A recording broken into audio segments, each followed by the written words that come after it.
Hey guys. This is what if Naruto died during the Sasuke Retrieval Mission and restarted as a gennin. Naruto is killed during the Sasuke Retrieval Mission and wakes up back when he first became a gennin. What could Naruto do if he had an extra year of experience to start with? Hit like and subscribe if you like this one, and also please check the author in the description. Let's start. We are pain, that's all. We are God.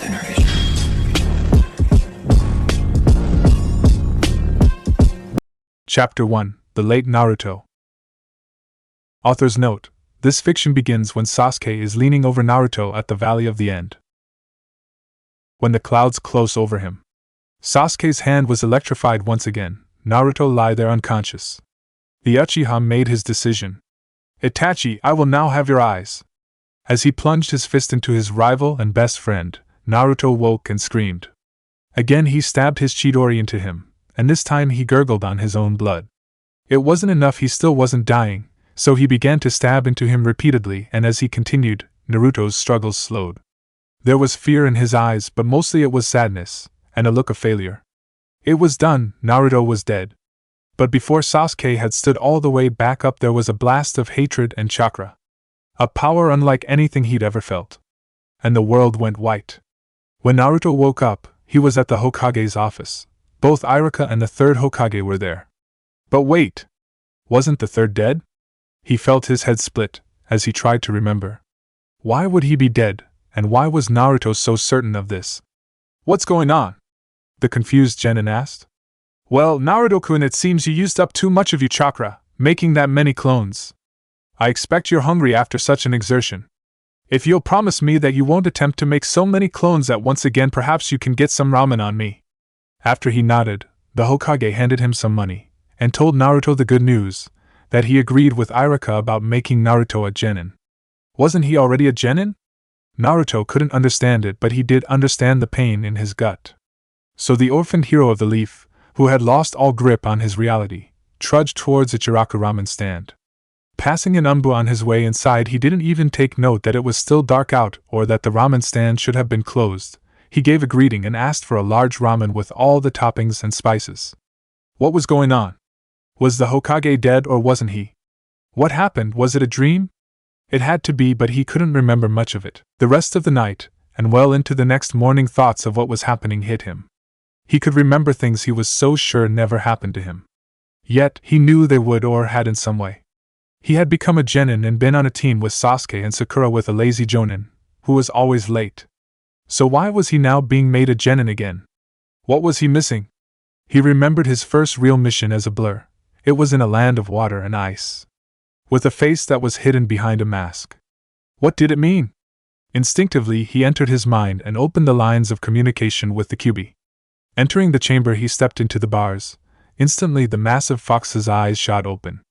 The fox had been facing the bars when the Jinchuriki entered, but shocked that the boy would just walk in, he couldn't react the way he intended, so he just turned his head and acted uncaring.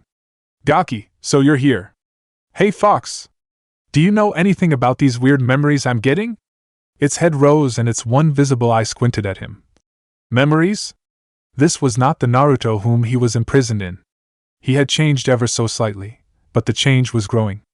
I may know, but it is not my problem if you can't remember something that hasn't even happened to you yet. The giant beast said dismissively. With that, the great nine-tailed demon settled down and began actively ignoring his prison, waiting for him to leave so he could check that. After exhausting his mind, and his mind's voice, our newly made gennin decided to take a break. He remembered that the Hokage had told him how to get his ID, and so he left for the photo shoot. It was done and over without incident, and he headed to the Hokage to get registered. And then a little brat ran into the room, and just as he began tripping over his scarf, Naruto got the urge to do something. As the boy fell, Naruto's leg whipped out and kicked his legs out from under him. Naruto! The third had never seen Naruto lash out like that before. Pranks and things, yes, but not uncalled for violence. What? He should have known better than to attack the Hokage like that. It was pathetic. When sneaking up on someone, you don't announce yourself. Even as Naruto said it, he felt as if he had heard someone else say that exact same thing to him. Down on the floor, the boy held his face and glared back up at them.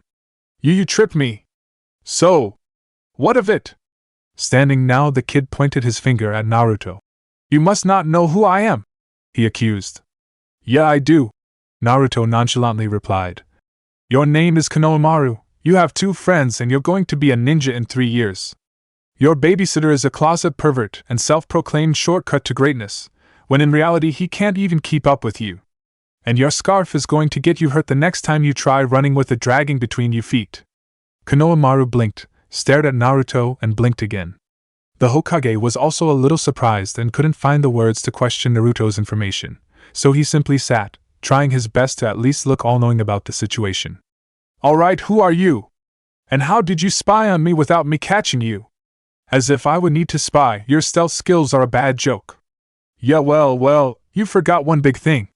I happen to be the Kage's grandson? So what?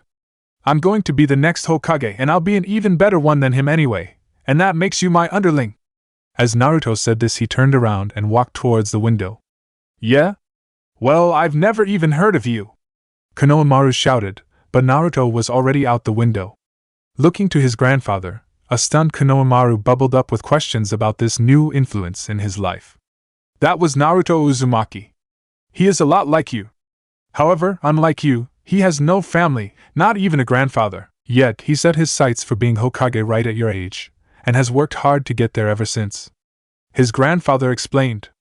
Glancing at the window, Konohamaru had already decided that boy, Naruto Uzumaki, was going to train him. Turning toward the door, the Hokage's grandson made a dash to follow his new target, and tripped over his scarf. The noise coming from the academy training grounds were normal except for one thing. Today there wasn't supposed to be anyone there. Naruto and his 20 clones were training. He had already begun improving greatly. He had already begun to hit the targets every time, not dead center, but at least it was a hit, and his taijutsu was faster as well. And as he improved, little details kept popping up, not just in his mind, but also in the minds of the clones. He knew there was more he could do. More he could learn or relearn from his future memories. However that worked? Then he heard it, the tiniest of gasps. And so, while his clones continued working, he substituted himself out and snuck up on the little spy. Konohamaru screamed and began kicking him the moment his hand grabbed the boy's ankle and flipped him upside down. Hey kid, what are you trying to do? Stop kicking me. The kicking stopped surprisingly, and Naruto remembered the sense of pride he had when the kid called him boss way back, in the future? Anyway, it was time to get that back. So Naruto dropped Konohamaru on his head, getting a yelp of surprise and pain. So you came to me for training, right? No. Huh. How did you know? That doesn't matter. What does matter is that you're not ready for my kind of training. What? Why not? You have a shortcut, and I want to learn it, so how am I not ready? He was right. Naruto realized. These memories were a shortcut, but they were his memories, right?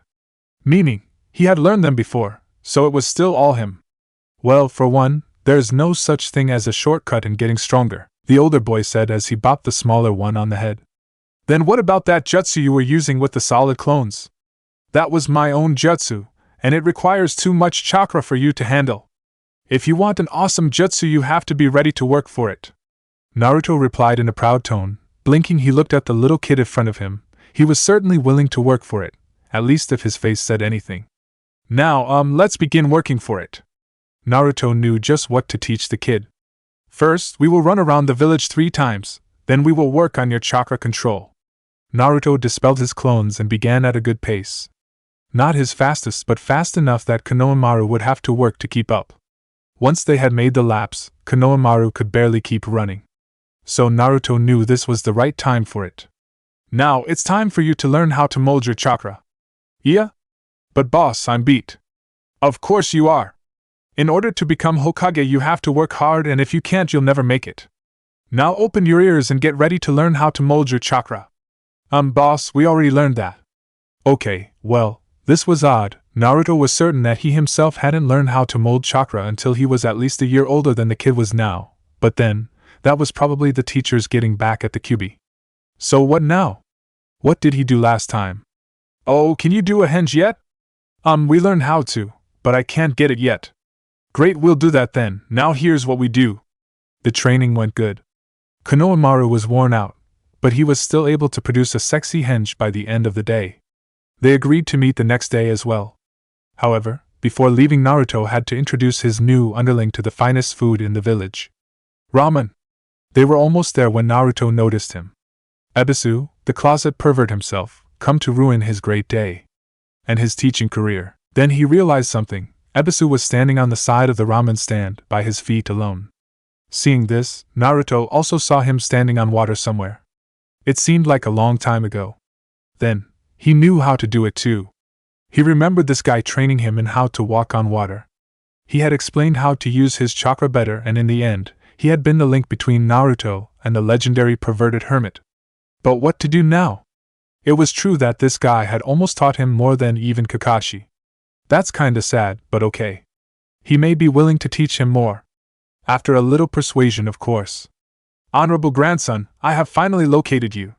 The man raced over to the two kids and adjusted his glasses as he took in the sight of who exactly his charge was with. Please come with me, it is unbecoming of you to be seen with this trash. Biting his teeth, Naruto almost decided not to even try. Hey, don't you ever call Naruto-sensei trash! He is going to be my predecessor as Hokage. So why don't you just leave us alone? Sensei? Ebisu looked as if he'd been told a joke. Naruto had had this same reaction from everybody. What could he possibly teach you? He'll certainly never become Hokage. In order to be Hokage, you need to be wise and strong. He is either. Also, you would have to master 1,000 jutsu, and he has nothing to teach you there. Come on, honorable grandson, you know my training is the only shortcut to Biko. Shut up. There is one wisdom that Naruto-sensei has already taught me. That there's no such thing as a shortcut to strength. And as for jutsu, Konohamaru brought up his hands, and in a burst of smoke he became a teenage girl, a naked teenage girl. At this sight, Ebisu's jaw dropped. He's turning you into a delinquent. How could you even think of using such a vulgar jutsu? What? Why aren't you beat? The exhausted child exclaimed as he turned back into himself. I'm above such a juvenile jutsu. All it is trash, just like that brat who taught it to you, shadow clone jutsu. Ebisu looked up to see an army of orange clones, only about 20 of them, not enough to even laugh at. I'm an elite jonin boy, not some fool like Mizuki. It would take chunin-level skills and everything else, in order for that jutsu to be anything more than making cannon fodder. Oh yeah. The army began to grin. Well, get a taste of this, harem jutsu. And in a puff of smoke the entire street was filled with beauties, all of whom swarmed the jonin with what could look like unrestrained lust. Naturally, he was launched into the air by his own noseblood. When the elite jonin woke, he was tied and bound to a stool in the ramen stand. It's good that you woke up, said his captor. I beat you, so now, you have to help train me. Naruto couldn't wait to see what he'd learn next. Maybe he could learn how to walk on fire or on air. And why would that mean anything of the sort? Your so-called jutsu was a mere distraction and nothing more. Ebisu quickly sliced through the ropes and was hit by a pot of boiling water. Said pot had been hanging by a rope that was tied into his binds. Leaping up and patting his burned flesh, Ebisu growled angrily at the laughing blonde. You little bastard, I will make you suffer. Okay, how about a bet then? The prankster replied, completely ignoring his captive's threat. Never. Where is the honorable grandson? This was directed to Ayam, who had just replaced Naruto's empty bowl with a full one. He said not to tell you unless you were gentlemen during your talk. The waitress shrugged her shoulders and put her hands on her hips. And you're not acting very gentlemanlike? Now Ebisu was steaming. Only partly due to the boiled water. No matter, I'll simply go find him myself. The waitress's eyebrow raised and she began to grin in the most creepy way he'd ever seen. And I'll inform the Hokage that you were sleeping in one of my booths for the entire afternoon. That got his attention. Why was this girl even causing him such trouble? It was obvious she was siding with the demon brat. Regaining his composure, the elite ninja looked down at Naruto. And what are the terms of this bet? Simple. Tomorrow I get my sensei, and it would be rude of me to seek outside training afterwards. So if I win, you have to agree to train me when I need help. And if you win, after my missions with my team, I will do a free mission for you, doing whatever non-dangerous chores you can think up, and you keep all the money earned. And now to sweeten the deal. And I'll stop hanging out with Konohamaru too. This actually sounded good. And what is the bet? That I can learn and master the tree and water walking skills I saw you use earlier today, by morning. And if I can't do them before I'm assigned my new sensei, you win. This was good. There was no way that the brat would be able to master them in one night. But he did have the shadow clone jutsu now, and on the off chance that he figured out its hidden power, the Jonin didn't want to be training him in everything. How about 10 lessons for 10 missions? This way he would limit the risk and make the demon brat do more work. Naruto knew what the closet pervert was trying to do. He would teach him 10 things that weren't any use at all, and say he held up his bargain. Fine, but I get to pick what you teach me. Very well, what did you wish to learn? He would be surprised if the boy actually had any ideas about training that were right. He'd probably be asking to learn a flash jutsu or a ramen jutsu. After I can walk on water, I want you to teach me how to walk on fire and on air. He was right. This kid was such an idiot. There was no way he would figure out the shadow clone jutsu's secret. That's too. Oh, I wanted to learn an actual taijutsu style that fits me. He didn't say it had to be mastered, and it was actually a reasonable request. It wouldn't be hard for him to teach that. Just tell the brat how to punch right and teach him to use defense, and call it a flashy name. Then he could let the brat work it out himself. That's 3. Naruto thought, was there any other cool thing he remembered? Not the Chidori. He learned that was only Kakashi's. So what else was there? I got it. There's this Hyuga spinning chakra dome thing, the Keiken, or Kaiten I think. That one was good, thought Naruto. He could just see Niji's face when he used that jutsu. Ebisu was now interested. If he knew what the boy was talking about, the Kaiten, it was a pure chakra-based defensive jutsu. He never would have thought the demon child would ask for a defensive jutsu. Besides that, it would be phenomenal with his chakra levels. However, a technique like that required a lot of chakra control.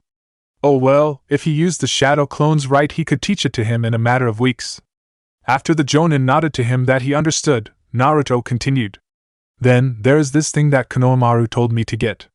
It's this Afrin. Affinity thing. I want you to teach me that.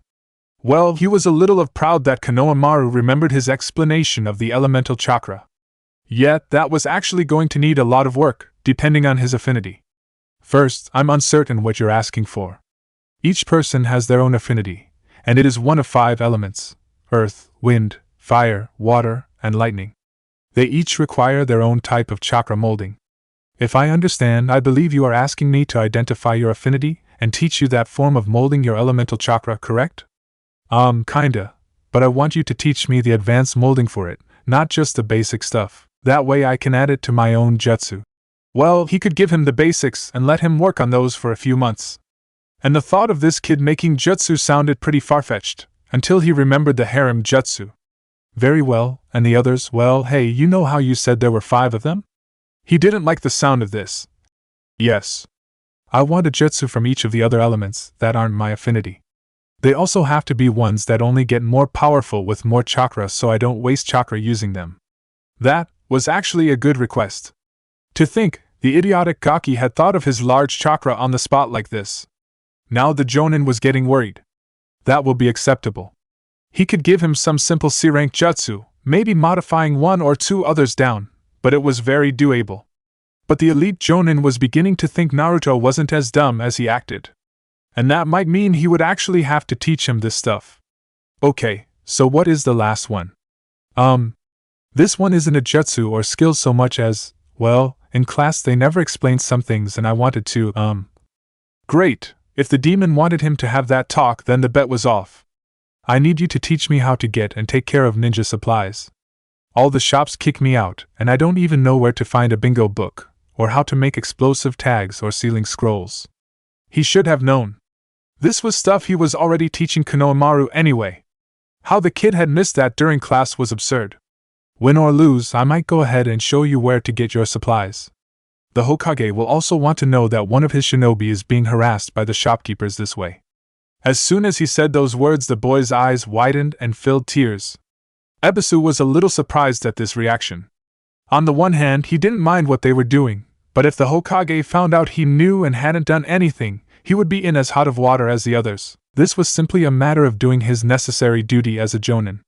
Yet, to the boy sitting before him, it was as if he had done something extraordinary. Was simply informing the Hokage of misconduct such a great thing to the boy? With all of the details worked out, they agreed to meet at the academy an hour before it would open. And Naruto jumped up with a declaration of determination and raced to the nearest training ground. Ebisu was about to use a shadow clone to watch him when the waitress handed him something. Naruto couldn't help but laugh when he heard the scream. 27 bowls! How could anyone eat that much? That night Naruto worked off all of those bowls of ramen. He had already known how to mold chakra to his feet, as he had done it in his future past. However, getting it down again took some effort. It was a lot easier than he remembered it. Still, it took most of the night before he was able to stand on water. The tree walking had taken hours, unlike the week it took the first time. And it only took a little more than 1 hour to stand on the water. Now he had to master them. He knew he could to some other cooler forms of water walking. Somehow he had managed to race on the water using the water walking skill to flash around. It was like he was sliding on ice. By the time the sun rolled up, it was mastered. And so, he arrived at the academy training ground 2 hours before class would start, and waited for his new sensei. Ebisu was dumbfounded. He had left a shadow clone to watch Naruto's progress and see if he used the shadow clone jutsu or got any help, but instead what he saw was pure effort and hard work. Ebisu remembered what Konohamaru had said. There's one wisdom Naruto-sensei has taught me, and that is that there's no such thing as a shortcut to strength. Now watching the great advances Naruto made so quickly, he realized that Naruto had actually believed that. It also brought to his mind how poor he was at everything, yet with just a brief description of the skill, he had done this. Once he had figured it out, it only took him extra time to not only master it, but to advance past normal water walking, and to the racing he had invented. Even if Ebisu's own clone attempted to do it, and mastered it on the first try, for a kid fresh out of the academy to come up with it, and master it in only half an hour, it was hard to believe. It was almost as hard as that same kid learning to apply the chakra walking skills so perfectly in only one night. So after the demonstration, Ebisu resigned himself to teaching the boy more. Of course, if last night was anything, it wouldn't take as long as he thought. However, look, Naruto, some of what you asked for simply can't be taught. The Kaiten is a clan jutsu that isn't available, and fire and air walking are impossible. The blonde child he was explaining it to was sitting on the ground, arms crossed and facing away from him. Liar! You're just trying to get out of it, he shouted. Even if you don't know the jutsu, you have to find out how to do it and teach it to Naruto-sensei. Konohamaru added. You made a deal, and if you even try to back out of it, I'll tell Grandpa that you have been teaching me not to keep my word. Unbelievable. I, one of the elite jonin of this village, am getting coerced into the impossible by a couple of children. Finally Ebisu agreed to look into the jutsu, and try to find a way to teach it. But only after explaining that it would take time to develop it. That's okay. In the meantime you can teach me the things you do know. But I'd like to get it down before I take my first Chunin exam. At least they were reasonable about the timetables. He had at least 2 years before the boy would be taking those exams. That was plenty of time. Besides that, if he did develop those jutsu, it would be invaluable to the village. After the class let out for lunch, Naruto walked over to see Sakura. He hadn't said anything to her since graduation. Most of the students had been shocked that he was there, and even more than last time. Maybe because he had been so quiet this time. Some of them actually got worried when he didn't even react to the team he was on. He overheard Ino and Sakura whispering to each other that they had been expecting him to leap for joy, and when he hadn't, many of the students had just stared at him until the next name was called. To him, though, it was just more proof that this was all real, and he could remember the future. As Naruto approached, he saw his pink-haired crush getting turned away by Sasuke, again. He also remembered her words from last time this happened. Oddly, he couldn't remember if she had been speaking to him or Sasuke when she said them. Thinking hard about it, he remembered it was him, but there was something off. He was about to figure it out when she turned around. Sakura was crying. She sat on the bench and buried her face in her hands. But Naruto didn't see it. What he saw was a slightly older Sakura who was also crying and begging him to bring Sasuke back. Then he remembered. He hadn't just gotten all these memories. He had died. And he knew exactly how he died. Sasuke had killed him. Rushing off, he didn't see Sakura notice him, or how she had started to wave. Naruto ran to a ledge on a window, just where he remembered Sasuke being. Sasuke didn't even notice him until a foot glued to the Uchiha's shirt, and the attached leg swung out, flinging him down onto the street. Naruto was down too, and on him faster than he could even see. The vengeful orange blur tore into his old rival literally. His fists broke flesh, his fingers grew claws, and his claws shredded the Uchiha's skin through his clothes. He was a beast for these few moments, unthinking and enraged. The only thing the beast's ears held were the sounds of chirping birds and a waterfall. Neither of them had realized that they were being watched. Kiba was walking down the street and turned back around to see it. He had been walking Akamaru before meeting his team, and this Naruto was feral. He almost wanted to just keep on going and head around the fight, but didn't want to draw the beastly boy's attention. Team 10 also saw it. They were on the balcony across the street so Ino could gaze dreamily at Sasuke as she ate. Shikamaru had seen Naruto first, and realized what was coming, and when Ino saw her love get flung into the street, he and Choji held her back. The beating was ruthless and thorough. Naruto had trounced Sasuke severely, starting with bouncing him off the pavement when he threw him down, and continuing to how his fingers gashed Sasuke's skin, and his fists, and knees and other parts he could use, continued to bounce off of every bit of Sasuke's flesh. Sasuke couldn't fight back or even defend himself. He tried to cover one area only to have all the others hit, and his arms were also on the target list. By the time it was over, Sasuke was on the edge of consciousness, hanging limply from Naruto's grasp. While Sasuke had no broken bones, there wasn't any unbroken or unbruised skin on his body. Deep down, Naruto felt the satisfaction of avenging himself. But he knew that this Sasuke wasn't the same one who had killed him, and this beating had to serve another purpose. If you're going to be on a team together with me, you're going to lose the attitude, Sasuke. You aren't invincible, nor are you powerful. If you ever want to make your brother pay for his crimes, being an arrogant ass won't help. You won't ever be strong enough to finish him off without the team that the Leaf Village gave you, and if you ever put that team in danger for your own stupid revenge.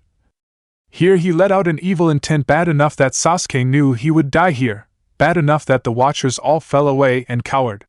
I'll kill you. Having said what he thought was enough, Naruto dropped Sasuke onto the street and walked away, leaving Sasuke to pass out, his last thoughts being, "What is Naruto?" Naruto was ready to make this work. He'd make Team 7 work this time. And while the Genin didn't think he would ever forgive Sasuke for what he had done, this wasn't that Sasuke. He wasn't dead. He still had his life, even after what happened between them at the Valley of the Ends. Sakura couldn't believe Kiba's claims that Naruto had beaten Sasuke, especially that badly.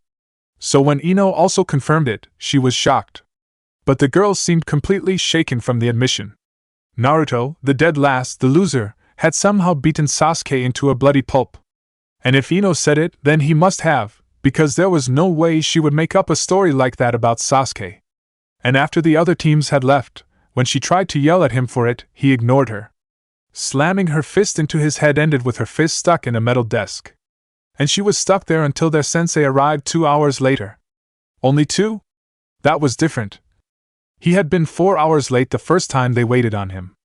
Meeting him on the roof, their Jonin told them they would do introductions and a test of some sort at Training Ground 7 the next morning. Since Sasuke wasn't here, someone would have to tell him. Immediately Sakura jumped up, volunteering with a joyous screech.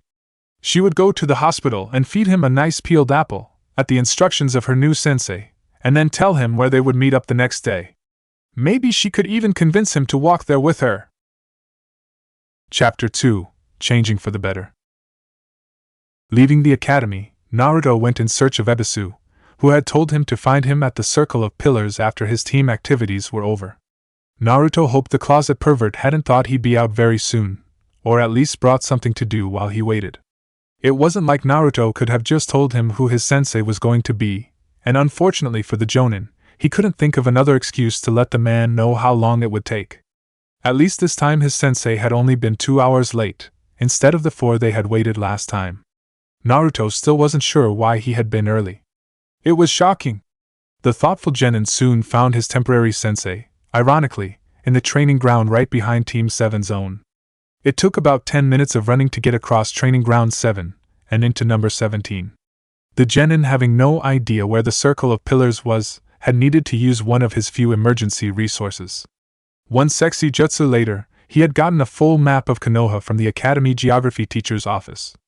Not that geography was the only thing the guy taught, he also taught history of the Five, and international politics, but Naruto had never really participated in those classes. As he entered Training Ground 17, he passed a row of towering training posts. The line of them went all the way around the training ground. Must be how it got its nickname, the vessel thought.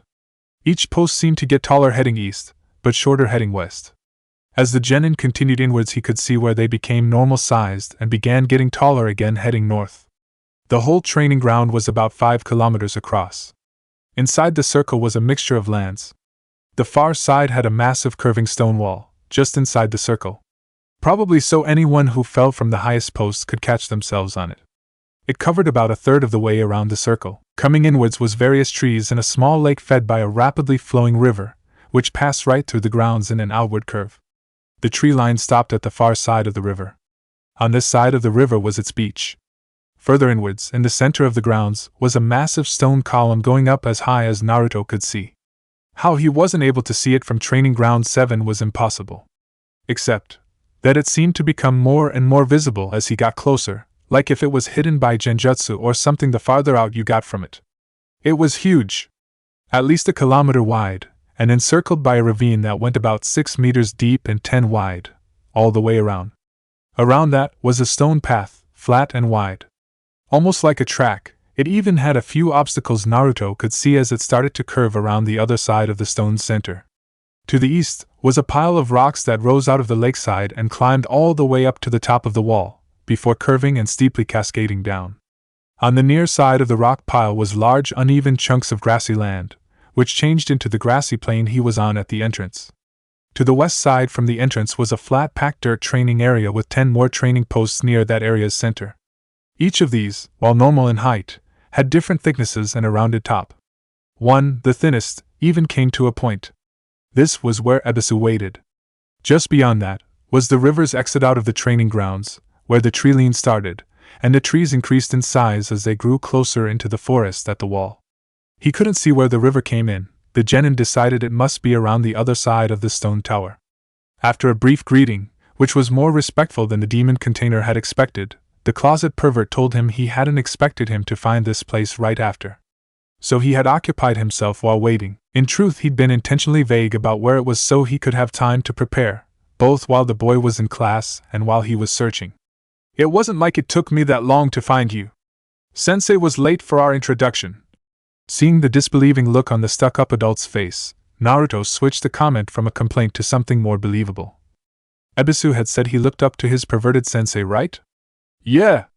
I got Kakashi the copy ninja as my sensei. He was probably on some secret mission for the Hokage and that's why he was late. Not that he gave us a reason.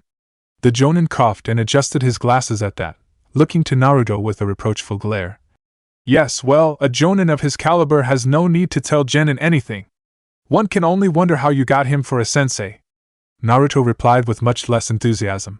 That's easy, I'm the dead last. And they always put the dead last with the Rookie of the Year. And the only one in the village who can teach Sasuke team how to use a Sharingan is Kakashi, duh. I could have told you that. Ignoring complaints the boy had about his superior teammate, Ebisu reevaluated his time frame. With the knowledge that the Naruto would be training under the copycat ninja, alongside the Uchiha genius, Ebisu decided that the little orange genin was going to need a lot of his problems fixed immediately if he was going to even keep up. Firstly, with the team the boy was on, their sensei was likely to focus on the clan heir, and leave the other two to their own training. However, Naruto's basics being so poor, they would hold the whole team back unless the genin himself was able to correct them. There was little hope for that. Assisting the pariah turned out to be vastly more important to the village's reputation than the jonin had ever considered feasible. The team he'd been placed on would need to be sent on higher-ranked missions sooner rather than later, if for no other reason than to let the village brag about having an active Uchiha in the ranks. It was also likely that the Chunin exam deadline he had established would now be moved forward to sometime in the next year. It would be either this coming exam or the next. He couldn't possibly hold to his bet with the boy in that short amount of time. The only thing he could do about it for the moment was to see how far he had to go with what he had to work with. And so, his first task was to get an idea of what the boy was already capable of. In order to begin, I need to know the full extent of your abilities or lack thereof. So you need to tell me everything you can do that you think in any possible way could help with your being a ninja. And be honest about it, the more I know about your abilities, the more precise my own training schedule for you can be. The list was short and only included what he learned at the academy, which was incredibly less than he should have learned, and the shadow clone jutsu. It wouldn't be enough. How the boy was able to learn water walking when he couldn't even float a leaf was confounding. Besides that, all the boy's basic abilities such as rope escape, substitution, general kenjutsu, and for lack of better classification, intelligence, were all lacking. What had the instructors been teaching? While the man could understand their bias toward the beast, there was no way they could have possibly held the boy back this far without endangering the other students. So Ebisu decided, against his better judgment, that he needed to reveal the secret of shadow clones. Once the boy had a grasp on retaining the feedback, the agonized Jonin could start him on an education spree disguised as training. After he had ensured the boy had the basics of shinobi theory and rules, he would give the boy a break from the mental strain and work with him on his atrocious taijutsu. Uzumaki-san, there is an aspect of the jutsu you acquired that as yet seems to still elude you. The boy looked at him in confusion. What do you mean? The clones work great. They're not sick or weak or stupid looking or anything. Brat, just listen to me. The shadow clone, while meant to be a solid, was not created for battle or labor as you have been applying them. Looking the boy in the eye, the trusted educator for the honorable grandson braced himself for what was likely to be an extended lecture. When the clone is created, it is a shell of chakra that extends inwards based on the quality of the construct. However, this shell is empty and hollow. By itself, the shell can't be sustained for more than a few moments, and furthermore, it can't move or perform any autonomous or independent functions. The Jonin hastily dumbed down his words at the easily confused expression his unwelcome student displayed. It's like an egg shell without the egg inside it. If you only have the shell, it's there, but you can't cook breakfast. And the understanding set in. There was a reason he was chosen to teach the third heir. Now, in order to use the clone, you must fill in the egg. You fill the shell with your own chakra, thus it requires vastly more chakra than a normal clone. This chakra is what sustains the clone and gives it its intelligence, allowing it to move on its own. The boy was nodding his head almost exactly like Konohamaru had when he explained the jutsu to the younger boy. The younger child had been begging to know what it was, and to ensure the boy understood the dangers of attempting it, Ebisu gladly gave him a full explanation. Only finishing, when he was certain the boy had a firm grasp on the amount of chakra he would need to build up if he wanted to use it. Seeing the similarities between their enthusiastic learning expressions gave the Jonin a bad taste at the back of his throat. The blonde clearly understood what he was being told, even if it had required dumbing down. The Jonin had his students' full attention. And there were no pranks, no misbehavior or distractions. Clearly the boy wanted to learn. It was as he had begun to suspect. The boy's reported behavioral problems in class stemmed solely from the treatment he received at the academy. Privately, Ebisu allowed his mind to picture what the boy could have become if he had been the one teaching the container from the start. When the clone's shell is disrupted, from either chakra or a physical blow, the shell will dissolve. At the same time, the chakra that had filled it will return to the clone's creator, as in you. When you receive the chakra from the clone, you will also receive all the information it carried with it. Meaning, you will remember everything that the clone experienced. Naruto was clearly surprised. I had considered the possibility that you knew, after Konohamaru told me about your training the other day. To say he'd been shocked was a little short. Once he had agreed and sent the boy off to class, he wanted to immediately request an audience with the third himself on the matter. However, he still had to relieve himself of his own untamable ward. It was as he was debating the avenues of care for the boy to be placed with, that the honorable grandson begged to know what the jutsu was. Explaining as he did, how he had found Naruto-sensei using over a dozen of them in his training. Which was cause for question. If the fox vessel did know the secret, then why hadn't he used it during the bet? If you didn't know you were receiving memories, then why did you have your clones training too? Well, it was mostly to figure out how to do it, and once they got that down I either saw how they did it, or they told me. It just meant I could try more ways faster. In actuality, it had been because once one of them remembered something they could tell him, and if he thought about it for a moment, he would remember it too. Naruto had recalled many of the minor improvements he'd made in his training over the last year that way. But he could still only vaguely recall his future life. Alright Naruto, we should start by getting you accustomed to reading the feedback as it is called. First I'm going to have you create a clone and I'm going to work with the clone on a new jutsu. Hey, this better not be a trick to get out of your 10 lessons. Naruto wasn't sure anyone would be willing to teach him something not on the list. Never you mind that, boy. This is a variant of the shadow clone. So really, I'm only assisting you in your chakra control. Which I might add will need to be mastered far, far more if you wish to have any hope of completing the whole 10 lessons. Besides that, the jutsu I have in mind does in fact fall under a section of lesson number 10. Well, you still got a lot more than a single jutsu to teach for that one. The gennin was a little shocked. Ebisu was actually planning out a fair deal to him. The man he remembered hated him. Maybe it was the bet. Or could Ebisu actually be that good a teacher that his pride as a teacher wouldn't let him simply half-ass it? That explained why the old man hired him anyway. We will get to that, yes. But for now, create your clone and then I want you to run from here to the memorial stone and then back to the line of training posts you passed to get here.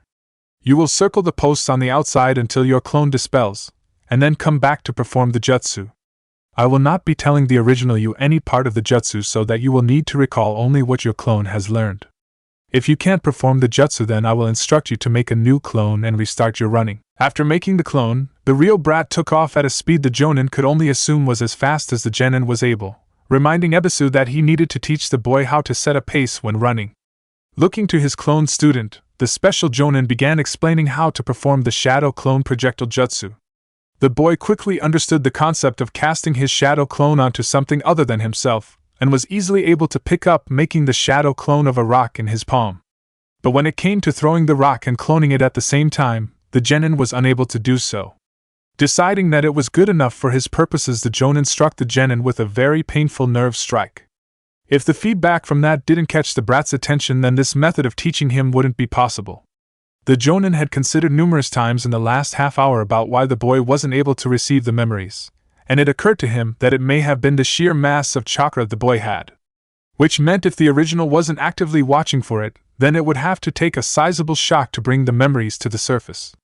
It took Naruto another 10 minutes to arrive after he received the memories of the shadow clone. His path around Training Ground 17 was not a very short one. He had only gone around once since he started. It had to be at least 20 kilometers. As he ran, he watched the posts get taller, and once he hit the wall, he found that they were no longer spaced evenly. There were even some that were posted in the ground farther out so that if you were hopping, as Naruto assumed they were used for, then you would have to turn.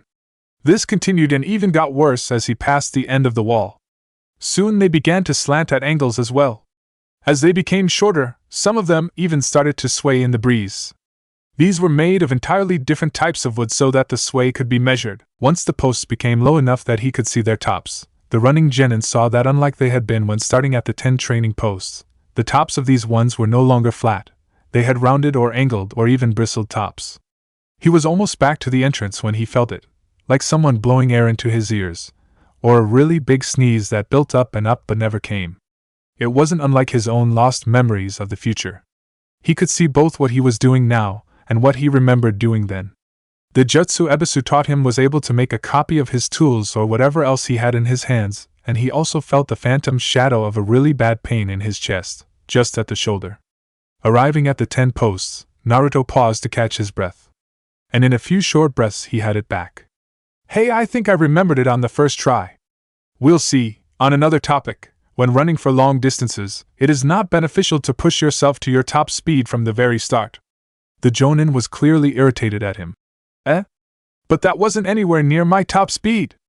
I can run loads faster if I want to. Given the tales he'd heard about the boy evading the umbu, the special jonin wasn't sure if that was merely an empty boast or if it had merit. However, his last boast had been the topic of their bet, and that had ended so wonderfully, hadn't it? With a heavy sigh, the jonin explained. The track around this training ground is roughly 16 kilometers long. The average civilian would take 2 hours to run that, if they were able to keep going for the entire length. Not at all likely. The average academy graduate can usually do it in only an hour at a moderated pace. You failed at taijutsu and are reported by the instructor to have the worst physical conditioning out of your peers. You may be faster on your feet, but the goal of long-distance running isn't speed outright. It is speed over time, meaning that if you need a break to catch your breath, then you are pushing too hard, and need to slow your pace. Having to stop when being pursued is one of the first weaknesses of a protection detail. Which is why most of the royal or wealthy clients will ride shoulder carts when being escorted. Fortunen can carry one of those, with a passenger inside it, over 10 times the speed that a civilian with no regular exercise could possibly run, and still not need to stop for breaks any more than usual. When training by running long distances, the goal is to build up that. Endurance is the key. Naruto was almost shocked at the thoroughness of his explanation of long-distance running. Once more the closet perv was outdoing his future memory's expectations. As part of teaching you a taijutsu style, I will require you to perform physical exercise as I assign it. The first thing I will be assigning starts tomorrow. From now on, every morning you are going to run that track once before you eat breakfast. And you will not run at your full speed, you need to pace yourself. Run at about 3/4 of your fastest speed. When you can easily finish the track in half an hour at that, without the need to catch your breath afterwards, then start running it twice. Ano, why are you going so far for a bet? I mean, you're teaching me a jutsu that wasn't part of the deal, and you're making sure I know things and explaining why, and? The look on the boy's face as he asked the question was almost as pitiful as the question itself. Ebisu really had a hard time not seeing the honorable child he was already hired to train, reflected in his newest student. Had no one ever explained things to the kid? Naruto, when we made that bet, I agreed to take you as my student. Even if it is only for something as trivial as a bet, I don't take that lightly. That is why I was entrusted with the Hokage's own heir, the child of his deceased firstborn son. And while I only agreed to 10 lessons, those lessons have some very specific requirements, many of which I simply can't meet if I am teaching you as you are now. Thusly, I must teach you from where you are now, until you reach the point in which I will be able to complete each lesson. I understand that some may not have held teaching as a standard to be lifted, but I did not get to where I am through taking the easy route. It was only a little scarring, but the Jonin opened up a lecture he had planned on giving his own team, when he taught one. He had prepared it long in advance, back when he was still a member of his gennin squad. Hard work is something my sensei drilled into each of his students, and is the only true shortcut to strength. But hard work isn't just about training your body, it is about putting all of your effort behind everything you do. It is much like how a child will put everything they are into to what they are doing, from playing at the playgrounds, to throwing a tantrum, from being happy to being sad. The youngest children have yet to learn how to hold back their efforts and become lazy or content. They will always try their hardest and cry their hardest when the time calls for it. True hard work is when you can try your hardest at everything in the way those children do. To be fully invested in every aspect of your life and community. That is, the Jonin had to give a wry grin, as his teammates' words found their way out of his mouth. The power of youth. Naruto looked at his temporary sensei as if he had grown a second head. The Jonin, which he had gained some respect for as a teacher, was now spouting that same youth crap as bushy brows and super bushy brows. What the hell was going on? He wasn't one of them in the future the Genin could remember. Seeing the boy's strong reaction, Ebisu could only assume the Genin had met, or at least seen his teammate before. Feeling one's eye twitch wasn't that uncommon for those who knew Mato Guy. First in irritation at him, then in despair at his continued behavior, and most pleasantly in laughter at the reaction of others who were just meeting the man. Allowing himself to have an amused smile, the Jonin explained to Naruto exactly how he knew the man in green tights. Once the boy was calmed down, he continued his educating, explaining how the jutsu he had taught Naruto was both part of the 10th lesson he'd asked for, to maintain his kunai by not having to use them as projectiles, and how it related to the chakra control refinements he needed before being able to move on. He also informed the Genin that he would be teaching him another variant of the shadow clone. When the boy gained a suspicious look, Ebisu stated in no uncertain terms that he would only teach him the variant once he had been officially enlisted into the Chunin selection exam. He would be teaching him the explosive variant of both, explosive clone and explosive projectile clone. Neither of them would be one of the 4 jutsu he had agreed to teach, either because he already had an idea of which jutsu he wanted to teach the boy. The explosive clone. That was way cooler than anything Naruto had ever learned. Even from what he learned in his last life, well, as far as he could remember. There was something about a balloon and a toad, but for the life of him, the vessel just couldn't figure out what putting a toad inside a balloon had to do with anything. Other than that, it was something the toad hermit had taught him. And he taught the 4th. So it had to have been something cool. Meh, he'd remember it eventually. So he moved on, and listened to the man explaining things to him. Ebisu continued to tell him why he was willing to teach Naruto yet another extra jutsu. And the answer was advertising, because the exam was so public and had so many spectators from all over the 5 nations and their surrounding smaller states, it became an important resource to the village. The showing there, had to be of quality. The better they performed, the more people would hire them. And that meant everything. Shinobi were paid to exist by the daimyo. But that was only really for a few elite, which were meant to be his personal guard.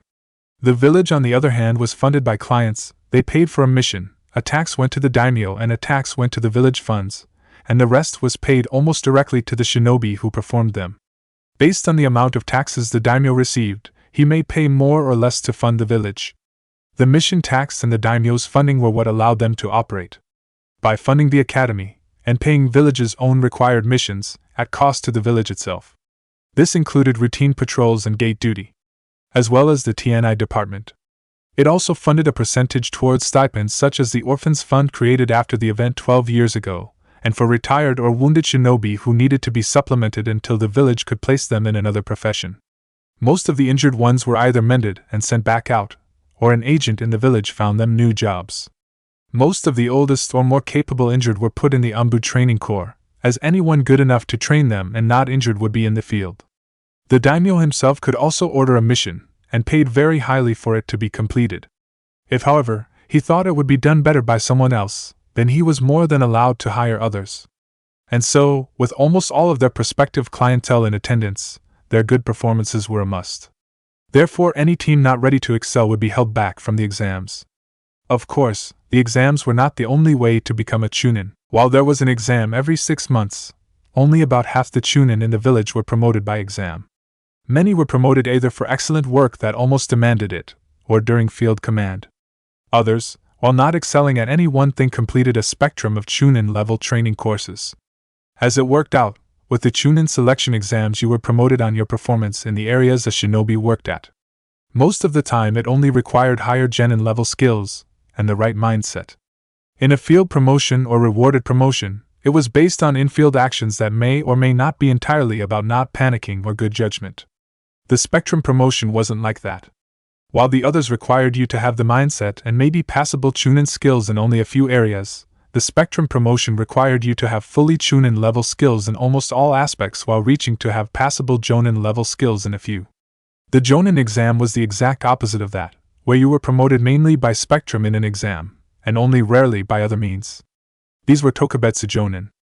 Ebisu was one of those promoted by other means, and he only personally knew a few others promoted like him, including his teammate Genma, and that woman.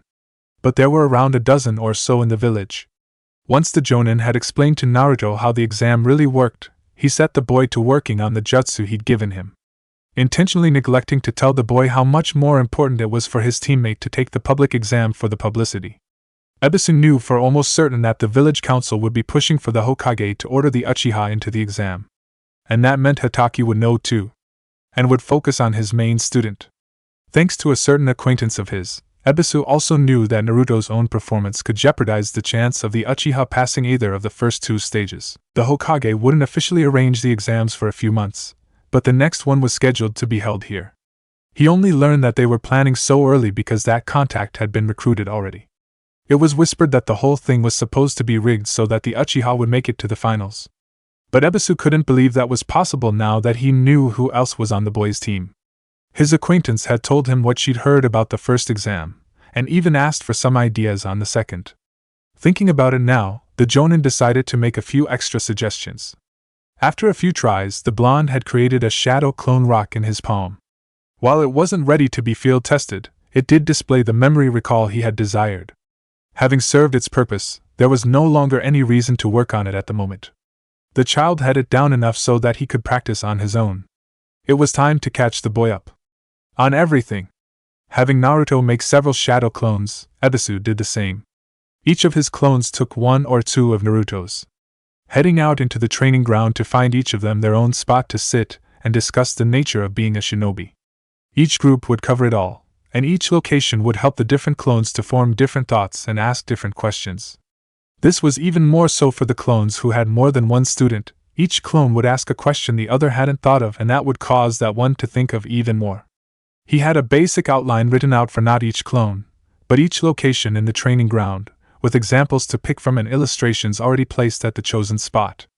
As he had planned, the clones learned all of the basics at least 3 times over before they dispersed.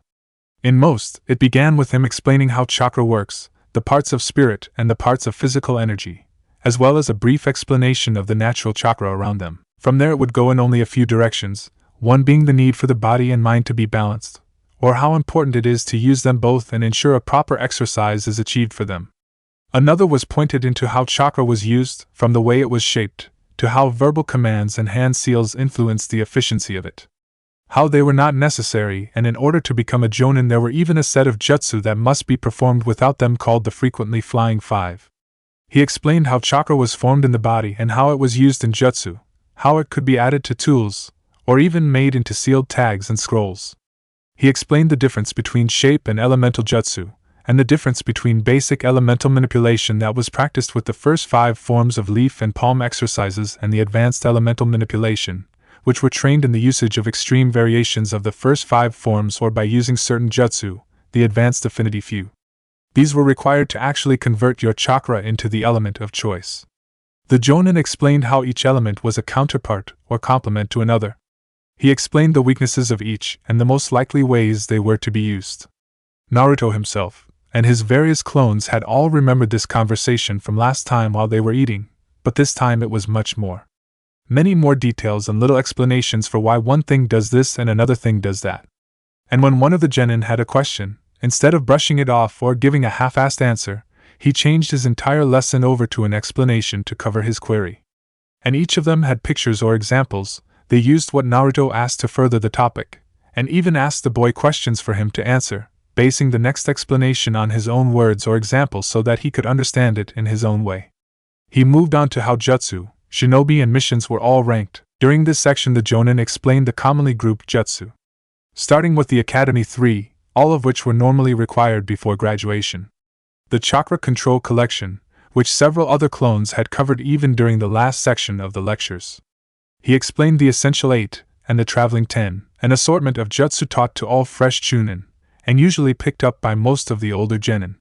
The Essential 8 included rope escape, self-explanatory, detailed detecting, which allowed a shinobi to use their chakra in a way to help them augment their observational skills and memorize details more effectively.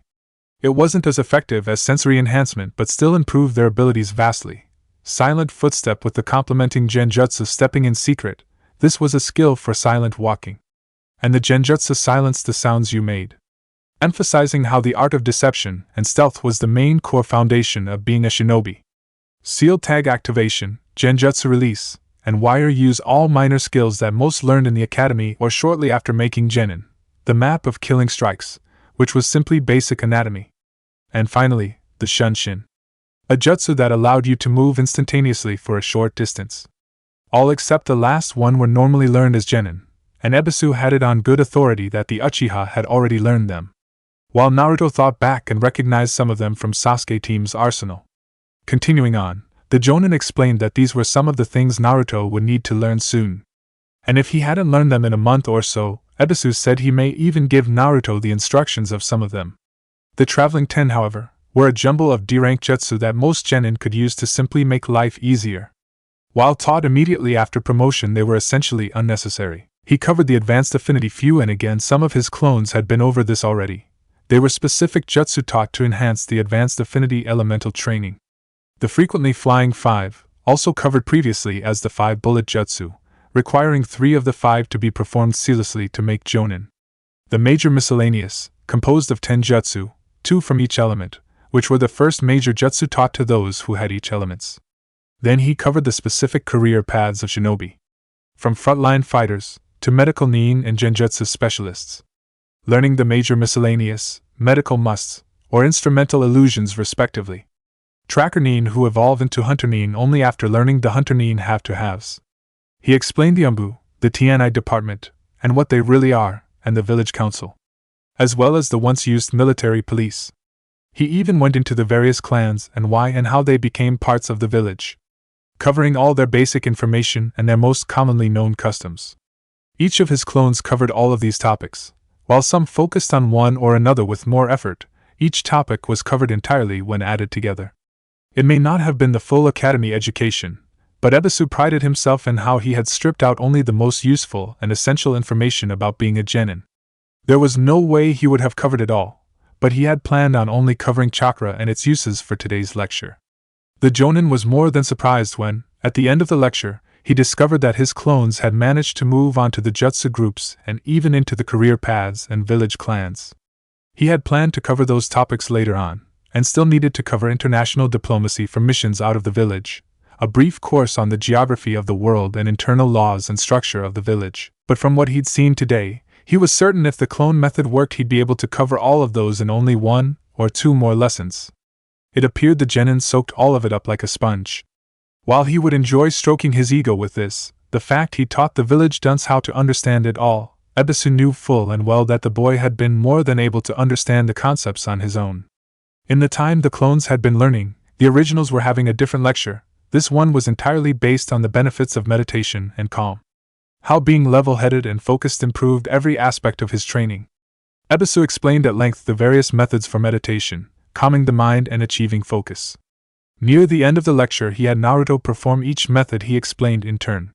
During this time, he also gave the boy a much more detailed lesson about the chakra control collection, leaf floating, tree walking, water walking, chakra sensory and sensory enhancements, and finally the chakra submersion meditation, in which you allowed your chakra to flow through the environment around you and feel its existence. This was usually done under a waterfall, but could also be done on other types of elements. While he hadn't actually taught the boy how to do it, it would come. And sooner rather than later. When it was finally time to finish the discussions, the clones all prepared. Ebisu had Naruto sit on one of the thicker training posts and take himself into the deepest meditation he'd achieved thus far. One by one the genin clones dispelled, pausing for several minutes between each to allow the boy to accept the memories before moving on. Ebisu's own would dispel later when he himself could meditate. As he watched the boy absorbing the memories, he saw the mixtures of emotion and apprehension, understanding and excitement. The boy displayed a vast array of strong emotions which told the Jonin stories after stories of what the boy had been through in his childhood. When finished, Ebisu instructed Naruto to go over his memories and meditate on them. Then accepted his own clones, in the same way his student had. Each memory of each discussion was like a needle in his mind, and a tug on his heart. The boy had learned so much more than planned, and was so focused on learning that Ebisu's small remaining prejudices towards the boy dissolved in his admiration of the perfect student. He could barely understand how the academy could have held the boy back so much, and he was beginning to suspect that the boy, while far more intelligent than expected, was illiterate. It was obvious he had trouble reading some of the illustrations the Jonin had included. But the way the boy quickly figured out each word he didn't know solely based on context shamed the village educational system to its core. As time passed, hunger set in. Standing from their places on the training posts, the two shinobi headed out to the next training ground out. Number 7.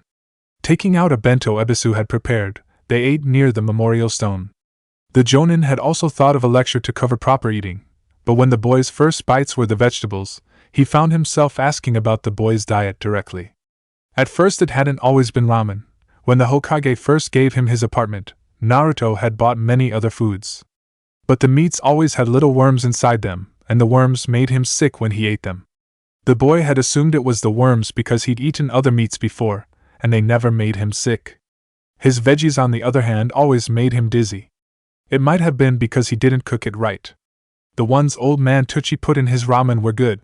The hungry teen always felt more awake after eating there. He only bought milk once a month because if he bought more than the one it would make him need to use the bathroom too often. Now, he mostly just stuck with cup ramen.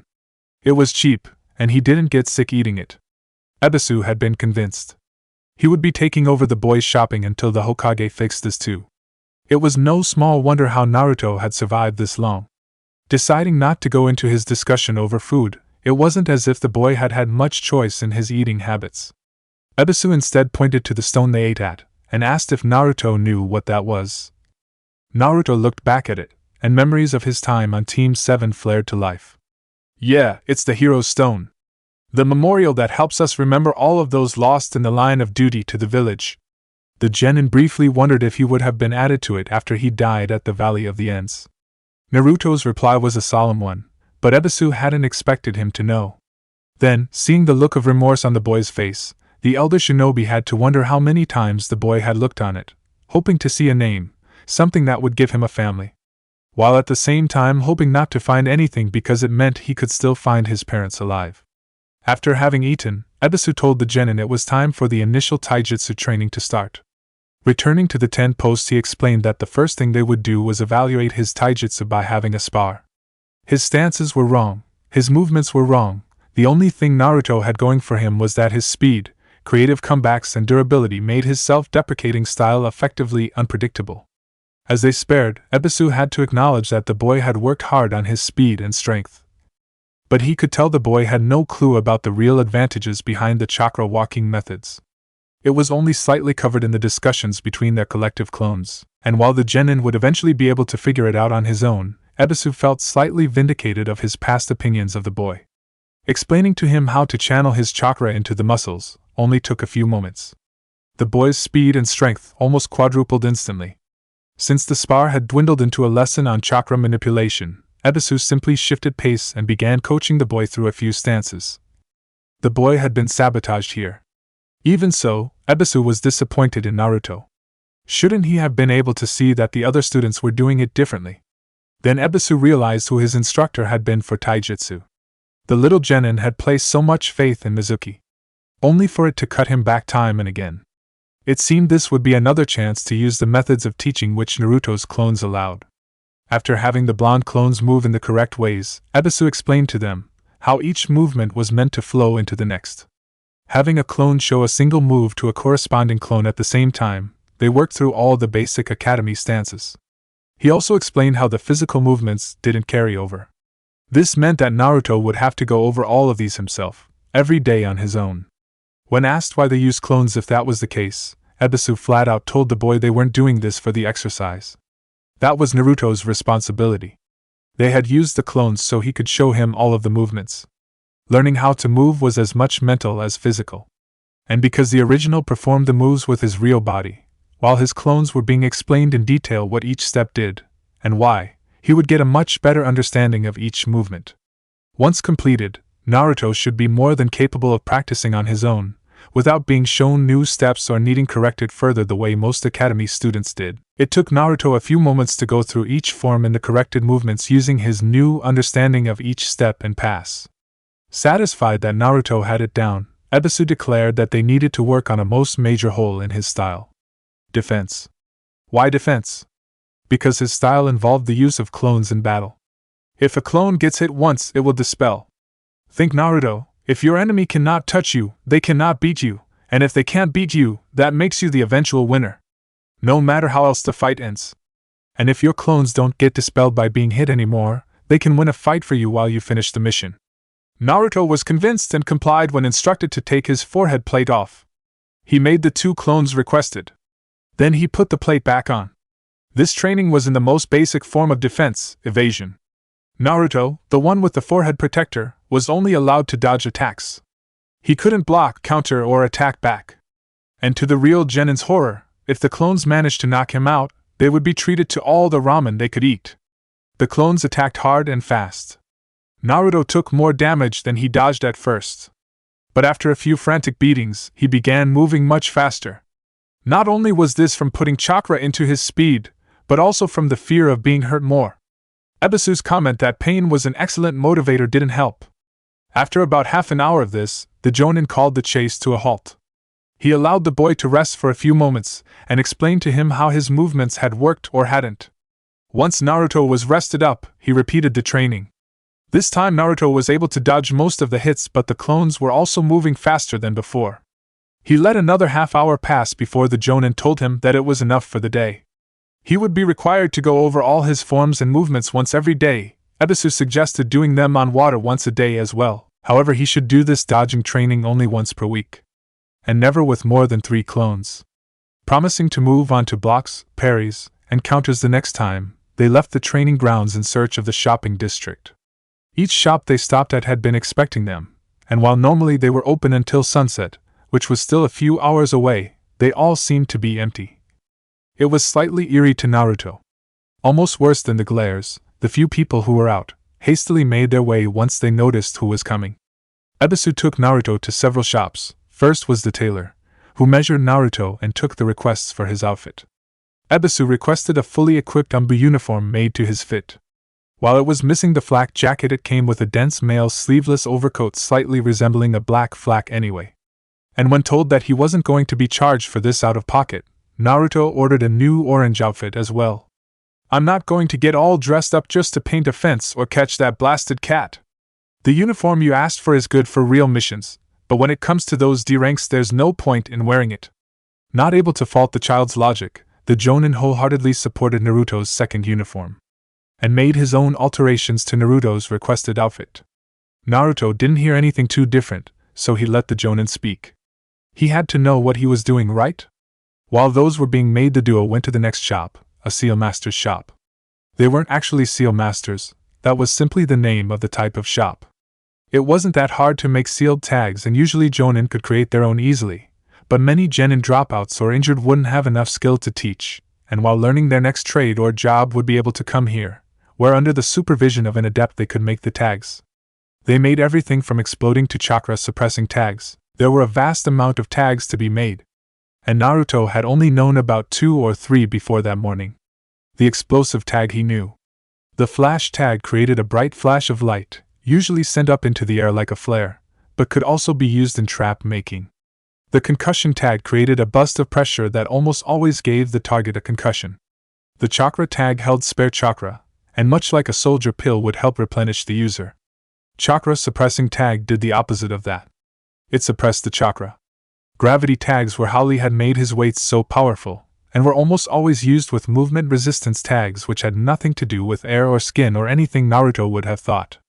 No, they operated by inertia or somehow restricting gravity itself to the object? The real understanding of it was beyond Naruto. Barrier tags were easily explained and usually could only be used in groups. These ones were made for various levels by various skill levels. While the other tags verified in small ways, they were mostly only the size of the resulting use or the trigger of it. Barriers, on the other hand, had hundreds of different variables, and could be used for hundreds of different purposes. Some sealed sounds into a room, others sealed chakra or demons like ghosts and things, and still even more could seal solid things like people or water or even germs. These were the only tags that Naruto didn't receive. Ebisu had ordered several of each of the others, and explained how each was used and how they could be incorporated into traps.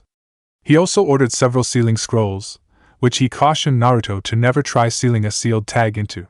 He had purchased the materials for Naruto to begin making his own with as well, but the Jonin flat out told him it would take months before he would be ready to even start learning.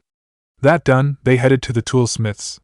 Getting his kunai and shuriken was a simple number asked for, but that wasn't all they made. The toolsmiths made many different tools, not just kunai and shuriken. They also made shinobi wire, weights, and bracers that were sent to the trailers, spring-loaded launchers, and many other things. The toolsmiths did make most of the blades, but they weren't swordsmiths. These were usually made separate and delivered to the tool shops to be sold. Here, Naruto got his new set of kunai, shuriken, wire and his new bracers for the Umbu uniform. He was told to wait on the weights until he was up to Ebisu's standard of conditioning. He also got a windmill and a pair of giant shuriken and a tanto, a short sword that was almost small enough to be a knife. This was going to be used for any hand-to-hand clash with larger blades because it could be repaired easily, and with the sparing usage kunai and shuriken received, they weren't near the quality of an actual sword, which explained why being a swordsmith took so much more work. Sealing all of his new tools into one of the sealing scrolls he'd received, they headed on to the herbalists and apothecaries. There were several of these shops to stop at, and each one had different items, from numbing salves to acid powder, poisons of all kinds and medicines of all kinds. They had soldier pills and emergency field rations that were able to power a jonin for days. They picked up 3 or 4 things at each of the few smaller shops, and over a dozen things at each of the bigger 3. Naruto recognized these 3 from the discussions earlier that day as being the clan shops of the Inoshikacho. As they selected each item, Naruto was told of its use, its make, and its counters. By the time they left, his head was almost swimming, and finally it was back to the tailors. The battle suit was standard black Umbu uniform with the mail overcoat and bracers. All of it had been made with chakra-conductive threads and metals so that it would adapt a transformation, or a hidden veil genjutsu more effectively. The only thing truly missing was the mask. His new orange outfit was a 4-piece set. It had his normal orange pants with a long black stripe down each side, a long-sleeved mesh undershirt, made densely enough it was almost as tough as the mail, an orange jacket much like his first one, but this one didn't have a white collar. Instead, it came right up to his neck, tightly binding in place around it. Its arms were also blue like the shoulders were. The red Uzumaki spiral had to be patched on. It also came with a bandage set that went under and on top of it in places. The bandages held pockets for weights and helped to brace his flesh much like combat tape. They were made of a durable armored threads. Not as good as mesh but much denser and layered, making it about the same. After some final adjustments were made, they went to cash out. And like with each of the other shops before, the prices, influenced by Ebisu's presence, were considerably lower than Naruto had been used to. Ebisu's initial response to Naruto's reaction was heated, but that was why he was here, wasn't it? True to his word the previous day, Ebisu had told the Hokage about Naruto's treatment. He had been told to assess it himself, and report back before any punishment could be performed. And so he had. Today, as Naruto waited for his sensei, Ebisu infiltrated each shop and inspected what he could. There was much more to tell about a shop than they realized. He had requisitioned a few assistants from his acquaintance, and they were able to tell him exactly what money had come from the gennin, and where he had been in the shop. In some of them he never made it past the entrance, but the fact he had entered was proof enough he'd been turned away. More so, transactions from one of the tools shops had him leaving with medals that smelled exactly like the scrap bin in the smithy itself. While the money that had come from his pocket was more than enough to buy the highest quality they had. This resulted in the Hokage himself finding all of the involved shops. The monetary compensation was placed in a fund which Ebisu was currently using to supply Naruto with what he needed at the correct prices. Not that any money was actually transferred. It was more like a tab being opened with a positive balance. Once everything was gathered, Ebisu topped the whole shopping spree off, with a gift of his own. One not purchased by the villagers' greed, but instead traded for with a promise of meal, company, and booze. A lot of booze. For both of them. A bingo book. One made up to date by the TNI department. Holding more than the standard intel, it told of each bingo with all the info they could verify. Down to known associates, and even which foods they ate. It even included theories on what strategies would be best to use, as well as what to recognize as a reason to plain just run. Ebisu had considered telling Naruto that these weren't handed out to just anybody, most were actually made by the user, but the Jonin was also certain that as it had been included in the bet, he'd have to teach Naruto how to make one instead. So he'd asked her. She had truly put her full effort behind it once he mentioned who it was for. Ebisu had to give her credit. The bingo book was far better than he'd seen before. And the cost wasn't as bad as she could have demanded. What were a few drinks and a dinner anyway? Finished shopping, they headed to Naruto's apartment, where Ebisu performed a check on all of the genin's old tools. And after learning what he had about the boy's diet, he checked his food as well, allowing one of the assistants he'd kept with him for just this purpose to slither into the boy's foods and pantry, and finally his garbage. The genin never even knew the creature was there. While the spy was working, he showed Naruto how to maintain his tools and gave a few demonstrations on their use. He also promised to teach him to use them accurately later on. As Ebisu left the boy to the rest of his night, the Jonin decided he was going to need even more attention from the Hokage. His parting words were that the next time Naruto went food shopping or shopping for anything for that matter, he should tell the Jonin, so he could attend. They would be meeting again the day after tomorrow to set up their training schedule so it would correspond with the one Kakashi had in place. The Hokage's office was open and bright when he arrived. The third did keep long hours, but it was also empty.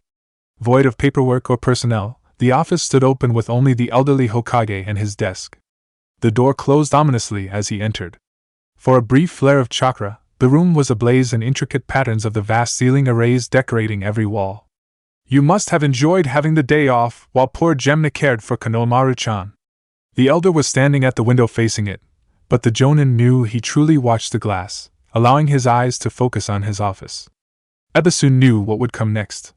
He had explained the whole bet to the Hokage and the third had laughed it off, already knowing about it from his own secrets. It was the one reason he had so much leeway with Naruto's education. Not that he would tell the boy or his own charge, but the bet had been made a B-rank secret. Pending the discoveries it revealed, it would possibly be made A-rank. And only Naruto was allowed to share it. He had been expressly told to keep it hidden from the boy's Jonin. The third had been kind enough to explain away the secrecy to his grandson, but it went far deeper than the simple pride of the boy's official Jonin. That started with the treatment and correction of the shops. It ended with his status as a Jinchuriki. Today I watched as a boy, harmfully neglected by the teachers and peers in his life, was given the first true education he had ever had. I watched as a man I know was biased to his plight, began to feel the pain that I see every day in my adopted son. The Jonin swallowed his nerves and kept his jaw tight, as the Hokage turned on him with disgust at what he'd learned. The aged shinobi knew. Everything Ebisu had learned had been somehow conveyed to the raging elder. And fury was incarnate. Within moments of his arrival, the Hokage's trusted educator could see shop owners being dragged bodily out of their homes from the window of the office. Some were violently brought to justice as they were dragged screaming to the streets. The one doing it was also recognized. She had easily cast a genjutsu to keep bystanders unaware as the shopkeepers begged for help. No one would see them, no one would hear them, no one would save them. One by one the earth clones that woman had created gathered them and dragged them into the pits of hell they would reside in until she and Ibiki killed them. The next day no one would know where they went, and their loved ones would soon be visited for counseling by Yamanaka, no doubt. Taking his seat at the large desk, the cold-faced shinobi began talking, explaining almost as Ebisu had to Naruto, why they were going to die. The spy Ebisu had delivered had found the traces of no less than 100 different poisons, only a few truly fatal. But many were placed there over several different lengths of time ago. The elder personally knew the boy hadn't replaced the garbage bin since moving in. It was only Ebisu's bringing the issue to light that had warranted a full investigation. In the short time since that first spy reported in, all of them were deployed. Not just her summons, which had already reported similar, if not the exact same poisons in the shops Ebisu had investigated that morning, but also the best trackers from the Inuzuka and Aburaim. It had been less than an hour before they had identified the scents of the ones who used the poisons, and some of them even carried them still, including the hateful wife of an innocent shopkeeper. Those that weren't dragged out would be dealt with, but these were only the ones where true, hard and solid evidence had been found. This wasn't the first time he'd heard about Naruto's nutritional issue though. When he had first learned of the boy's diet, he found out simply because a small girl whose father owned Naruto's favorite stand had come in bawling when she heard what Naruto ate. And when he told her that he had no control over what the boy wanted to eat, nor could he make sure on a daily basis that the boy didn't let his food go bad, it became known as the time a child had thrown things off his own desk at him in his own office. And gotten away with it. In truth, he had been so pleased that she cared about Naruto-chan's well-being, that he honestly wanted to reward her. Instead, she was sent to a cell for a week. But he was concerned by what she'd said. So he had sent a Chunin to the boy's place to check it out, and to see what foods the boy did have. The only thing not rotten or spoiled in some way was the cup ramen, of which he had an abundant supply. He had known the boy was being overcharged, and mistreated at some shops. But he would never have thought they would outright turn him away or sell him bad food. And it was well within their rights to demand whatever price they wanted. He had unfortunately assumed the boy's love for the ramen stand had been because the girl would often play with him when she was younger. That and the fact they gave all her ruined ramen to him for free when she was starting out. After visiting him and explaining how to properly refrigerate and keep the food he bought, the Hokage moved on. Gazing in on him, he saw the boy had all but stopped even buying the foodstuffs that had gone bad. This led him to asking the Ino Shikacho Nutritional Corps, aka the Jonin's wives, to create some special spices which he commissioned to be added to all of the boy's meals at the ramen stand. Her father picked her up from the Umbu a week after her outburst, with the first batch of spices and a check for their ongoing E-rank mission. He had made a point to personally pay them for a case of coupons made specifically so he could send the boy there if it had been too long since his last healthy meal. So the boy would be certain to get the nutrition he needed. That one case had lasted for the last 6 years and still had at least another year's worth left. They would receive the coupon and cash it in at the bank, later that week, to be paid for the meal. He was also well aware of the fact that the two working there had taken to giving the boy free bowls too. Learning what he had today, the Hokage understood why the girl was so upset. He decided that he would be making another investment in their shop sometime in the next few days.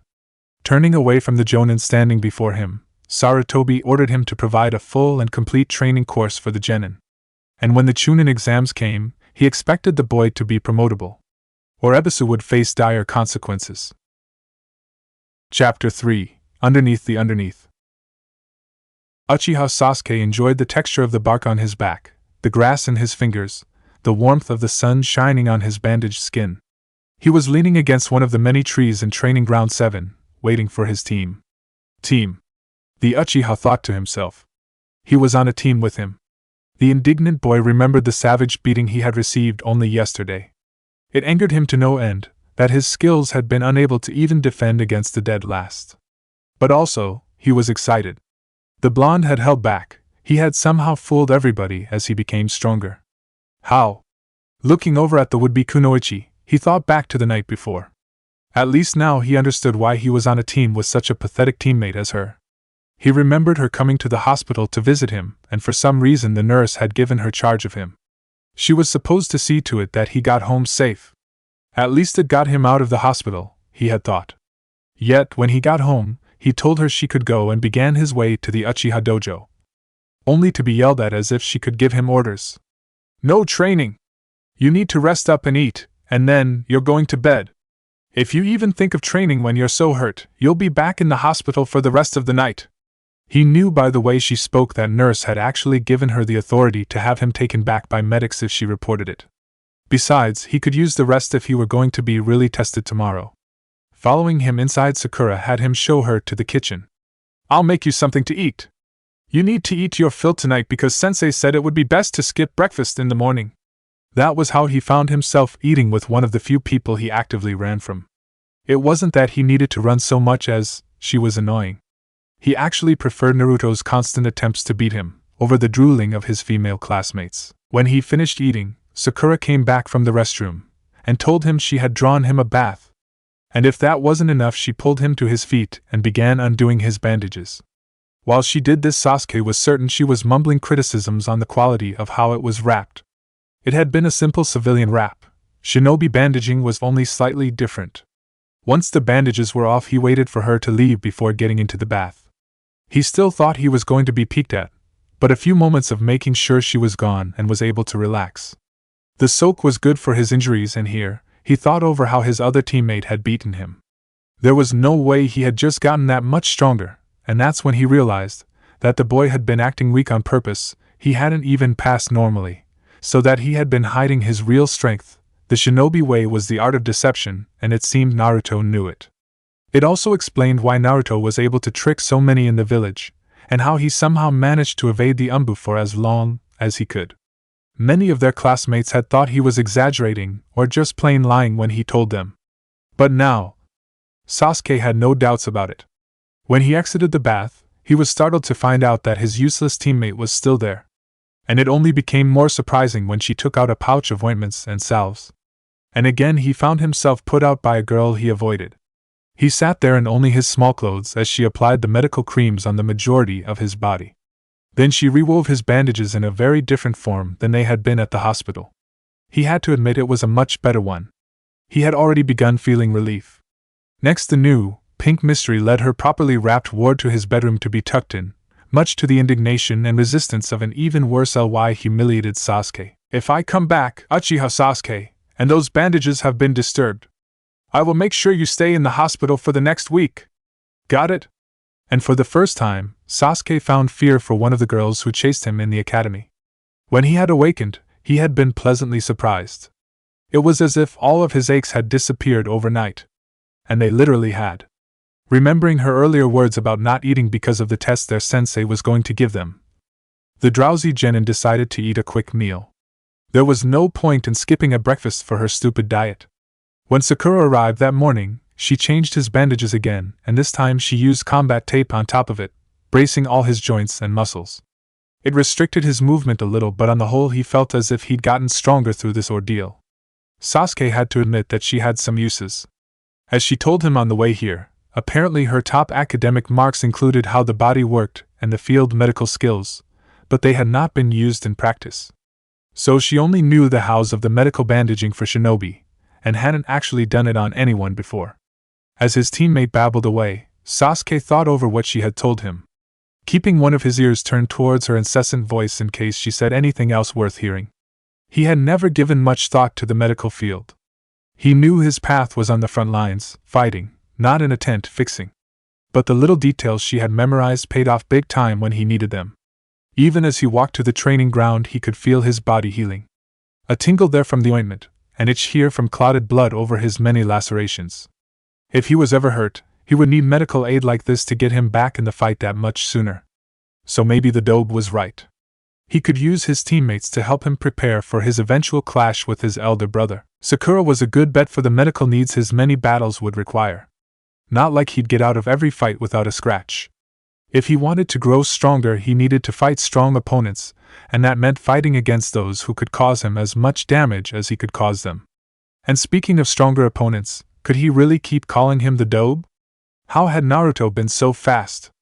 How had he grabbed him with his foot? The beating he dished out was far more than anything the boy had been capable of in the academy. Just how much had the boy held back? How strong could he be?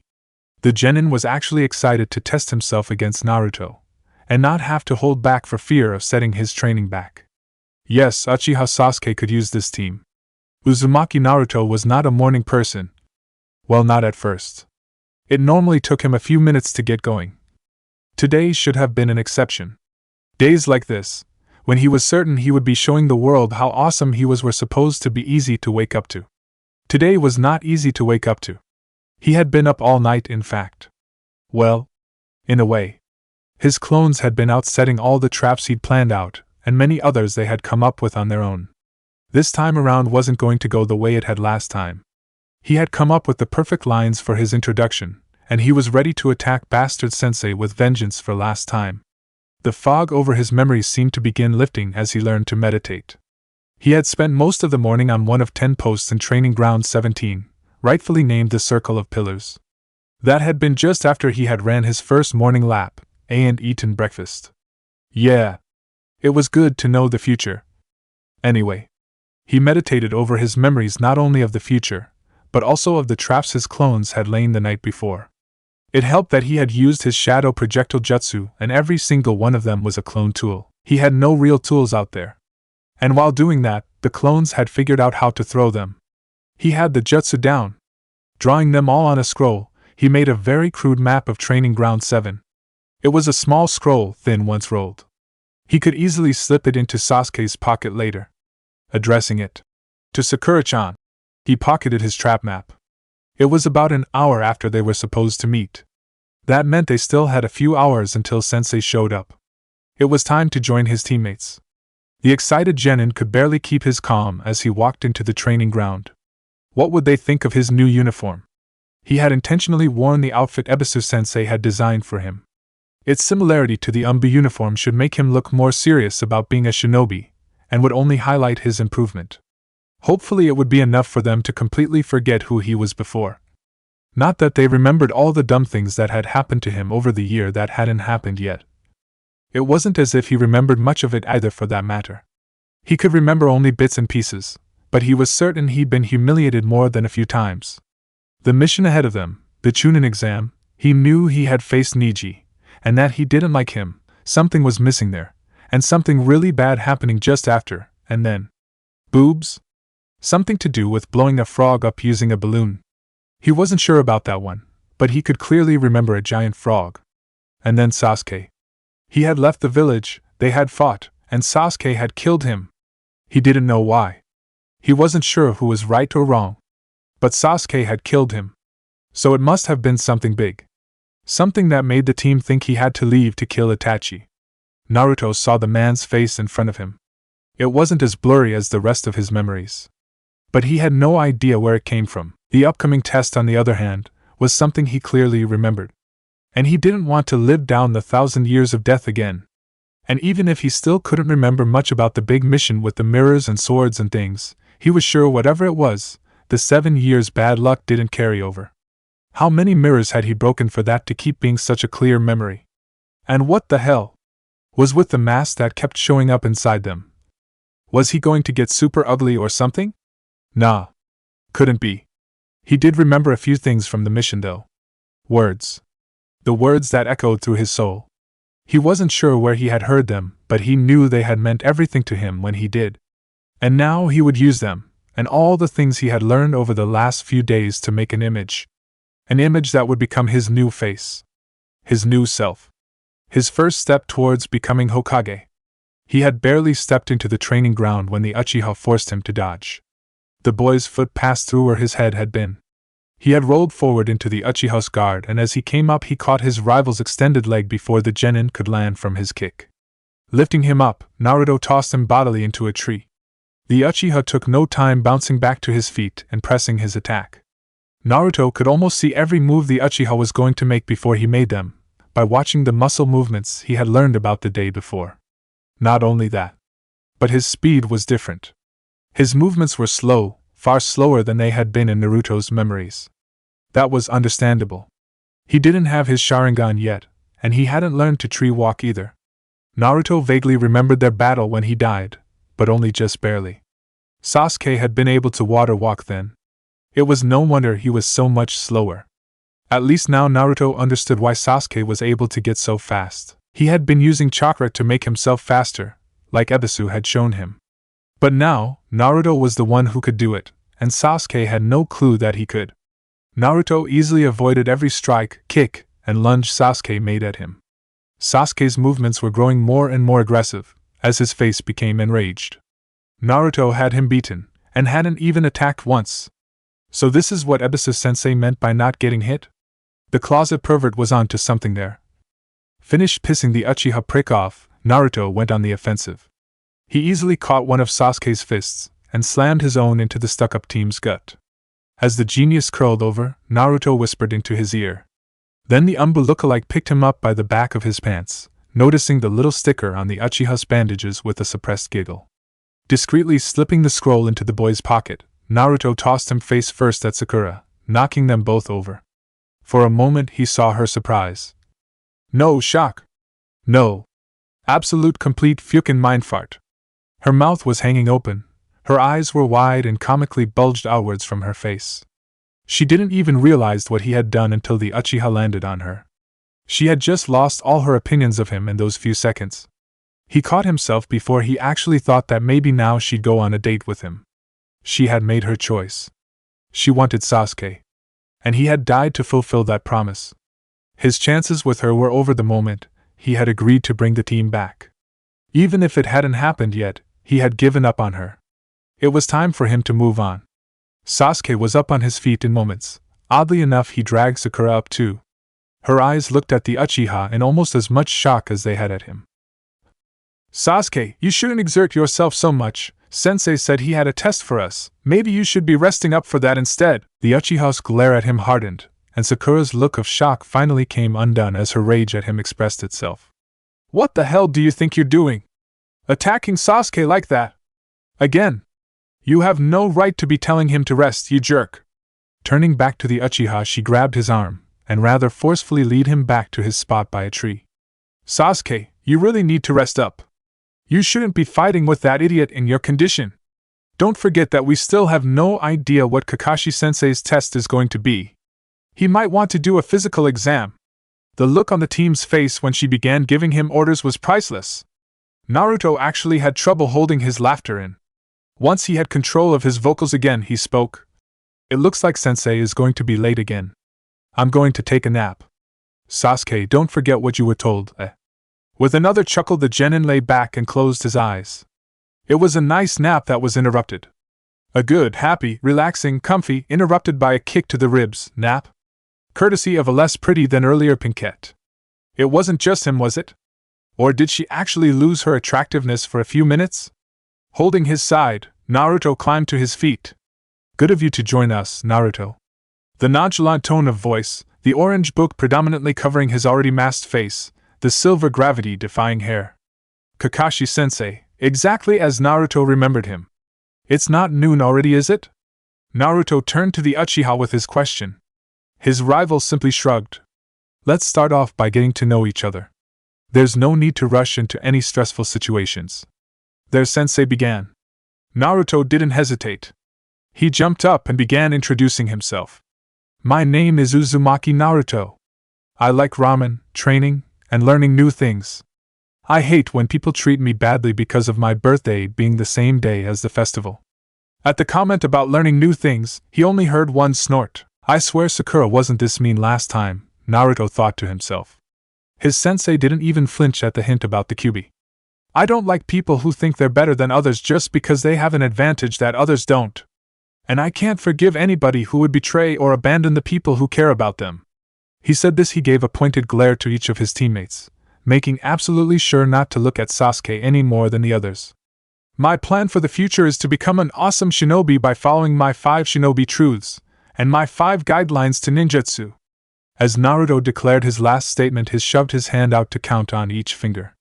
First, never give up or go back on your word. This was something he had believed for the longest time, even before the memories. Second, hard work is the only way to become strong. There are no shortcuts to strength. It was kind of funny to think that the so-called shortcut to strength that Ebisu-sensei had been preaching was the same youthful dedication to hard work that had the bushy brows duo so tough. Not a shortcut at all. Third, true strength is found by protecting those precious to you. And fourth, when you have something precious to you, you must protect it. With both arms, with both legs, and with every other part of your body. His memories of that mission, while a blur, rang clearly with those words. Both rules were dear to him, even if he didn't know why. And finally, my 5th nindo. Naruto was ready to see how the Jonin reacted to his own words being parented before he ever said them. Not that he was going to say them exactly. That would be too much of a giveaway. Those who abandon their comrades are worse than the worst scum. Kakashi's reaction was a slight widening of his visible eye, and a narrowing of his peripheral vision as he began to reassess Naruto. Not that Naruto caught either of those. To the Genin, his sensei hadn't reacted at all. My 5 guidelines to ninjutsu. 1. A shinobi's path is deception. 2. Always be ready. The best victory is a battle that's won without a fight. If you can eliminate the threat before it happens, then do so. 3. If the enemy can't touch you, then they can't beat you. This means contact with fist or chakra. A genjutsu is far harder to evade than any kunai. 4. Anything available to a shinobi can be a weapon or tool. However, if a tool isn't used to protect what's precious to you, then it is dead weight. And 5. You haven't truly mastered a jutsu until you can do it silently, from every part of your body, without vocal commands or hand seals. Each of his guidelines had been a lesson learned from Ebisu-sensei. Over the last day, Naruto's entire view of him had changed. He had never had anyone teach him as much as that man had. And from the few hours they had spent together, Naruto felt as if he had gained more than even the whole year of life that he had lost. Taking a deep breath, Naruto took the famous youthful nice guy pose. It was time to finish with a closing statement. I am going to become Hokage. And I will protect all of the people precious to me. Believe it! With that said, he sat back down, signifying that he was finished. Hatake Kakashi was not a fool, no matter how many times he acted like one. And he was fully aware that there was something wrong here. Naruto, asleep when he arrived, should have been bored and impatient. That small oddity could have been explained by him not sleeping well because he was too excited. But what couldn't be explained was the outfitting. It was as close to an Umbu uniform as one could get without being put under suspicion for impersonating the Umbu.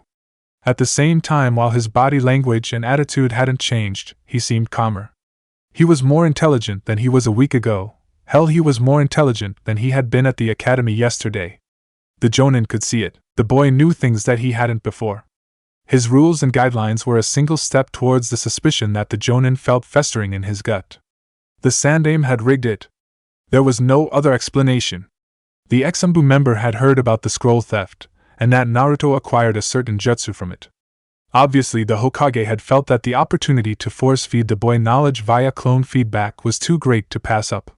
This apparently had to have been paid for by bribing him with a new outfit and tools. And that last nindo of his. It was as if the old man had been trying to mold him into Kakashi's own personal Obito chibi. How dare that old fool use his past like this? Sasuke was the next to speak, although he didn't get up for it. My name is Uchiha Sasuke. I like training and testing myself against strong opponents. I dislike being caught off guard or unprepared for something. My plans for the future are to test myself against as many stronger opponents as available, until I can kill a certain man, and then to revive the Uchiha clan. The Uchiha was wrapped soundly in medical and combat tapes. Not the standard civilian wrap, or even the shinobi combat weave. Clearly the one who had done it had studied extensively on the human body to maximize the range of movement and durability of the weave. The Jonin was mildly surprised at the extent of the boy's wounds. Nothing too damaging was done, but the total amount of minor injuries spoke of rage and violence. He couldn't believe his ears when he was told all that had happened to the boy. An ambush with shadow clones could understandably result in Naruto's victory, but his few checkups on the boy over the last year or so had him certain that there had to have been an exaggeration about how ruthless it had been. Seeing the outfit and the slight, but drastic changes in Naruto, almost changed his mind. Sakura spoke next. The kunoichi clearly hated Naruto, and even more clearly had a crush on Sasuke. Mentioning how taking care of him had made her feel, and how caring for his children would be a rewarding life. Subtlety must have come as hard to her as it did to the previously orange boy. But no point in wasting a minor opening, so the Jonin gave an offhand comment that maybe she could be the team's medic. Her eyes brightened up at that. With their introductions over, he said a few words about himself and offered to explain the test. Taking out the 2 bells, he told them the rules, explaining as he did that they were not genin yet. When the possible medic objected that one of them was injured, he merely replied that they may have to finish a mission injured, so there was little difference. It was a shame that the Uchiha was hurt as badly as he was, but that didn't mean he would change his test. And if they failed, they would go back to the academy, and he would eat their lunch in front of them. His eye narrowed when both boys subtly became amused. Sakura was the only one to react with the panic he had expected. "So I'm guessing both of you boys ate breakfast." They looked at each other, and Naruto's grin was almost reflected on the Uchiha. "Almost. Even after I said you'd throw it up." It was Sasuke's reply that came, just another thing the Jonin hadn't expected. "Even if we vomit, it was early enough that the nourishment has been absorbed. Neglecting to feed your body out of the fear that you might vomit is like not sharpening your kunai because someone might cut you with it." At that, he even sent a small glare at the pinkette. "Message received? I'm not taking stupid risks when it comes to my shinobi career." Each of them had straightened. They were all ready to fight. One last thing and he would start the timer. "I am a Jonin. Against me you will have very little chance of victory. So come at me with the intent to kill." Their eyes hardened. He shouted, "Gyo!" and 2 of them vanished. With a sigh, the Jonin looked at the remaining would-be genin, and raised his eyebrow. "Sensei, do you mean it?" Naruto was in a ready stance, but his head was down, his eyes just barely visible, were almost cold. At his lack of response, the genin spoke again. "Do you really want me to attack with the intent to kill?" "Ah. That was it." The poor not even a genin obviously thought he had a chance of hurting a jonin. No surprise there, he had already beaten a chunin with relative ease. "Naruto, it's okay. I'm far above Mizuki's level. I won't die. So hold nothing back." "You mean it? No holding back. I can use any tool I have to kill you, and I won't be punished for it." That question wasn't as unexpected as anything else Kakashi saw today. There were only 2 possible reasons he would ask a question like that. Either he was asking for permission to use that chakra, or Mizuki had been punishing him if he ever got too good. "Use only whatever you feel comfortable explaining to your teammates. But don't hold back out of fear of the consequences. Even if I am hurt, you won't be punished." There. That should help his resolve. It not only hid the first reason while letting him know that if he wanted to explain it to his teammates he could, but it also let him know there would be no punishment if he did use it. And it ensured he knew that victory wouldn't get him in trouble here. Kakashi was mildly amused when a small amount of killing intent flickered to life in Naruto. "Don't underestimate me, sensei!" The genin looked up at him with a snarling face. And the level of killing intent he was producing spiked. "I'll kill you!" The Jonin could actually feel the chakra flowing through Naruto. It was unreal. It certainly wasn't that chakra, but his own. How much had Naruto been holding back exactly? If this was what the boy was talking about, then it explained a lot. All those times he would escape pursuit, his many successful prank infiltrations, even the easy defeat of Mizuki. In a flash, Naruto's fist slammed into Kakashi's open palm. His speed was at least Chunin. And the power behind the fist. It almost felt like Guy. Sasuke remembered this feeling clearly. It was the same as when Naruto had said those same words to him. Terror. The complete and absolute certainty that he was going to die. If not for the knowledge that Naruto was on his side, the Uchiha might have fled. He remembered the words the Dobe had whispered in their spar. "Sensei's test is going to be a trick of some sort. You need to look underneath the underneath, under his words to what he's trying to get out of saying them, and under that to why he would want that result. But above all, we need to work together no matter what he says." The scroll is for Sakura. It was a clear hint that the dobe knew what the test was. He had inside information. And the fact that he would pass it to him like that could only mean that they weren't simply waiting for a late teacher. The Jonin was watching them. So when he landed from the toss, he passed a message to his landing pad and deftly transferred the scroll as per instructions, foregoing the payback spar he had desired in lieu of keeping his true abilities his own until the test. When Naruto moved, his body seemed to vanish. He was fast. Whatever punishment he thought he would get for not holding back must have been there for a long time. There was no possible way to get that fast overnight. Sasuke didn't know what happened between the dobe and their taijutsu instructor, but it had to be directly relevant to his secret skill. Was Naruto getting punished unless he held back? Or had he accidentally killed their sensei? It didn't really matter anymore. His secret was out. Naruto's quick maneuvers of hand-to-hand had almost caught the Jonin several times. Whatever it was Naruto was doing had managed to push the Jonin from his crouching position. Then Naruto leapt back, and when he landed, he wasn't alone. What was that jutsu? Naruto had never been able to perform the clone jutsu, and yet their sensei was dodging these ones like they were solid. It almost looked like he had their sensei cornered when the Jonin struck out and killed all of the clones, with a single hit to each. When the smoke dispersed, there were no Narutos left. Where had the original gone? He was about to come out to try his own luck at the Jonin when the entire area was covered in kunai from above. The Jonin leapt away and all the kunai vanished like the clones had.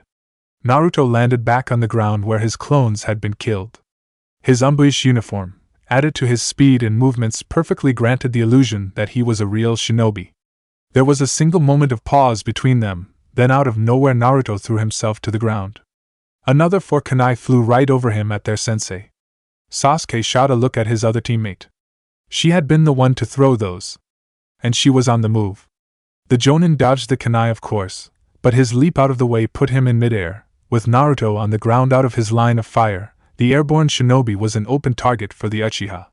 Taking the advantage, Sasuke leapt out, catching their sensei with a quick taijutsu combination, which the Jonin bizarrely used to launch himself back towards the ground.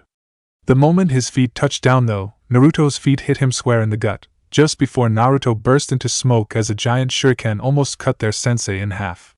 The sacrificed log fell to the ground and cleanly split apart. Sakura was on the move again, and clones were everywhere making noise. Sasuke took the chance to silently slide back into the trees. When the clones found their sensei, he would join the fight immediately. This was so bizarre. She had been dreaming of being on a team with Sasuke for who knows how long, and it was never like this. Not that she hadn't considered that Kami would require a balance to be kept, and put her least favorite person on the team with her most favorite. But even in the fantasies faulted by universal balance where Naruto was a member of the team, Sasuke had always been the one in charge. Except in those ones. Her inner self almost made the kunoichi blush. The ones where she was in charge were unrelated to this issue. She couldn't believe that Sasuke had told her to follow Naruto's lead. He has information we don't. Keep the scroll hidden, that was what he said to her, while lying on top of her. It was wrong. First it was the beating the Baka gave her poor Uchiha yesterday, then he mocked him today. And now, Sasuke wanted them to let Naruto lead. It was madness. Insanity. It seems to be working too, her inner self admitted. When she opened the scroll that was placed in her hand when her crush pulled her up, she felt her heart and jaw drop at the same time. Well, it wasn't Sasuke's declaration of love. It wasn't even his handwriting. No, instead she held a sloppy, grungy map of the training ground. The poorly written key signified that the grounds were layered with hundreds of traps. Not 10 or 20, not even a single 100, but hundreds. No wonder Naruto had needed that nap. He had been up all night setting traps for their test. She kind of felt bad for kicking him as hard as she had. Well, she'd never doubt Sasuke's plans again. If he said to follow Naruto's lead, then follow him she would. It was as if the Baka was a different person entirely now. He was calmer, smarter. Way smarter. He had a plan, and he was actually outfitted properly. His movements in the brawl between him and Sasuke-kun had been at a level beyond anything she had seen in person, and there was that. The kunoichi shuddered at the thought of that horrible feeling she'd gotten when he told Sensei not to underestimate him. But now his fight with their sensei was almost impossible. Sakura knew that movement like this was normal for shinobi, but not him. He couldn't move like that if his pants were on fire. Taking another glance at the map, Sakura found the first trap close to her and looked it over. It was eerily similar to something he had made to launch paint balloons at Ino and her friends in the academy that time Ino had made her cry. The traps were simple enough to figure out. There were launchers, which she could release on her own, and many others that she could cause to go off by hitting the trigger when her sensei got near. Others still would be released only if set off by the battle. She silently hoped that Sasuke-kun wouldn't get caught by one. Their fight had moved, so she moved with it. There were so many traps listed on her new map that it almost didn't matter where she went, she was never too far from one. And when Naruto hit the dirt, she knew he had given her the opening. Releasing the cat, she sent the 4 kunai at their sensei. And when he dodged, Sasuke appeared. His fast movements had sensei flying at the ground, right into the line of fire of another clone's drop kick. Moving to the next one, she hit the release as soon as she arrived. The giant shuriken was flung at their sensei, who used a substitution to escape. The next half an hour went like that. Naruto Baka would keep Sensei team moving and leading him into traps, and she would set them off, forced to deal with the clones and her many projectiles. The Jonin left himself open, and that was when Sasuke would pounce. Naruto even got him into the lake where Sasuke showed his cool fire style and boiled the water, turning the replacement log into ashes. They were getting closer and closer to bringing him down. And there it was, an opening that was too good to be true. One of the bells had broken off his belt, and was still hanging at that same distance for half a second without inertia. The Jonin was using his chakra to dangle the bell out as bait. Not wanting Sasuke-kun to be caught, she moved as fast as she ever had, and instead of taking the bell and landing in his trap, she plunged her kunai under his rib. Both her teammates' attacks landed a second later. But the Jonin was gone. This was by far the best team he had ever tested. With Naruto sending a mass of clones at him wave after wave, he was kept busy while the other two would prepare their own attacks. The one time he had tried to swap with a clone and hide among them, the original would vanish and they would all be pelted by kunai from above. During his fight with the Umbresk Genin, Kakashi was constantly targeted by a relentless onslaught of projectiles. They would even take out Naruto's clones when the opening presented itself. Haruno wasn't anywhere near the disappointment he had observed from before. To think she had layered the place with traps beforehand was unusual, especially for this generation of female genin. Not only that, he couldn't seem to predict where she would strike out from. None of the information he had on her helped him to expect her most logical trap placement. She had actually used one trap to set off 6 others that were all in the treetops. It was as if she had a completely separate personality picking the locations of her traps. And every time he had to recover or would go off balance, Sasuke would strike. He had precision, and an arsenal of small fire jutsu that most genin wouldn't be able to use, and the large fireball he sent at him was well beyond any of the current batch of genin he had seen in the academy this year. The Genin was most surprised at the raw speed and strength Naruto had. It was so disproportionate to what he should have that it almost made up for his horrendous hand-to-hand skills. Those, oddly enough, posed their own problems. His style was so bizarre, and almost counterproductive, that it was hard to follow. And worse, was that it had points of absolute fluidity and precision littered throughout it at random.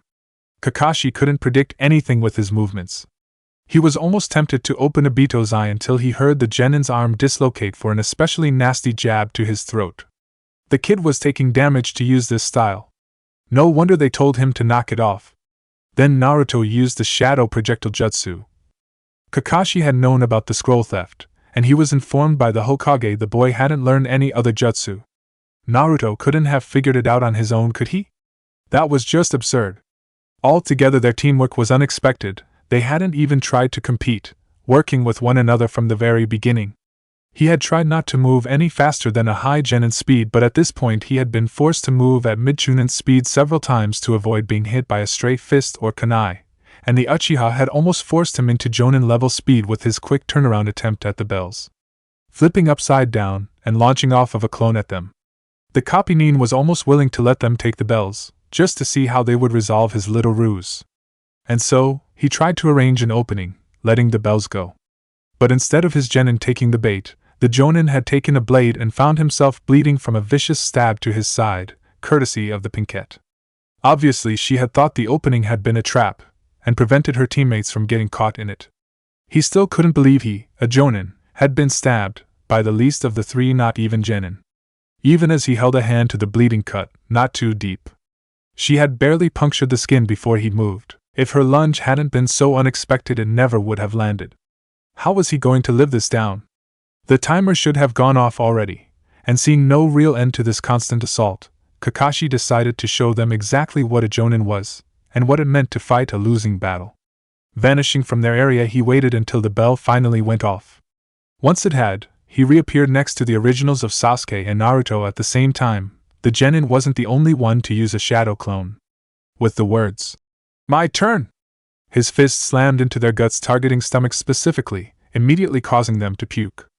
After all, he did say they'd throw up breakfast. All of Naruto's current clones burst as a third Jonin Suiton Jutsu struck. Then at a low Jonin speed, he and his clone began smacking the boys from every direction with a single open hand from each of the clones. At the same time, the third Kakashi targeted the trap user, and sent small fist-sized bullets of mud raining down on her. Every time Naruto tried to create clones, they died instantly from the most painful nerve strikes he knew. When the Uchiha tried to curl, his arms were dislocated. No matter where Sakura went, the mud kept pelting her, and when she tried diving underwater, he electrified it. And almost immediately the three of them were bruised, bleeding, and unconscious. Kakashi looked down at them once they had been laid down on the grass and hosed off with a clean Suiton Jutsu. The first team to have ever passed his test. He could barely understand it. From what he'd learned about them yesterday, Naruto had attacked the Uchiha in an ambush, likely with his clones. Though he didn't have any real details, the boy was soundly beaten and the Uchiha should have been eager to fight against the blonde. Furthermore, Sakura had a passionate dislike for the boy, while the clan survivor had the same feelings for the girl. It didn't add up. But then again, it kind of did. If Naruto's attack had been as brutal as he had heard, then the Uchiha may have began respecting him. The girl could have taken his cues and followed Naruto's lead, accepting him as the alpha of the group, especially after that pressure of killing intent. And it was obvious that she had rebandaged Sasuke this morning. The Uchiha definitely hadn't seen the property of Haruno Sakura label placed on his lower back, by the girl's bandages. The tramp stamp was only visible to him, because they had been fighting. Altogether, the Jonin had one hell of a team to start with. Chapter 4: Bargain with Uchiha Haim. His body hurt. That was normal for what he'd just been through. However, he wasn't normal. Naruto knew that his pains should have already passed. Unless he hadn't slept as long as he had thought he would. Opening his eyes, Naruto could barely make out the form of their Jonin sensei standing over him. The beating he had given them had been completely uncalled for. Where the hell did it come from? Bastard sensei hadn't done this to them last time. Naruto was sure of that. So why? Why had the masked Jonin gone on the offensive? There was a groan from beside him as the Uchiha began to wake. His hand lifted from the ground and covered his eyes. "What the hell?" the Uchiha moaned. "No one ever told you that I wouldn't fight back." Their sensei's voice was almost cheerful. Bastard. Had he enjoyed that? "Well, since all three of you have woken up, congratulations. You managed to actually pass my real test without even trying." Blinking the pain from his eyes, Naruto looked around for Sakura. She was on Sasuke's other side. She had actually managed to sit up. Her hair was a tangled mop almost completely covering her head and shoulders. It was soaking wet. And so was she. When Naruto tried to sit up as well, he realized he was wet too. Well, that explained why he had woken up. Sensei must have dumped the whole river on them, if the soaking ground were anything to go by. "What do you mean we passed? And why the hell did get kicked the shit out of us for?" Naruto accused his sensei. "The test was never really about the bells," their sensei explained. "It was about the mission to get them, and how you would perform it. If you had all attacked on your own, you never would have gotten close. And if you had fought each other." Letting that statement hang, the masked Cyclops gave each of them a pointed look. "The only way a group of gennin has any chance to win against a Jonin is if they work together and get very lucky. However, even that was a test. You were given a mission that would normally have caused you to fight against one another, and in order to see the true test you needed to be able to look underneath the underneath. That was something I thought you would have had trouble figuring out without it being explained, but even a Jonin can misread someone." Naruto tried to ignore the look Sasuke was giving him. "You are all officially gennin. Meet back here tomorrow at noon for our first mission. I would suggest spending your free mornings training here together, and your afternoons working on individual training in one of the other public training grounds. Pulling out his book, their sensei turned on heel and began walking away. His suggestions echoed in Naruto's ears. Last time he had told them to be there at 8 in the morning and then never shown up until noon. Why did he give them a different schedule this time? Why were so many things so different? First he showed up at the academy 2 hours early, then they had introductions here instead of on the academy roof, and he actually fought during the test. Now this. If things like that could change, then what else might be different? What else might be changed from what little he could remember of his past life? Naruto. The Uchiha had turned to look directly at him. How did you know about the test? And things just kept changing. Sasuke had just called him by his name. After talking his way out of the Uchiha's curiosity, Naruto fled to the training ground behind their own. The circle of pillars. Training ground 17 held all sorts of landscapes and terrain. From the trees in the back to the cliffs on the wall. The river and beach that flowed behind the stone column. The circle of pavement that went around it, separated from the column by a deep trench. The grassy plain in front and the 10 training posts where Naruto meditated. All of it was encircled by the hundreds of towering posts that gave the training ground its name. This was where he had agreed to meet his supplemental sensei tomorrow. But that didn't mean he couldn't train here without him, did it? Taking his seat on the widest training post, Naruto began meditating. He had lost many clones during the test, and he had yet to release the rest of them still out there. Slowly he allowed the chakra of his copies to re-enter him and absorbed with the chakra all the thoughts and feelings that the clones had experienced. He wasn't anywhere near good at reading the feedback. But he was able to get more than he had the first few times he'd done it. A couple clones had been all that was left by the time he finished meditating, and those were the ones he'd assigned to stick around until the training ground was clear so he could reclaim his gear used in the test. His traps had all been clone tools, but in order to use the shadow projectile as often as he had lost the real tool each time. It wouldn't be very long before the other two finally went home, or wherever they were going. Until then, Naruto would go over the forms and kata he had learned for his taijutsu. The test had gone great. He had made his impression and earned their respect in a matter of mere hours. As he moved from one stance to the next, the blonde considered his previous concern. Things were changing. As he had meditated a few moments ago, he had gained a clear view of his previous version of the bell test. His sensei had tied him to the training post for trying to eat the lunch boxes. It was a foolish thing to do, and he had been punished for it. And that was when Sasuke and Sakura passed the test, allowing them to become gennin. His memories of a certain technique that their sensei used on him brought out a whole new disrespect for the man. However, unlike then, this time they had all fought together, and his sensei had beaten the living hell out of them for it. What happened to change it? The time-displaced teen spent his entire training session trying to figure it out. When the answer finally came to him, he almost had a panic attack. The only things different were things that had been affected by what he did. The thing changing everything was him. It started with his bet. Ebisu-sensei had been forced to train him, and that was how he got so much better than he was last time around. Next it was his fight with Sasuke before team placement. That must have been what caused Kakashi to change his test. Sasuke hadn't been there, so they hadn't introduced themselves. Sakura had been the one to fix him up, if the fact that her name was stamped on the bandage on his lower back said anything. Something she had done had gotten Sasuke to open up during the introductions this morning. And everything else had been him trying to make sure they passed. His traps, his warnings to Sasuke. They had been what got the three of them working together from the beginning, and that was why they had passed the way they did. Sensei had only fought back because Sakura had cut him a little. Her surprise attack had surprised all three of them. And the fact that the very tip of her kunai had tasted blood was something Naruto had never thought would ever happen for the girl. Every single thing that he did changed things. And everything could be changed if he didn't try to keep it the way it was. How could he be sure they would get the same missions or even the exam? Naruto was certain nothing he did could stop the exam from happening in the first place. But how could he be sure they were in it? He needed to find a way to make sure things happened as they were supposed to. And then, when he had the chance, he would stop Sasuke from leaving before he made it out of the village gates. Uchiha Sasuke wasn't fooled by a single one of the excuses Naruto had made, saying things like, "That's just common knowledge," and "Everybody knows gennin teams are 3 gennin to 1 jonin." Didn't explain anything. It was all bullshit. Sasuke had seen several gennin squads with only 2 members, and he had witnessed firsthand as several of his clansmen were taken as apprentices. Naruto knew something before the test.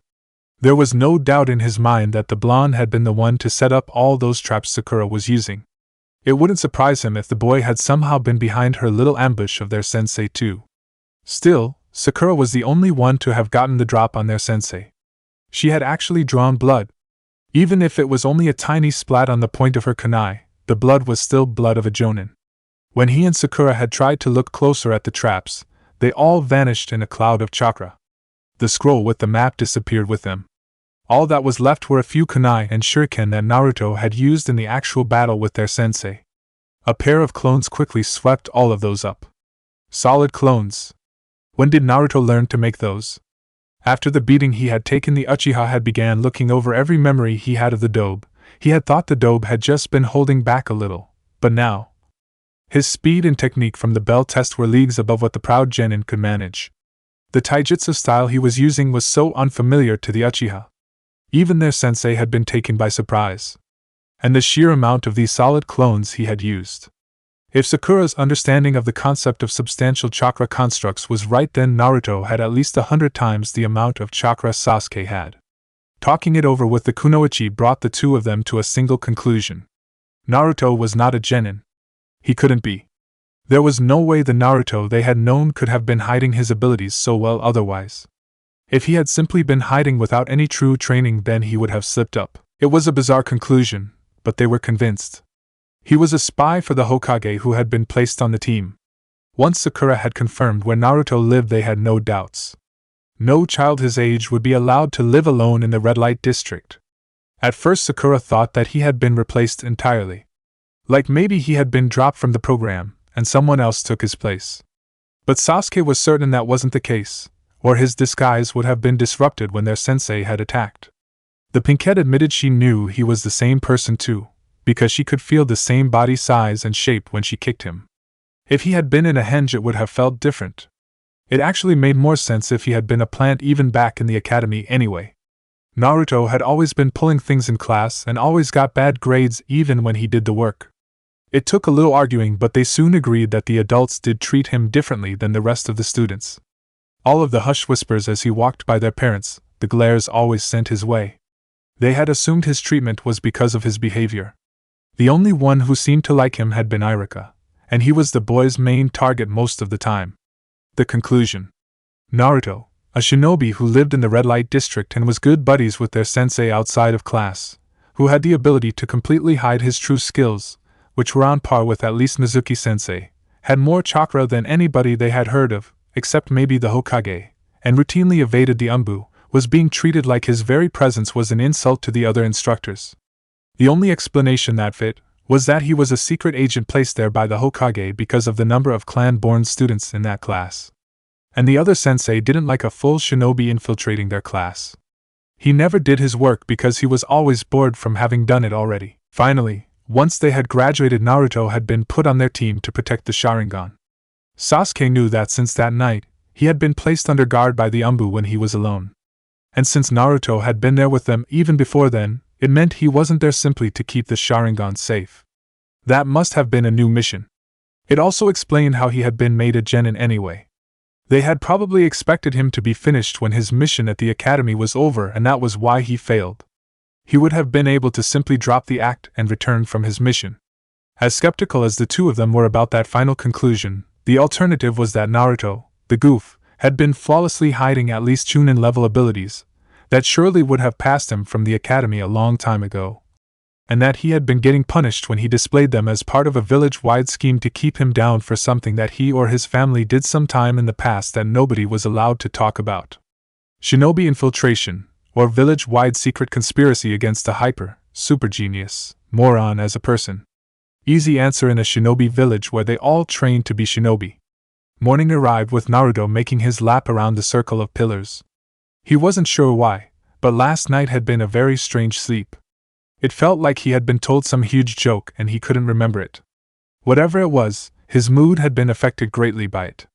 Everything seemed to make him laugh today.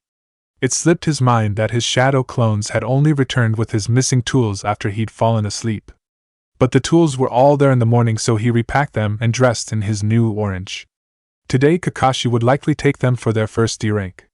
But if not, it meant Naruto's slim grasp on the few changes he had made was worse than he thought. Try as he might, Naruto couldn't remember what his first D rank mission was. All he remembered about it was that Iruka had yelled at him in front of the old man for complaining about it. That wasn't the only time Iruka had yelled at him for it either. Naruto had one more hint at what the big mission was. He had been begging for a new mission and Iruka had been there then too, which meant that it was going to be during a break in the academy. Classes started up again in a week, and they would go on for 3 months before the next break. That must be when it would happen. During the spring break. Naruto had until then to figure out how to ensure they were on that mission. Otherwise there was a chance that their sensei wouldn't let them take the Chunin exam. And that meant that whatever happened in the end would happen differently. He wouldn't get the chance to save the old man. Naruto wasn't sure how he knew the man would die, but he had been so sure the old man had been dead when he first returned. He wasn't going to miss the chance to save him. His musings finally came to an end as he sensed movement just outside the training ground. It was Ebisu-sensei. "Ah, Naruto. You've already taken a lap this morning?" The Jonin quickly jogged over to the 10 posts. "Yes, sensei. I was going through my kata before grabbing something for breakfast." Straightening his glasses, the bandana-browed shinobi considered. "How long until you are to meet with your team?" "Noon." The look Naruto received from Ebisu told him that the Jonin hadn't expected it any more than he had. "In that case I'll treat you. I know a good place to get Tamagoyaki and Yakizakana this early in the day. I guarantee they'll serve you with the utmost respect." Naruto certainly wasn't going to waste this chance. Not only was his sensei going to treat him, but it was at a place he'd never gotten to eat before. Ebisu led him across the village to the market district. As they walked, Naruto explained how their bell test had gone. Ebisu had been surprised it had gone so well. Thankfully, he had thought of excuses for Sasuke, so he had his newer revised ones to tell his sensei. The man chuckled when Naruto told him about Sakura's tramp stamp of legal possession. And he gaped at the fact that she, out of the 3 of them, had managed to bleed the Jonin. Arriving at the restaurant, they took seats at a table near the far corner, in a private booth. Naruto had to do a double take when he saw the waitress quickly, but not appearing rushed, heading in their direction. She draped herself over the Jonin. Her pink kimono spread as one of her legs wrapped around his waist. One of her hands seductively caressing his jawline. "Bye, so honey, please tell me you haven't forgotten our arrangement." "I have not, Mitarashi-chan." Nature was certain that the closet perv was getting close to passing out as he turned red from her touch. "Oh, so formal. If you talk like that, then people might not get the wrong idea about our relationship." Naruto knew her from somewhere. He was also certain this was not where she belonged. "Hey, I thought you were a shinobi. What are you doing working here?" At the genin's question, the familiar woman turned away from her victim and gave a wide feral grin. "I'm serving tea to some very important customers," she exclaimed. As she did so, she also squeezed his sensei's arm into her generous bust. The blushing adult had explained several instances like this over his education. It was simple security to have a shinobi of their village prepare and serve accommodations for any high-risk visitors. But who could have come to the village at this point in time? The Chunin exams were several months away. The blonde voiced his question. She gave him a sultry look as she answered. "Why, Naruto-kun, don't you know that when providing services?" Her face came very close to his as she spoke into his ear. "Every customer is important." Ebisu-sensei cleared his throat. Before Naruto knew she had even moved, the seductress had draped herself back over the Jonin, and was whispering in his ear. His reaction, however, was a sudden reduction of blush as his face became stern. "Well, I did promise Naruto-kun breakfast." The man sighed. Giggling, Mitarashi, however, bounced off of him. The result drew the man's eyes straight to her chest behind his sunglasses. From the angle his head was turned, Naruto had a bare glimpse of his eyes from the side. "Pervert. I'll bring you both plenty to eat. And then maybe I can serve you dessert later tonight. Just the 2 of us." As they waited for their food, Ebisu pulled out a small square of paper. "Let us begin our work on item number 5. Your advanced elemental training." Handing Naruto the paper, he instructed the genin on how to use it, resulting in a split cutting all the way through the square. "Ah, you are a wind user. Fortunately for you, that element can be added to many different skills even without jutsu. such as using it to extend the reach of your blade, or kunai, and even boosting the speed of your thrown weapons. He was simply restating it. Naruto remembered from many different points of view the lectures on how chakra could enhance shinobi tools. Wind and lightning were the two most kenjutsu-type elements. Fire could be used to make the blade burn, but fire didn't really cut. While water was a good supplement to kenjutsu, it wasn't a direct enhancer. And without certain bloodlines, earth was a purely defensive element when it came to kenjutsu. Unfortunately, the Jonin continued, there are very few wind users available to instruct or even assist my instruction. I know of several Anbu who use it, however they cannot be spared. There are only 4 others in the village who might be able to assist. Ebisu adjusted his glasses as he began his list. The first option is your sensei. Through his Dijitsu he has acquired many wind jutsu. In using them he may have gained some understanding of them. Naruto's thoughts on that probably showed on his face, because the lecturing hastened past the copycat. The next is the Hokage himself. His element is not wind, however he is quite capable of using it. He is busy, but I can ask for pointers to give you from him, or he might even be able to get some from an Anbu for us. That was an idea! How awesome would it be to get training from the Hokage himself? His son, however, is a wind type like you, but he currently has his own team to train. The last is an elder of the village who was an extremely skilled wind user. It would be best not to consider him for this though. His time is spent elsewhere. They continued to discuss the issues of training in that element until their food was served. Ebisu-sensei would request the pointers from the Hokage, but he could at the very least get him started on the leaf-splitting palm. Said jutsu was the wind type of the first 5 forms. The instructor had just began explaining the primary scale of steps that could be taken using solely the splitting leaf palm, when she returned. As she served them, she bowed low enough that both males could see she had loosened the sash holding her kimono closed. Ebisu's hand immediately gripped his nose to prevent the coming bleed. With a wink at the pervert, the kunoichi stood, turned and walked away. Ebisu's eyes were glued to her retreating form until she vanished around a divider. Shaking himself out of his trance, the Jonin ushered him to eat. The food was amazing. Grilled fish and an omelet with toppings and sides to spare. Naruto had eaten food like this before, but for some reason eating it this time gave him the same feeling of being extra awake as eating at Ichiraku's. As they ate, Ebisu asked about his plans for team training. I don't know. I guess I was just going to wait until Sensei told us his plans. He wasn't sure if Kakashi would even be having them train together. He had told them to train on their own in the mornings, which was different than before. It was entirely possible that the fact they had impressed him was what he had been waiting on last time around. The Jonin nodded his head vigorously, his bandana swishing as it moved. Yes, that is a sensible intention. However, one must at least have an idea of their goals. What thoughts have you considered about your team training? Well, I was kinda thinking I'd just keep training with you or by myself when on my own, and do whatever team training that sensei gave us. The blonde ducked his face into his food when Ebisu gave him a disappointed look. Naruto, you are part of a team now. That means you need to think about more than just making yourself stronger. Increasing their strength will only increase yours in the end. As a small flush of shame entered his face, Naruto told him his thoughts on the Jonin, telling them to work individually in the mornings, suggesting that he already had things planned for after the mission. Ebisu sighed. As long as that was their plan, the Jonin advised him, after Naruto did his lap and kata they would be able to meet every morning to train. They could even eat out like they were this time if Naruto was doing well. Naruto was about finished with his food as Ebisu pressed the issue of team training. He was adamant that since Naruto could water walk and they couldn't, his first course of action should be teaching his teammates to do so as well. Naruto didn't want to lose his advantage against Sasuke, and even more so, he didn't want to change things any further. But it wasn't like he could tell Ebisu about why. So he settled for arguing that he shouldn't have to give up his hard work to someone who would just copy everything. But the Jonin chuckled and replied, sharing your training with your teammates is the correct thing to do. It would be abandoning them to do otherwise. Still though, if you do share your training, you don't have to do it for free. Wait. You mean I could make them pay me for the training? Naruto was sure that it wouldn't work. Sakura would think he was trying to get a date and Sasuke wouldn't be able to accept it without hurting his pride. No. Certainly not.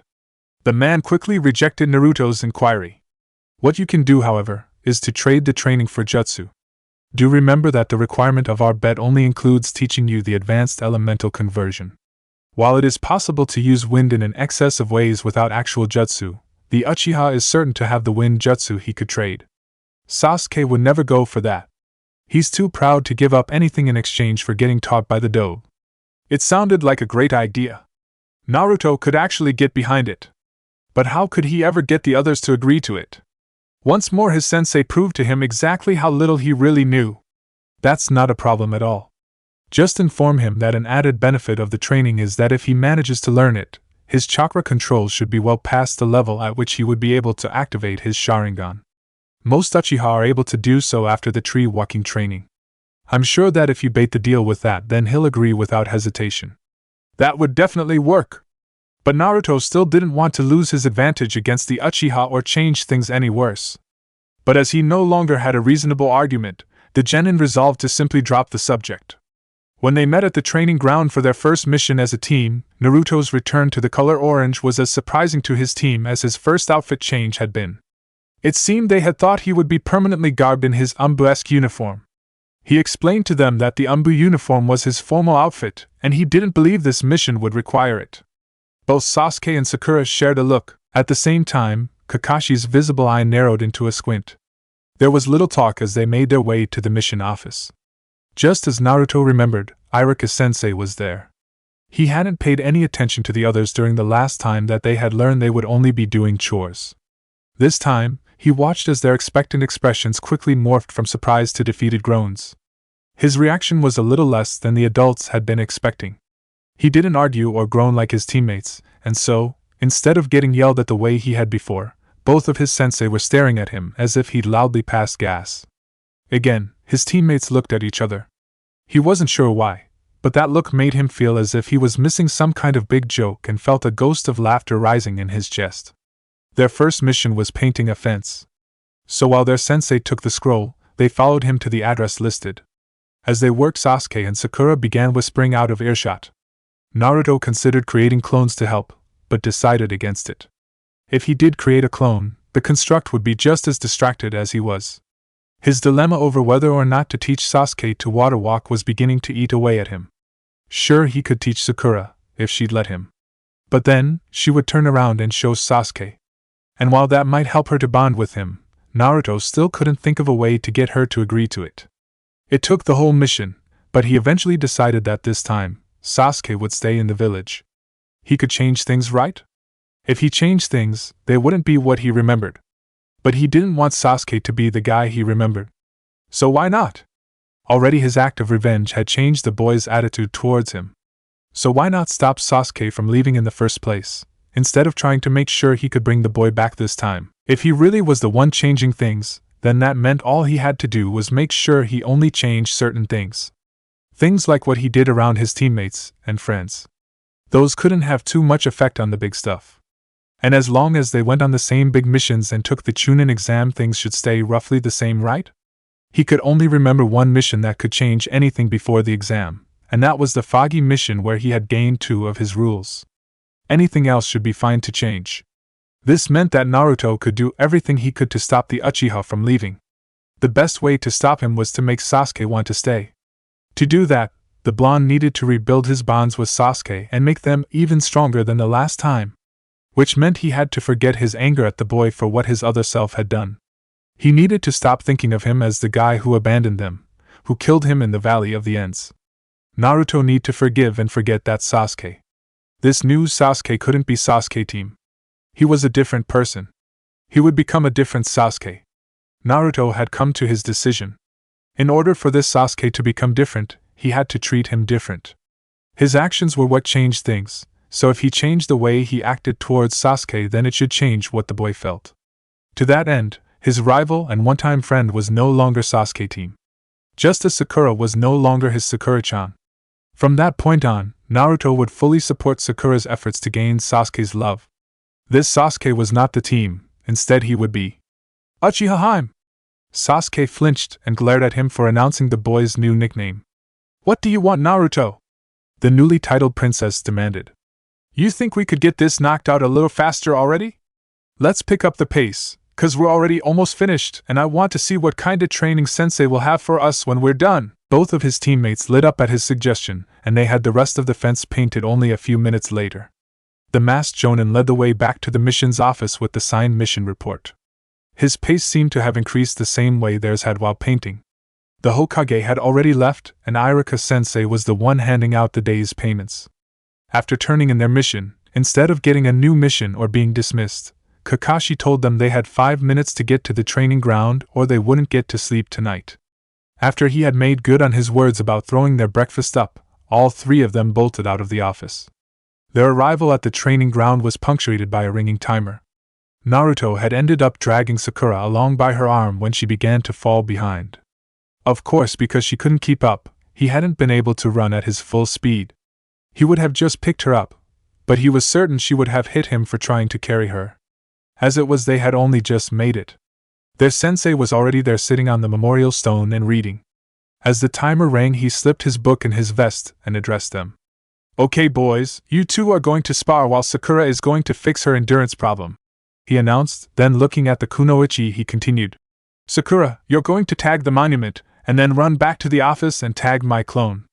We will both be counting, so you should get started. You have until nightfall to make 100 laps." With a gasp of despair, Sakura deflated and ran over to the hero's stone. Then she began her way back to the mission's office. As Kakashi thought, Naruto was holding back again. The gennin wasn't moving anything like he had been in the bell test. It was as if he wasn't even channeling his chakra at all. The gennin was sparing solely with his body's own speed. "Naruto, why are you holding back?" Without missing a movement, the boy responded. "So Sasuke can keep up." The Uchiha balked at that, but then his eyes flared and he pressed harder, forcing Naruto to dodge and weave away before continuing. "He won't get stronger if he doesn't at least stand a chance of beating me. At this speed he has to work for it, but it's still possible. And that means that he will work for it, as hard as he can if necessary." Kakashi hadn't expected that answer. It was too matured and more. The Jonin had thought that Naruto would be wanting to show off. But instead the boy was focused on helping Sasuke improve. They continued to spar like that until Sakura had finished her laps. Their wordless clashes becoming less and less even as time wore on. Naruto appeared to still be fresh after their hours of contact. By the time the Pinkette returned from her final lap, Sasuke had become thoroughly exhausted. The moment Sakura tagged the monument the last time, Kakashi announced that he expected all three of them here the next day at noon. Then he vanished in a swirl of leaves. Picking himself off the ground, Sasuke gathered his things and began trudging towards the Uchiha district. "Uchiha-heim!" Naruto called out before Sasuke had gotten too far. "Hey, you should ask Sakura if she wants to eat dinner with us." Sasuke had been slightly stunned by the continued use of his new nickname, and the fact that Naruto had basically implied that they were going regardless, and mindlessly complied. Sakura's mouth hung open as she began to blush. Hastily agreeing, she rushed to catch up with them. After eating at the last place with Ebisu-sensei had gone so well, Naruto decided to let the other two pick their dining. Which meant that when Sakura saw Ino, they had no choice but to go to the yakiniku shop where Team 10 was dining. Naruto had been intending to start bargaining with them over the training during the meal. However, since they were dining with Team 10, the male blonde tried his best to simply be the happy kid he had been when he first graduated last time around. Sasuke naturally sat in an open seat, causing Sakura and Ino to get into their usual argument about who would sit next to him. With a raised eyebrow, Shikamaru stated that Sakura's name was already on him. He left his statement hanging when Ino glared vengeance at him. "Sorry ladies, but Uchiha-heim requires a proper dining environment, as such me and Choji will be sitting beside him." The tubby boy looked at him in shock, when Naruto simply picked up Sasuke's chair, interrupting the boy's search for the written name as he had to hold on to keep from falling off, and moved it to the other side of the table, taking the seat on the other side of it from the larger boy. As soon as Ino heard the name he had called Sasuke, she grinned. "Heim-ha?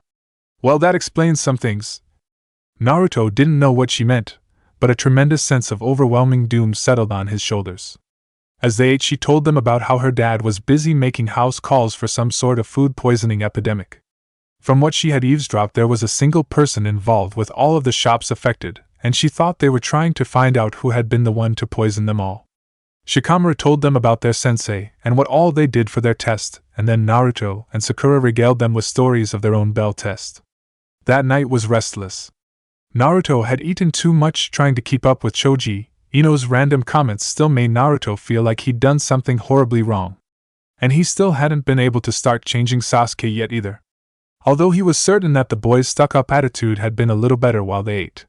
The Uchiha had actually told Shikamaru about their sensei, and agreed to play a game of shogi later that week. Through most of the night, Naruto spent his time awake going over everything he could think of to help change his friend. He even rehearsed his plot to trade Sasuke's jutsu for water walking and how it would help him unlock his Dijitsu. The Genin tried to remember the last time Sasuke had unlocked his eyes, but instead all he could remember was the Uchiha dying, and the color red, and anger. Rage.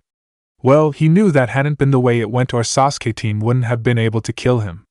So for now it did nothing to help Uchiha Haim unlocking his eyes. There was something else. He wasn't sure what it was though. It had something to do with the mask, and the mirrors, and maybe a girl? Thinking about that mission made his chest hurt, but he didn't understand. Who was that girl? Why was she so important? He had flipped through his bingo book, but outside of a few pictures he thought he recognized, only Sasuke's brother stood out in his memories. He was certain that the fish dude that was with the clan killer was Hoshigaki Kisame. But Naruto had no idea where he had even seen the two of them together. He could remember something about boobs and a toad, and the perverted shinobi. But that had nothing to do with the mission that he was trying to remember right now. That mission with the words of his past, and the deep-seated feeling that he had made a mistake carried him off into a fitful sleep. The next morning Naruto finished his laps and did his kata with a weary slump. Once done, he left a clone at the training ground to let Ebisu know where he was going. He was going to talk to Sasuke about the training, and once he had taught it to Sasuke, the Uchiha could teach it to Sakura. The clone would explain his ideas to the man and get whatever instructions he had for Naruto to do for the day. Then the clone would come to Naruto and tell him about them directly to ensure nothing was lost in the feedback. It only took a few minutes to find Sasuke. He was already up and training in the Uchiha training fields. His body no longer wrapped in the bandages that he had worn the previous 2 days. Making a clone to tell his other clone where to find them, Naruto announced his presence. "Yo! Uchiha Haim, I got some training plans I want to talk to you about." The Uchiha immediately stopped his agility motions and trotted over to the edge of the field to glare at Naruto. "Did you know about the tag?" The Uchiha's borderline accusation was laced with venom. "It wasn't really safe for my health to say anything." Naruto grinned sheepishly and rubbed the back of his head. He was ready to bolt if Sasuke retaliated. "We both know Sakura has been looking for a reason to hit me, and I didn't really want to give her any now that we're gennin." The taller boy almost flinched. Not fully, but more than just a blink. His downcast expression lost the heat of wrath from only a second ago. "What kind of training did you have in mind?" So the Uchiha had been changing already. He hadn't said anything about Naruto being the dobe or even sneered at him. Sasuke had simply asked what he had in mind. "Well, I know a pretty cool chakra control exercise that I can show you. I'm told that most Uchiha unlock their Sharingan during this training. And since you haven't yet, I was thinking you might be willing to trade for it." At the mention of his clan's dojutsu, Sasuke's eyes narrowed. "What would you know about the Sharingan? Other than that you, sensei, and your brother are the last who have it?" "The basics." Sasuke was clearly surprised about something he had said. Naruto thought he heard him mumble the word sensei, but that didn't make any sense. "The Dijitsu of the Uchiha clan," he continued, "it is capable of providing the user with a time-dilated point of view, allowing faster reaction speed, a higher level of detail-orientated perception, and it also, much like the Byakugan, gives the user the ability to actually see chakra and chakra networks, thus granting the autonomous copying of any motion or jutsu performed by those being observed. It is primarily a reaction-based tool. However, it is also an effective genjutsu instrument, and can easily cast or break most genjutsu with little skill or effort required from the user." By the time he had completed his textbook description of the Sharingan as Ebisu-sensei had explained it, the Uchiha's jaw had dropped just like Sakura's had been doing lately. Snapping his fingers to get the boy's attention, the blonde grinned widely. It looked like he had convinced his teammate already. "I can give you the training that I offered, or you can wait until sensei gets around to it. But if you want to go on higher-ranked missions sooner, then we can't just sit back and wait for them. If you agreed to trade training, I will expect you to share this training with Sakura. She probably wouldn't want to do anything I suggest, but I'm willing to bet she could get the training down faster than you do." "How much?" The Uchiha cut right to the point. "Any wind jutsu you have. Not the training." Sasuke shook his head with a small smile. How much are you willing to bet that she can finish this training faster than me? Oh! A matter of his pride. It was unintended but perfect. Well, how about if she does? You have to ask her on a date, and you have to tell her that she'll get the date if she does before you start teaching it to her. And if I lose, I'll let you copy some of my jutsu. That was perfect. Not only did he help Sakura out, but now Sasuke was more motivated than ever. Deal! The Uchiha agreed without hesitation, obviously thinking about getting his hands on the shadow clone. What is this training? No. Not yet, Heim. First. Naruto wagged his finger at him. My price. I'm a wind type and there are no wind users available to teach me any jutsu of that element. I'm sure your clan has at least a few wind type jutsu written down, right? Well, if I teach you, then I need a wind jutsu or two in exchange. Sasuke thought about it. His face expressed a deep conflict. Then he brightened. Do I get to copy any jutsu I give you when you finish them? Only one sensei says that I'm doing them effectively. With my levels of chakra I tend to waste a lot, and we don't want you copying me if I'm too sloppy. That was the main reason he had asked Ebisu for the 4 jutsu he had. Because his past encounter with the man had explained how he wasted too much chakra. The Uchiha agreed once more. They had a bargain. The deal was set. And what a deal it was! Whatever rank the fake really was had become irrelevant the moment Sasuke was convinced that Naruto could help him unlock his Sharingan. Note to self, the Uchiha thought, find out what the fake was talking about when he said our sensei had the Sharingan. If the orange-colored gennin was right about the training, the Sasuke would have gladly paid any of his jutsu for it. Once he unlocked his Dijitsu he could simply duplicate any of the jutsu he saw. Besides that, because Naruto had agreed to let him copy the jutsu he gave him, he would even be getting extra training and using his Dijitsu afterwards. What was a few wind jutsu compared to that?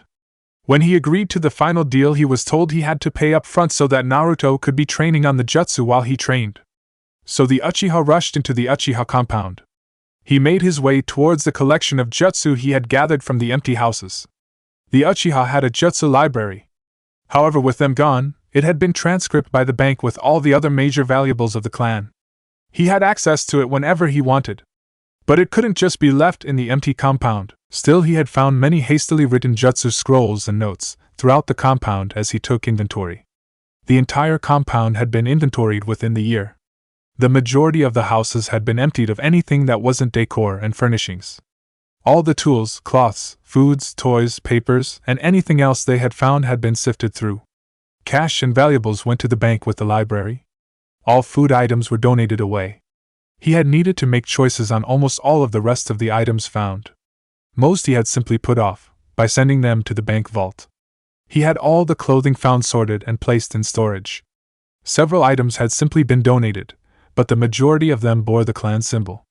He had given most of the toys to the local orphanage, along with any of the children's clothes that didn't have the clan emblem on them. As repayment for that kindness, the Hokage had waived all fees for the upkeep of the clan until he became a shinobi the other day. He had all tools stored in a single location. Basically, the military police armory had been boosted by any other tool that could be useful. The documents, however, had been sorted out before being given to him for allocation. Many had been from the military police, which were confiscated as village security files. Others had been sent to the bank as valuable assets and financials. The rest had been given to him for sorting. There were journals and letters and autobiographies. There were even a few half-written novels. He had thrown out all the attempts to recreate the Ika Ika series without even looking at them. Mostly, though, he had sorted out the jutsu kept by individuals. Most of the jutsu he had found had been added to the library, but if the jutsu was already there, then he added it to his collection. His sorting of these had been just as meticulous as the sorting of the library had been. He easily found 3 wind jutsu that would work. He had more than a few in the library, but only 7 in his collection. Picking the lowest rank of each type of wind jutsu, impact, blast, and cutting, he headed back out to where Naruto was speaking with his clone, who vanished in a cloud of chakra before the Uchiha got in hearing range of their conversation. After explaining the various steps of the chakra walking training methods to the shadow clone, Ebisu decided to spend the day with his original charge. Not all shinobi could just power through the training. The correct method of learning was a series of broken-down steps, from ghetto walking, in which one wears a pair of strapless clogs, to water walking was a vast number of steps. And it all began with picking up a leaf on the back of one's hand. Once he wrote all the step on a scroll, he gave it to the clone to deliver to the original, and told the clone that he expected the original to master all of the steps as well. Each step helped to refine the process, and could very well increase his control proportionally. Charging out behind the clone, Ebisu headed off the Hokage's night nurse, who would be dropping Konohamaru off at Gemna's today. Ebisu would see how quickly Konohamaru could pass each of the steps. He began by having the boy float a leaf on his forehead for 10 minutes. Unlike all the times he had told the boy to do it before, Konohamaru didn't complain once. Then he asked the child to try picking one up with the back of his hand.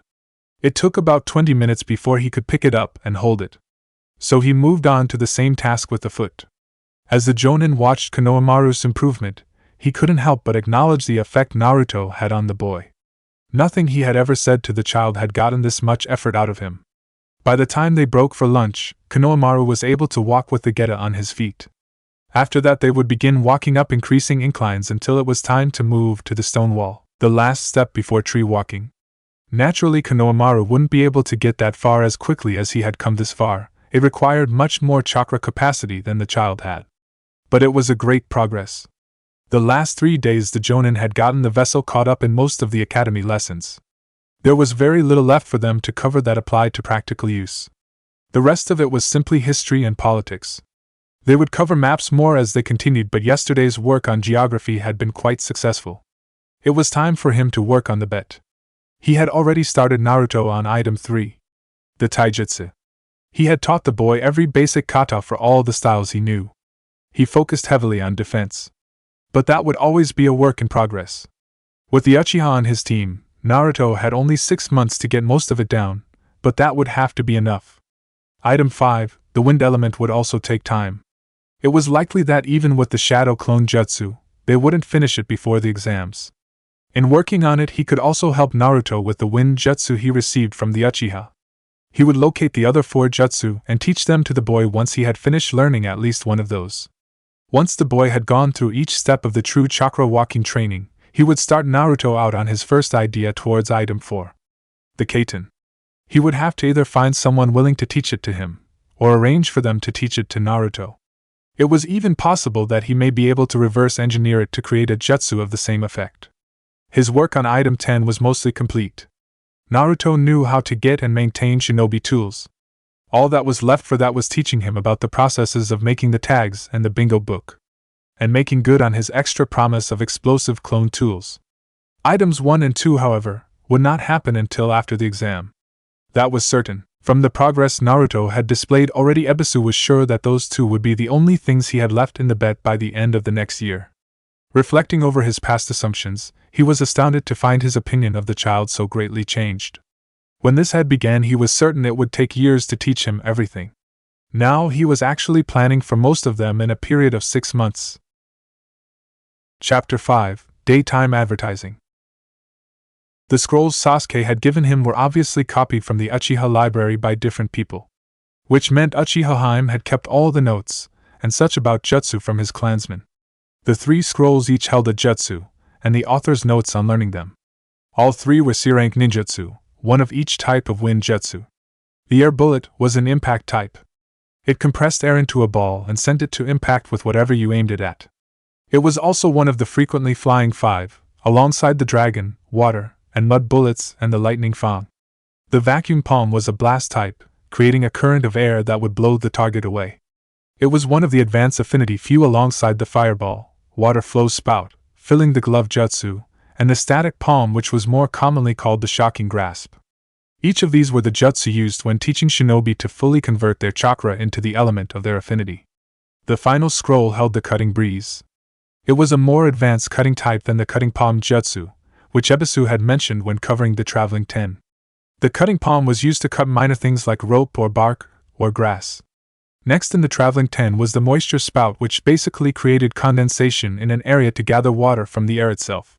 Then there was the air shift, using chakra to push air into motion, which blows away smoke and scents.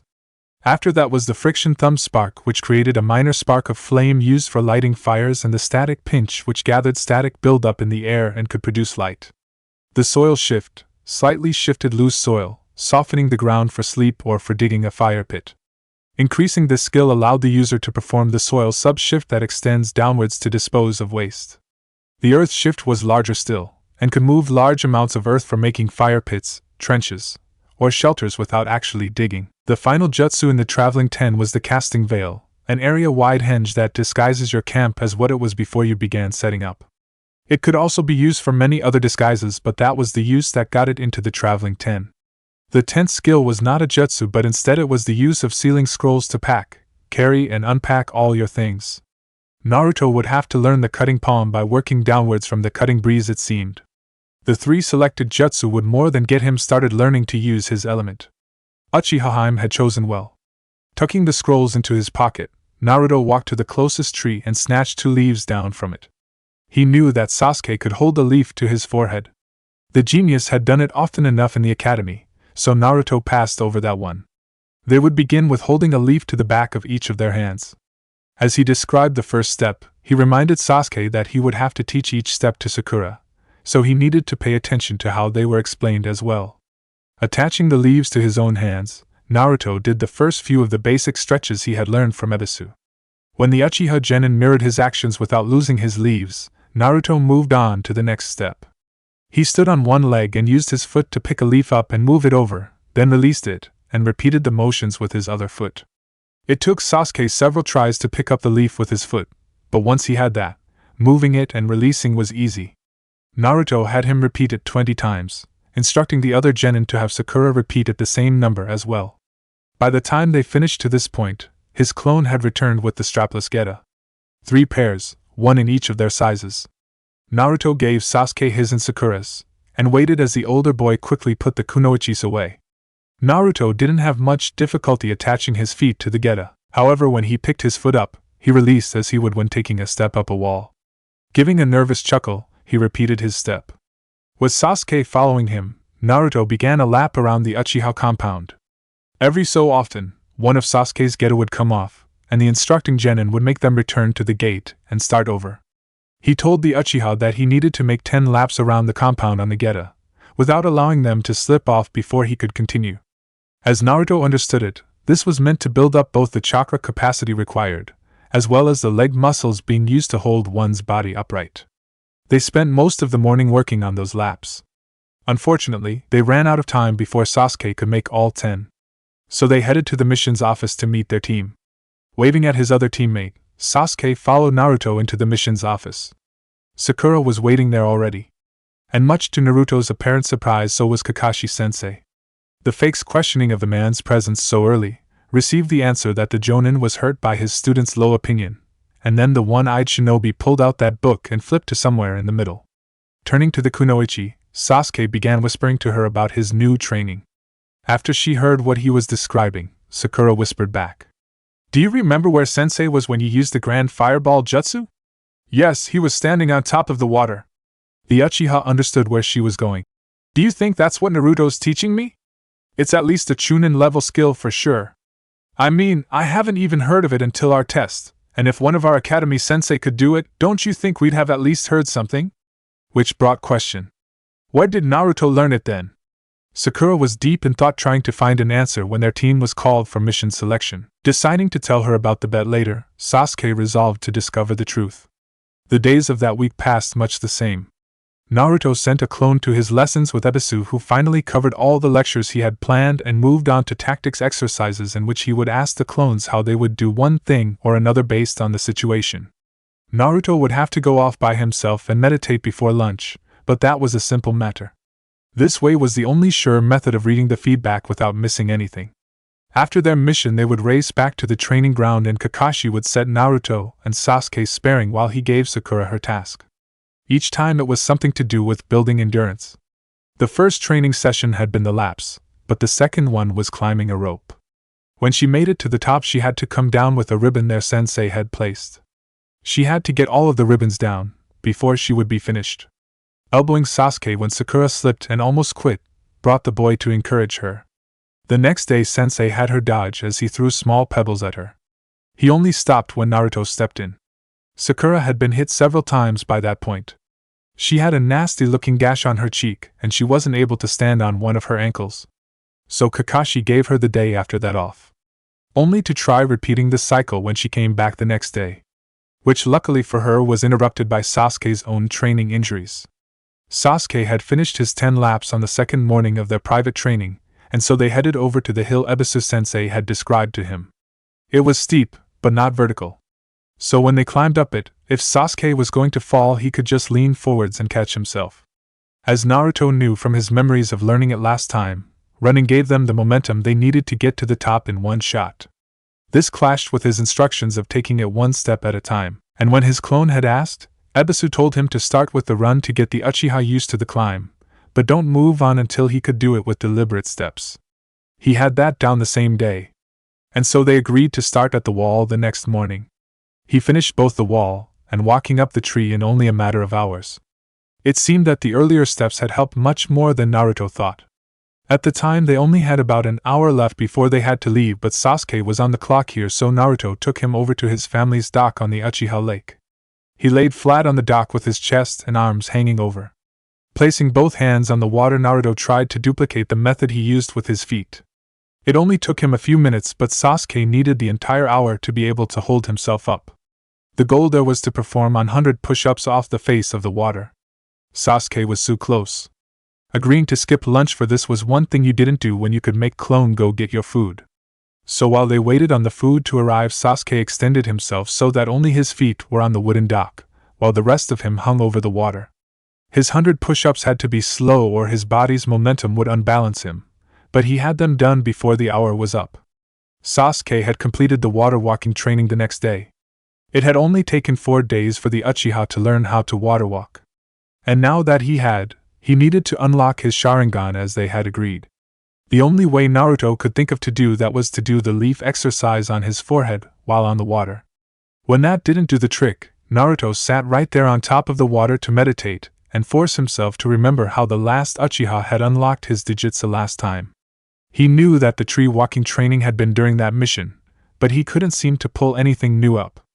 All he could remember was a great sorrow and rage at the Uchiha's death. So instead of focusing on his Sharingan, Naruto decided to try it from the other angle. The tree walking training. He focused on Sasuke as the boy climbed up the tree beside him. He would keep pace with his rival step for step. But it didn't seem enough. He had stayed out after Sasuke headed back and he fell asleep. Breathing deeply, Naruto tried to remember waking up. And a face flashed in his eyes. The girl. She was so cute. But Naruto could also feel this sense of despair. He didn't understand how he knew, he couldn't even remember it actually happening, but Naruto was sure he had watched her die. It was brief, but he could almost see her running. Towards something or away from something, he wasn't sure, but that proved to be the key. He could remember thinking that she was too fast. Opening his eyes, Naruto leapt up in triumph. He knew what they needed to do. Looking over at his teammate who was still standing on the water with a leaf attached to his face, Naruto reached down into the cool lake and picked up a rock. It was time for him to start teaching Sakura. As per the bet, Sasuke told her that he would agree to go on a date with her only if she could learn the skill in 3 days. Their sensei had given her the day off again today. He had wanted to make her run laps again, but when he saw all the wounds Sasuke had received from Naruto, again, the Jonin relented and had her tend his injuries. At the same time he told Naruto they were going to spar, and both of them vanished, leaving the 2 real gennin to themselves. Even with his Sharingan activated, Sasuke had missed their movements as they rushed from the mission's office towards the training ground. Of course, there was the possibility that they had just been clones dispelling, since it seemed both of them did that now. From what Naruto had taught him, the Uchiha benefited greatly. Once he figured out how to channel chakra into his eyes, he learned that Naruto was channeling it into his muscles. Sasuke didn't even need to copy that to figure out how to do it himself. And that led him to a new possibility for Naruto's improvements. His chakra capacity was enormous. And if Sasuke could increase his own speed by putting chakra into his body, then so could Naruto, and he had more than enough chakra to explain the sudden increase in speed. But as Sakura said, that still didn't account for his improved intelligence. It only explained how he could so easily hide his speed, which was probably the same thing all advanced shinobi did. So he dropped the matter and told her about the deal, not mentioning that fact that the offered date was part of a bet, as per their agreement. The Pinkette was excited and determined to win her date. Sasuke told her the deadline was 3 days. It had taken him 4, and he doubted she would be able to match him. But deep down he worried. He had been wrong before, and Naruto, the fake gennin, had bet that she would be able to do it, so what did he know? One arm pulled up, as the other reached higher. Sakura hung at least half a kilometer up. This rope she was climbing was connected to a tree at the top of a cliff. She had been told to climb down and bring 100 large rocks back up. That wasn't as hard as it sounded now that she could channel chakra into each fiber of her muscles. And she had been so smug as she awaited her chance to show He-sensei what she could do. She had half planned to simply walk down the cliff without the rope, but her sensei seemed to be a step ahead of her. He instructed her that the rocks had to be brought up 2 at a time, 1 on the bottom of each foot. Even so, Sakura couldn't stay down about the training. No matter how exhausting it was, she would meet it with joy. She was going on a date tomorrow. Her inner self was completely occupied with what she would wear and how she would rub it in Inobunta's face. The afternoon she'd head off so she could tend to Sasuke's wounds and been wonderful. First, he had her attach a leaf to her hand and move through a few basic stretches. They were similar to the ones they had learned at the academy, but they were more specific. She didn't even feel the effort of the leaf as she memorized the stretches Sasuke was showing her. The 20-leg swings were slightly worse. Her ankle was still paining her. When he told her about the next step, she asked to do the laps the next morning. She needed to soak her leg and wrap it for the run. That had taken the longest out of all the steps in the process, but she had gotten through them without needing to restart even once. Sasuke admitted he had needed to restart many times. And because of that, it had taken him more than 1 day. The rest of the exercises, all the way up to the water push-ups, were simple for her to master in an hour. The walk up the hill was once up and then down, the climb up the wall was the same, and she didn't even leave a mark on the tree. If not for the fact she had to do 50 of the on-the-water push-ups, she would have finished them all that morning. She had to wait until after her second set of laps assigned by their sensei before she could wearily take on the challenge of walking across the water. However, before she went home on that second day, she had learned to water walk. With a groan about making Naruto suffer, Sasuke dropped to his butt and put his head in his hands. Not exactly the response she had wanted, but he eventually asked what she wished to do for their date. Sakura wanted to go off and shout her victory to Ino. She wanted to sing in joy, but she had been too sore to do anything. So she went to bed. Keeping Sasuke's comment about eating in mind, the next morning she decided she had burned enough food, she could splurge a little, and devoured the food her mother had cooked for breakfast. Shamefully, she had eaten every last scrap she'd been given. And then, in her gluttony, she'd asked for more. Sakura didn't know what had come over her, but she had eaten until her belly was distended. She felt devastated. How was she ever going to fit into the outfit her inner self wanted to wear? Seeing her distress, both her parents began laughing. But their answer to her plight was simple, and she would already be stuck doing it. She had to burn it all off. Train until her body was thin again. And so, Sakura pulled herself 1 more arm length up the rope. Below her, hung a pair of large stones attached to the bottom of her sandals with chakra. She couldn't wait to tell Ino. She had a date. Uchiha had actually been nervous about his date with Sakura. Naruto half thought that the boy would simply be the cool and uncaring rookie he had always been. It was actually kind of cute to see him primping himself up for the date. Every so often he would shoot a glare at Naruto as they did their mission at a rushed pace the way they always did. Naruto could remember how last time around, they used to drag it out, lazily performing their task with as little effort as it took. Perhaps that was why Sensei was actually training them this time around? Naruto had been urging them to finish their missions quickly so they could get to training, and they never spent much time on the mission at all. Once it was finished, Naruto and Sasuke squared off for their daily spar. Now for what happened next, it needs to be understood that Naruto hadn't been ready. He didn't mean to do it. He hadn't wanted to ruin their date. But it happened anyway. For the last few days, while Sasuke had been training Sakura, Naruto had returned to Ebisu's care. The man had restarted his training by going over all of their taijutsu together, and then having a light spar. They had moved on to having another round of clone dodging. When Naruto had done well with that, and had avoided most of the injuries, Ebisu gave him permission to parry attacks. They covered redirecting and maneuvering attacks for a few hours, and the next day he set some clones on him once more. His movements had to be ingrained. And so they did this for a few hours as well. The day after that, he was taught how to directly block a strike and which strikes to block. This had been the morning before Sakura told him she had done it. Not that he doubted her. And so, the morning before the date arrived, and Naruto had been given a final clone defense challenge. Learning to counterattack. Sadly, this took far more clones and much more time. But by the time he headed out for his mission, every fiber of his body knew how to maneuver an enemy's attack away and hit back as hard as he could. So when their sensei said that instead of dodging practice, Sakura would be sparring with Naruto today, the boy wasn't ready. Throughout the week and a half that they had been sparring, Sasuke had been getting faster and stronger. Naruto didn't use his chakra to spar with him, but it was still a hard spar for the boy. He only barely managed to not get hit most of the time. Sakura wasn't that good. When the Pinkette attacked with the kind of punch she used back in the academy, Naruto reacted with instinct. His left hand quickly swept her incoming left hook to the side, and placing his right hand on her elbow, he hyperextended it until there was a snap, and then as his left hand pulled her in closer, his right hand flicked forward into a fist that impacted her square in the face. The 3 swift motions flowed from him almost instantly, and were over before any of them realized what had happened. The punch gave out a crunching sound and Sakura flew backwards. As she hit the ground, she began to shriek.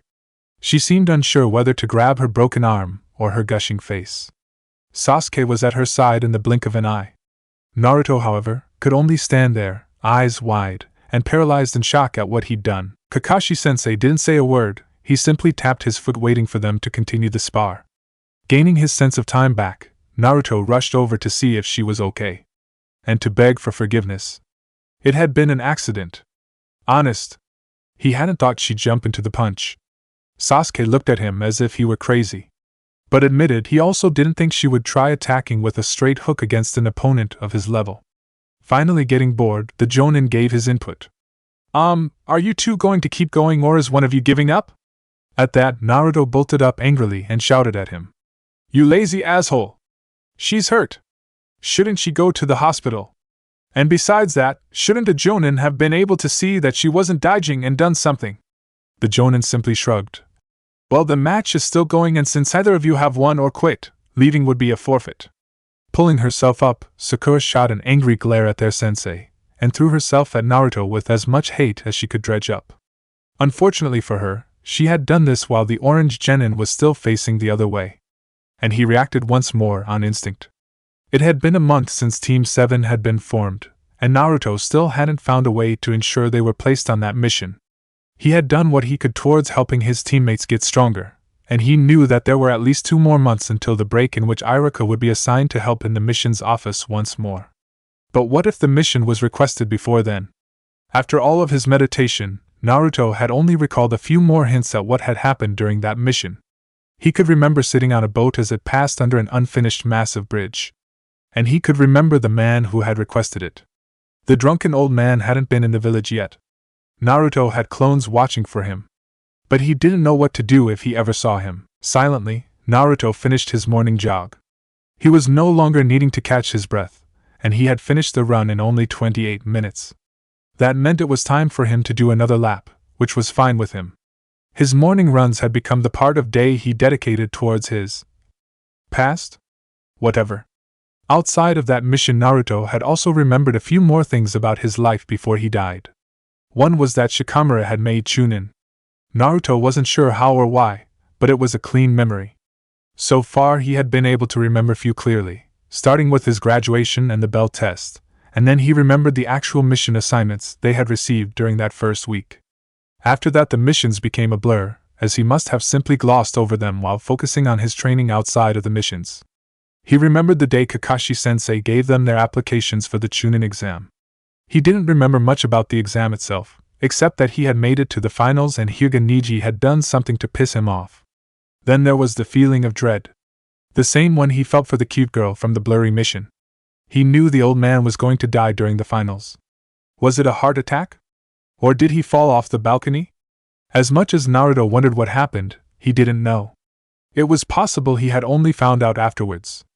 If the opponent he got after his victory against Niji had beaten him, then he might have been knocked out before the old man died. Of course, there was also the month in the middle of the exam, when he met the Toad Sage. Odd as it was, Naruto was certain the guy had been standing on a frog statue behind the women's bath. While Naruto completely believed that that would be where the guy was, it was harder to think anyone would build a statue like that and be dumb enough to put it there. Still, he had sent a clone to check every now and then, to see when the frog statue would appear. He had also figured out why the guy was so awesome. Because he was the man who had trained the Yondaime. He was also the one who wrote Kaka-sensei's pervy books, but that didn't really matter to Naruto.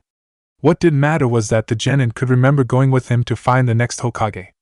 And then something about large boobs. But knowing Erosenin, that would have little to do with anything he needed to remember. So Naruto passed over the memory there, in lieu of the memory of Sakura weeping at the village gate. The mission to return Sasuke to the village was an ever-present image in the back of his mind. He could still feel the crushing weight of his own blood in his throat. Other than the image of Sasuke's brother which he couldn't place along the memory timeline, that was all he had. He could clearly remember almost everything about Ebisu-sensei, but that was clear to him since he met the guy. Ebisu-sensei was almost nothing like what he remembered. He was calm and patient and actually wanted to help. Vaguely Naruto wondered why Konohamaru didn't get the same treatment. But his mind was really focused more on the fact that Ebisu seemed to have changed almost overnight, or overday as it were.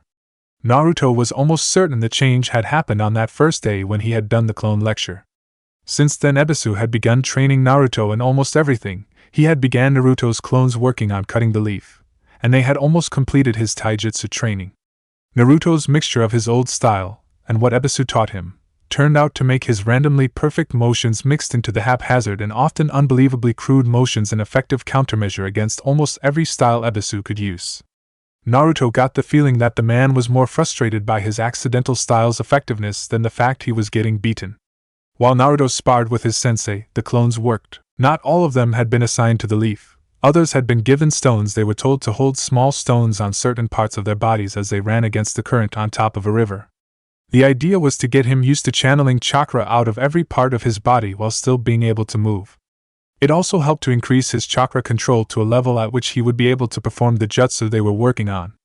They began by trying to have him spin on the river while holding leaves to his skin. That didn't work for a variety of reasons. First, he blasted the leaves off, so they tried stones instead. While that helped, Naruto still ended up going down the river. So putting the spin on hold, they simply made him run against the flow of the river while holding the stones. They could build from there. When Ebisu asked why not try the spin on the ground, Naruto stubbornly argued that he didn't want to leave any marks on the ground from his learning the spin. The Jonin didn't understand why it had to be hidden, but he accepted it after only a mild dispute. The clone set to split the leaf eventually managed to cut it all the way through, thanks to Asuma-sensei's suggestions. The elder man had explained wind manipulation to a fine point when Ebisu-sensei had asked. The two Jonin had discussed it for hours, it seemed. At least, it took hours for Ebisu to tell Naruto everything he had learned. From the leaf, they took the next step and began cutting other things, such as small strips of wood, and then bark, and moving on to actual branches. According to Ebisu, the final two steps were cutting a waterfall and then cutting through a full-grown and living tree with one's feet. But those were in the highest extremes, and it wasn't likely he would finish them by the upcoming exam. While Naruto was making progress with Ebisu, his training with Team 7 had been stunted. Because of her broken arm, Sakura couldn't spar. She couldn't do half of the endurance training Sensei had planned for her. So instead, she ran. And since he was the one who had caused it, Naruto ran with her. As they had ran during that first day, the Pinkette told him how her date had gone. She was angry with him for certain, however she had also spent most of the previous afternoon being cared for by Sasuke-kun. So she could forgive him. From there, they spent the laps around random parts of the village talking about one thing or another. From what she had told him, she spent her mornings studying for her Irionin tests. She had perfect scores with the academic side just as she always had. However, unlike in the academy, her practicals were also perfect. Even with only one of her arms useful, she was able to not only keep up, but surpass the students who had been there before her. Thanks to the water walking training she had received, her chakra control was leagues above the others. Kenko-sensei had simply rejected the idea that she had gone from a leaf on her forehead to running on water in only 2 days. When she was able to synchronize her chakra to match the woman's on her second try, the Iryo-jonin changed her tune. The medical instructor had fast-tracked her lessons to match her learning curve to the point that after 3 weeks of going to the clinic every morning, she was already being taught to refine the diagnostic scan for viruses. At the same time as their laps around the village, Sasuke had began training to use his Dijitsu and was sparring with the one-eyed Jonin. Whatever it was they had talked about a couple weeks ago had flared to life, a raw dislike between them. The sensei would now randomly put Sasuke in a genjutsu that made him trip or stumble. The Uchiha was able to escape it more often than not, but he still got caught pretty often. During their spars, however, Kakashi was slow and methodical, and highly unreadable. He only ever used the most basic combinations, however his finesse at them made his movements more than enough to counter anything the Genin could do. Uchiha Haim spent his mornings working on his ninjutsu. Naruto's clones had reported a few tidbits of his progress. The boy had finished a jutsu to hide giant shuriken in fire, and began trying to create a dragon bullet that was blue instead of yellow. Asking Sasuke about it got the clone caught, but not dispelled. Surprisingly, the Uchiha answered without hesitation. The first form of it was the fireball, which was normally red or orange. Depending on one's skill with it, the flame could turn yellow. The fireball could also change size. His normal fireball jutsu was about an arm's length to a meter wide. But his grand fireball could become up to 3 meters wide depending on the amount of chakra added. The more chakra, the bigger it got. However, the better it was converted into fire, changed the flame's color instead of the size. If he could get it hot enough, it would turn blue. He couldn't do that with the fireball yet, however the dragon bullet was different. The dragon bullet would add compression. By forcing the fireball into a smaller space, the fire got hotter on its own, and the more chakra you added, the more fire would be compressed into the ball. This meant adding chakra would make it hotter. Once the jutsu turned blue, it was called the Imperial Fireball, Grand Fireball, or Dragon Bullet, signifying that the chakra density was high enough for the jutsu to be raised by an entire letter rank. He had already been able to create a blue hand torch, which he created so Naruto could see the change. It was a small flame coming out the back of Sasuke's curled palm. Air was sucked into the tunnel created by his closed fingers and thumb, and a flame came out the other side. At first it was yellow, but as the Uchiha refined it, the jutsu turned blue. After their mission and training, both of the boys would help Sakura gather her medical supplies from the various training grounds in the village. In one of them, Naruto felt a loathing from his past. He could remember fighting some snake freak grass kunoichi. His memory was almost certain that the forest had been one part of the Chunin exam. He also knew that the grass ninja gave him the creeps for some reason. The second month since they became gennin began with the C rank. It was the first mission they had been given, in which his sensei had specifically told him to go all out with his clones. The silver-haired Jonin had actually asked him to make the clones before they headed into the mission's office and collected the C rank. The point of the mission was gathering certain berries. It took a good amount of patience to get at the ones needed, and he had to be able to tell the difference. Some were one color for ripe and others were other colors when they weren't. There would be a few different harvests over each season. The first was just before spring, when the smaller berries would ripen. The second would be late in the spring when the larger ones would. And finally there were a couple in the summer and one in the fall for the average-sized ones. Naruto could remember doing this one before. It had been given to several teams. At least one team would be there every day of the harvest. Naruto hadn't used his clones for that because they would get dispelled every time they were poked by a thorn. This time though, Naruto's clones were a little more careful and they were able to pick all the berries in that day. They were told that they would be called back in about a week to pick the next batch as they ripened. When word of his abuse of shadow clones got out, they were hired to till a large field. The work went quickly and they were given a C-rank price when they finished it that same day. Soon many other farms had begun requesting them. This was how Naruto found his solution. The time-displaced Genin finally figured out how to ensure he would get the mission he could barely remember. Because his ability to use clones made him the perfect guy for a mission like building a bridge, which as far as Naruto could remember was the only thing that made sense. All he had to do was convince the drunken guy who requested the mission that their team was the best. But if he just ran up to him and volunteered, then the man would probably get suspicious. And worse, what would his teammates think if he led them into a mission that was going to go bad? He couldn't knowingly risk their lives like that and remain their comrade. Even if he did remember them surviving, things had already begun to change. How could he guarantee they would live this time around? For that, Ebisu's words at the tea house came to mind. Making your teammates stronger will only make you stronger with them, right? This must have been what he meant. The stronger they were, the less he had to protect them. He could do this. They could do it. But they didn't know what he did. And he wasn't about to try convincing anyone that it was real. So how could he get them to accept the mission without making it look like he had planned it? And furthermore, how could he even convince the man that they were the best team? If he just started telling him how good they were, the drunk would think it was just bragging, but if he told him specifics, the man would think he was a spy. And something in his gut told him that the guy was hiding things anyway. So what could he do? Ignoring the secretive aspect for a moment, Naruto decided to simply ask for help. It wasn't too strange to ask how to get other people to request them for more C ranks. And with the few requests they had already gotten, he would be avoiding anything weird. So he asked the one man who should know exactly what he needed. The man that Naruto knew had to get people to hire Leaf Ninja. "Hey Gigi, you don't look very busy, so can I talk to you for a bit?" Sticking his head into the Hokage's window, Naruto received a groan from the village leader. "Naruto, that entrance is for specific people such as Umbu and those with my personal permission." The stern parental voice held only a hint of amusement. "I didn't really want to deal with the traffic of the long way," the genin replied as he entered the rest of the way into the office. Turning toward the boy, the elder began filling his pipe. "All right, Naruto, what is it you need? You know how those farms have been requesting Team 7 because of my shadow clones?" the boy asked. When the Hokage nodded, Naruto moved to his core question. "Well, I was wondering what I should do or say if I wanted to get other people to request us for missions like that." The Hokage instantly understood what Naruto was getting at. He wanted to know how to get more of them to hire his team for D ranks that would be worth C rank pay when finished the way his last few had been. Internally, the Sandaime considered his ward's current finances.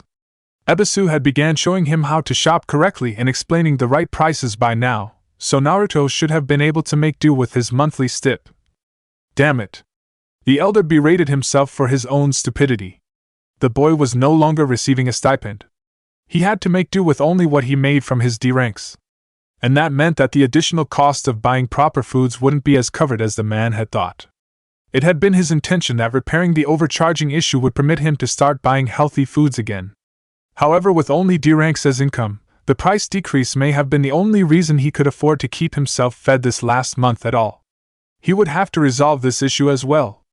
Ebisu reported that Naruto had taught his teammates the water walking skill. "They should be ready, Naruto. I can see if your sensei would like to start taking fully C-ranked missions if you are short on cash." At the Hokage's offer, Naruto felt a stab of panic. If they received a new C rank before the one he remembered, they might not even be here when it was requested. "No!" the genin responded hastily. "I don't want anything like that. I just want to get more of the ones we're getting now. You know, with my clones." "Well, I suppose if it's fine with your team, I could set aside some solo missions for you?" the elder suggested. "I don't need to separate from my team, I just want to know how to get people to request Team 7 more." Naruto's panicked face was not too well hidden. He might not have wanted his teammates to know he was low on finances, or he might have a particular mission in mind. Either way, the Hokage understood. "If you would like to advertise, then I suggest you use the same skill you wish to advertise. Send a few clones to the village square, and to each of the gates." The elder could have grinned at the boy's widened eyes. "If you've ever just watched the market district, you'd see how it's done. You have something to sell and you tell the streets themselves about it. Don't speak to any one person in particular, but to the paved road. And above all else, make sure to tell the truth, and focus on the team as a whole. If you only talk about yourself, then no one will take you seriously." Well, that was a simple answer. Naruto was a little shocked that that was all he had to do. Grinning at the old man, the genin thanked him and fled out the window towards the market district. It had taken him a few days to figure out what he wanted to do, and even then, his extra sensei had suggestions to make it better. The main suggestion was a sign that read, "Advertising clone, not the real person." The bold letters were worn on each of his clones as they hinged into one member of the team, or another. He would send them out early in the morning and they would only dispel as he slept so that he wouldn't need to remember all the boring hours. If they ever did see the old drunk, they would send their own clones to report instead of risking feedback loss. As villagers passed, he had his clones step out for each team member's showcase. As the one hinged into Sasuke stepped forward, the clones spoke about the abilities of the infamous Uchiha princess, with his Rookie of the Year title. Next it was the great Cherry Blossom with her unusually high intellect and legendary perfect control. an aspiring medical ninja who was considered by the medical training corps to be a prodigy not seen since Tsunade herself. Whoever that was. Ebisu had also modified his words too. And Naruto, the Autumn Leaf Army, able to make hundreds of clones that could actually do the work alongside the real members of the team. He had originally wanted to call himself the Orange Shadow Army, but as the pervy Jonin said, shadows weren't orange, and that name would only give away his primary skill if it made it to the bingo books. Besides, he wasn't always going to be in his orange outfit. Autumn Leaf Army had been the Jonin's sensible equivalent, whatever the hell that meant. And finally, the legendary copy ninja, who was reading a different book this time. Team 7 saw the clones the second day he sent them out. Naturally, they asked why, so he quickly responded with the Hokage's own words. He needed more money. He was no longer getting his monthly fund and the D ranks were barely covering his rent and supplies. Kakashi visibly thought about it, before shrugging and pointing at the two other genin. If they are okay with it, we can start taking 2 missions a day. Uchiha instantly voiced his. Definitely. While Sakura pondered Naruto's living situation. Either he was an orphan barely able to buy food, or he was a fully trained shinobi used to a jonin's salary. Naruto needed more money. And besides that, her own medical supplies weren't cheap. That was one of the reasons she had Team 7 looking for the herbs she wanted instead of buying them. Another reason was so that all of them could recognize them in the wild, but that wasn't the issue right now. Of course, none of them said anything else about the clones, even after they saw them again. It was safe to say they wouldn't care if he kept them up for the next month and a half. And by the time the man came to request a mission, it would be a regular thing. Chapter 6: Demons Along the Way. His clones had been advertising at each of the gates and in the village square every day since he first got the idea. Because of that, Team 7 had been given a steady increase in missions. The fact that the clones were specifically advertising D ranks meant he didn't have to worry about someone requesting them to be out of the village. However, with his unique skill set, they had taken over 24 C rank missions that would have otherwise been D ranks spread out among several teams. There was the clean-up jobs for the village landscaping, training ground repairs, and the farming jobs for local villagers, as well as many various search and retrieve jobs that were time-sensitive. Having Naruto look in hundreds of places at once saved everyone's time. Outside of their missions, the members of Team 7 had grown. Namely Sakura. Her speed and strength had been enhanced dramatically as she increased her skills. When she finally returned to sparring, she came at Naruto with a vengeance. It seemed that her medical training allowed her to pinpoint critical locations on his body with deadly accuracy. Naruto didn't even know what hit him. The pinkette was much faster on her feet than before. And at the conclusion of that spar, Kakashi's previous regimen was reinstated. For all of them. Days of running various distances with alternating speeds, climbing in an assortment of training grounds, and a day dodging just whatever the jonin felt like throwing at them that day, were followed by a rest day and then a spar day. Overall, their afternoons were busy to say the least. In most of these training sessions, Naruto had no use for clones. However, on the dodging and sparing days, they were forbidden outright. On the climbing day, he kept an abundance of clones out to catch them if need be, but they mostly sat around without being used. Sasuke's use of his Sharingan had been forbidden in their team training. However, since Kakashi had began training him individually in the mornings, Naruto now needed to use his chakra in order to compete. He wasn't going all out, but before he had broken Sakura's arm, the blonde hadn't used any chakra. Even after Sasuke had finished the chakra training Naruto traded to him, the Uchiha wasn't as fast as Naruto, who had been trained to fight by getting his ass kicked by his own clones. Now he was using about a tenth what he used with Ebisu-sensei. Sasuke's ninjutsu skills had grown as well. With his chakra control increased as much as it was, he finally mastered the Imperial Dragon Bullet and had began working on the Imperial Fireball. He was also able to use the Grand Fireball too. The massive orange and yellow ball of fire was at least 3 meters around. Sasuke wasn't as surprised at the size of it as he was at the fact it had turned yellow. All of his previous ones had been a dark red. Naruto also had great success with elemental training. His advanced wind manipulation had come a long way. After Ebisu had explained to him all the steps, he was able to practice it on his downtime. He even left a couple clones to work on it overnight. He had passed the point of cutting a branch early on, and now he was trying to cut lengths of metal wire made with escalating thickness and density. Once he had cut through the last one of them, which was meant to be roughly harder than cutting through a kunai, Ebisu would have him begin manipulating wind from his feet, starting at the beginning with a leaf attached to each foot. This, however, would all be done on his own time.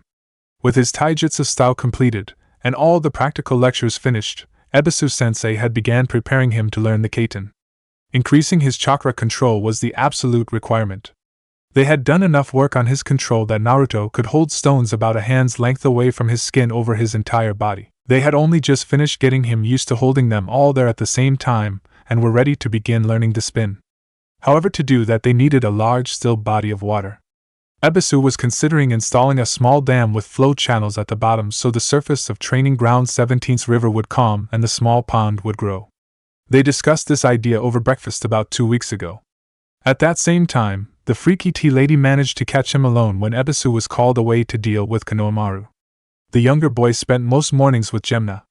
Sometimes Naruto would hang out with them too.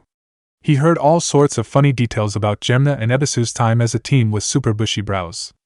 The green beast had been the way he was now, for as long as they had known him. And his father was mostly the same. The story of how the man had sacrificed himself using the 8 gates to save them struck very hard for Naruto. It was as if that act of love solidified the words that echoed through his memories completely. To protect those precious to you.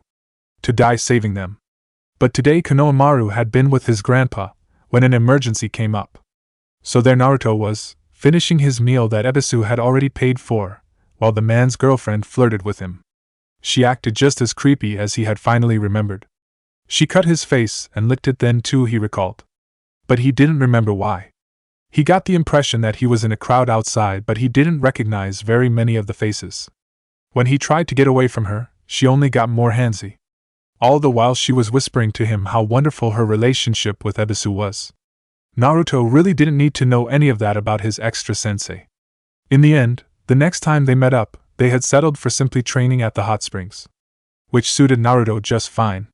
This way he would be more likely to notice when that frog statue was built. So far the bet was coming along greatly. Ebisu had done research into the first 2 requests. His taijutsu was virtually finished, and they were making great progress with the kaiten. With his wind affinity training as advanced as it was, he should have it mastered well before the exam. Maybe even before the fogged-over mission. He had even began adding it to his kunai once Ebisu explained the basics behind it. He could now get his kunai to pierce almost anything, and it dramatically increased his throwing speed. However, Ebisu had been adamant that he be able to perform his 3 wind jutsu before learning the 4 other elemental jutsu he had selected. Each one would need him to learn the first leaf form of that element. But as long as he didn't need to refine it, converting the leaf was all he would need to learn. For now, however, Naruto had only began working on the wind jutsu. It had been over 2 months since they had been made a team. In that time Sasuke and Sakura had yet to figure their teammate out. His speed and skills were easily accepted, but his increased maturity and focus on helping them get stronger wasn't as easy to accept. But the biggest change in him was his intellect. He was smarter. That was undeniable. Many of his conversations with Sakura about human anatomy proved he knew far more than he had in the academy. The difference continued to increase when she told him things he didn't know already, and he not only remembered them, but had looked into them so they could pick up from there next time. Alongside that, his conversations with Sasuke about chakra usage and elemental manipulation often had details she didn't know. During a couple of their more mindless missions, Naruto had began asking them about tactical scenarios. She didn't even bother questioning the fact that he even knew what those were. For a few days they would work over a situation and discuss the best possible method of handling it, then they would start a new scenario. Kakashi-sensei wasn't always silent when they discussed these. Naruto had kept most of his little conversations among the 3 of them, but for these he would actively ask their sensei for current or updated information and ideas. And during their training he would begin spouting challenges. At first it was things like whoever came in last or got hit most would have to pay for one part or another of their group dinner, which Naruto had somehow set up as a team tradition on each of their rest days. For this week she had to pay for the appetizer and 2 sides. Sasuke had to pay for their entrees and Naruto had dessert and a side. He also gave out homework challenges, such as if Sasuke or her couldn't run their last lap blindfolded then they had to run 3 more laps. The one time he had given himself a challenge during a mission, Kakashi's eye flew open in a flinch you could only see after spending as much time with him as they did, and he vanished in a burst of smoke and leaves. Naruto had fallen from where he was climbing the side of a house and began laughing his head off. Something about eternal rivals. But he also did more important challenges, such as if she beat Sasuke at something really difficult, he would have to take her on a date. For as long as either of them could remember, their teammate had been hopelessly in love with Sakura. However, it seemed that overnight he had changed there as well. So far she had been on 6 dates with Sasuke. Ino had already conceded defeat. After their first date, Sakura finally got to tell Ino, and the girl had been devastated. It was possible that the only reason she didn't attack the Pinkette right there was because Sakura's arm and nose were both so obviously broken. It may have been the only thing that prevented her and her best friend from an all-out brawl in the streets. One more thing added to the list of suspicious behaviors Naruto exhibited. If he had done it on purpose, she had looked into so many avenues to that end, and Sasuke's theory seemed to hold up at every turn. Instead, the blonde sat in her angry defeat and listened to Sakura give a scene-by-scene description of their date. Sasuke hadn't taken her out. Instead, he prepared a full picnic which they ate by the Uchiha lake. As it turned out, he was an okay cook. Not as good as her, but far better than most guys their age. The best part was that during the entire date, Sasuke catered to her. He poured her drinks and had already cut the food up into bite-sized chunks so she wouldn't have to use her broken arm. After they ate, Sasuke walked her home. Not straight home, but around the training grounds. And that was only the first date. Each date had been different, although most had either been home-cooked or take-out.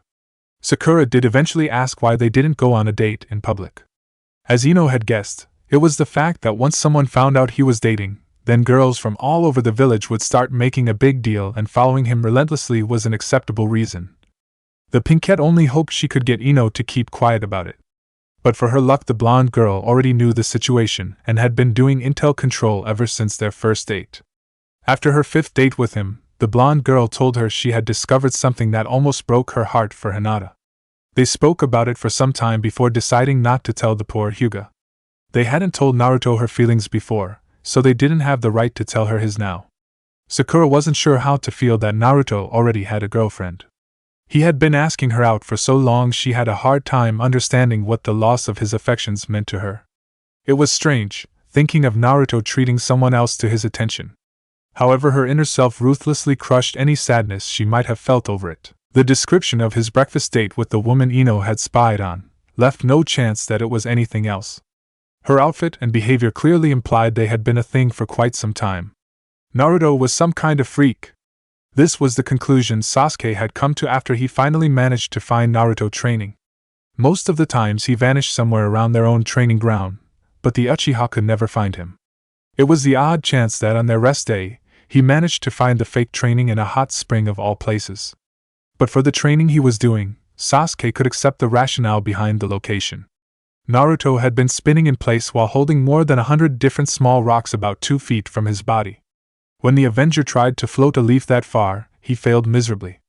Thinking to himself that maybe it was why he was using rocks, the Uchiha tried to float a small pebble. The increase in chakra consumption was dramatic. There was no way he would be able to hold it so far away. This small glimpse into the real gap between them left Uchiha Sasuke humbled beyond any experience since that night. They trained hard together in their team sessions, and their sensei worked him even harder during their morning sessions. Without his Sharingan, he couldn't see if Naruto needed to use his chakra for the team training, but he knew the boy hadn't been using it in their spars before his match with Sakura. Sasuke's attempts to find out more about Naruto left him at dead ends most of the time. Even Sakura couldn't dig up much of his paperwork. His enrollment into the academy had been a forced issue by the Hokage. None of the instructors wanted him there, and many of the parents had protested too. Whatever the hell was going on there was only adding to his theory. Sakura's luck with Ino because of her broken arm didn't make the cut as evidence. However, if they could have proven Naruto had done it on purpose, it would have. After learning about his trouble enrolling into the academy, they also found more hard evidence in his medical history. There wasn't one. Every student in the academy had to have a medical checkup on file, but outside of behavior reports, Naruto's file was almost empty. So Sakura had checked the hospital and come out empty-handed. She had even asked one of her superiors to find out if her teammates' files could be accessed because she was on the Uchiha's team. They spared a little concern towards Sasuke's file, but she eventually got to see a few pages about him. However, a file on Naruto wasn't to be seen. It was classified. While the Pinkette looked at the hospital, Sasuke had looked into the apartment complex. It seemed the Hokage was the one who had signed the lease agreement. And if not for his clan name, Sasuke was certain he never would have convinced the owner to give him any information at all. In the end, it was because the Uchiha wanted to know more about who he would be going on missions of life or death beside that got him his answers. Even Naruto's little advertising scheme was evidence. Sasuke and Sakura both looked into the marketing permits and found out that the Hokage had filled out the paperwork and allocated the designated spots Naruto's clones were using for village official use only. After a little convincing, he and Sakura managed to get a look at their mission reports in exchange for sorting and filing some of the D ranks on their rest day. That was how they learned the Hokage had even added a small notation on the D and C rank mission request forms asking if this mission would require a large number of bodies. Sasuke recognized many of the missions that had been checked in the D rank missions as ones they had performed as C ranks. The evidence was stacking up higher and higher.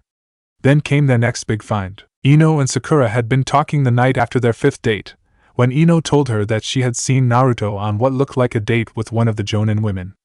It took Ino days to find out who she was. A high-status assassin named Anko Mitarashi. The way she was dressed was bad enough, but the way she draped herself over Naruto had Ino's entire face turning red just from describing it to Sakura.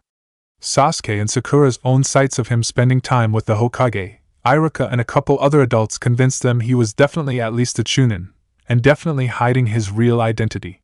The day finally came. One of his clones at the main gate finally saw the old man. It was less than a week before Iruka would return to the mission's office. The man was at least in his late 40s, probably older. His hair had begun turning gray all over. He had a small crop of beard around his mouth and chin, while his cheeks and the rest of his face were cut to a stubble. He wore glasses and a wide-brimmed sun hat. His clothes were worn and old, clearly damaged and patched in many places. However, he wasn't drunk. That was one really big-ticket item Naruto could remember of the man. So seeing him sober and professional was something new. For a few moments, flashes of memory passed through each of the clones, as they all recalled different times they had seen him sober. The man had gone halfway down the street before Naruto's clones realized he had passed them. So kicking their troop up the road, they began their pitch. "Hey, old man! You're looking for a C rank, aren't you?" The clone hinged as Sakura began, getting his attention from slightly behind him. "I don't need a bunch of brats. This isn't a job cleaning up the coast or any." The man's response was cut off as the next clone spoke. The Kakashi clone, having a longer stride, had passed and flanked the target, coming up on him from his other side. "The team you need to be requesting is Team 7. The Sasuke clone landed from a high leap right in front of him, stopping him from continuing on his way. His disclaimer sign bouncing on its rope that looped over his shoulders. "We can handle anything you need handled." Pulling on the back of the old man's tattered shirt, the Naruto clone continued. "From manual labor to combat. We are the team you need. If you have rocks to move, bandits after ya, or even a massive flood that needs bailed out by the bucket, we got your help right here." The old man had actually began look at them seriously now. His attention was theirs. "I am the representation of the team's medic, Harino Sakura. My abilities include a photographic memory, mid-level Irionin certification, meaning I can work on almost any non-life-threatening wound, cure the majority of illnesses, and I am prepared for any and all types of traumatic emergency medical care. I am known for having the legendary perfect chakra control not seen since Tsunade herself. I will do my absolute best to provide you with exceptional care." She presented herself with a flourish and proper bow, just as he had seen Sakura do in the academy. "I am called the Uchiha Princess. My name is Sasuke. My fire style of jutsu is exceptional even among our village. I can handle almost any combat situation as I have been trained. I specialize in heavy frontline combat, meaning that I use a variety of powerful skills that can only be performed by shinobi. My clan's dojutsu also allows me to fight at a level far higher than any average shinobi of our age. If someone is coming for you, I will bring them down with swift and effective certainty." While Naruto was able to get Sasuke's looks, voice, and most of his attitude down, the clear intimidation of his Sharingan still eluded the clones. The Naruto clone spoke next, and from him came a flood of information they hadn't even known they had remembered. "I represent Uzumaki Naruto, also known as the Autumn Leaf Army. I can be 1 or 100. To emphasize this, the Naruto clone created 8 more duplicates. All of them began picking things up and moving them as proof that they were solid.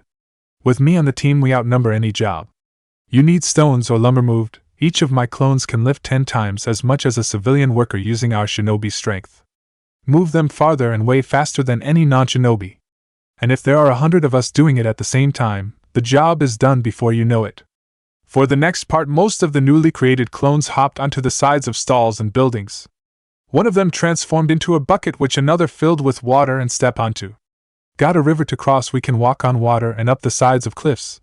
There's no need for boats or ferries, when you have shinobi like us working for you. And if there is an enemy, began the Sasuke clone. These clones are completely expendable. As he said it, he stabbed one of them in the eye, resulting in its dismissal. Whoever is attacking would have to kill off over 100 of them before reaching you. And against a shinobi like him, it would take at least another shinobi to kill even one of them. Even if you have an army attacking. The Sakura clone pitched in. The Autumn Leaf army is an army itself. And you can hire the entire army for the price of 1 gennin. Finally, to finish it, the Kakashi clone stepped in. If there is anything these 3 gennin can handle, I represent Hatake Kakashi. Trained by the 4th Hokage himself, wielder of a Sharingan, known as the legendary copy ninja who has copied 1,000 jutsu. I have at my command a pack of trained combat ninja dogs that can each defeat a gennin with their tails tied.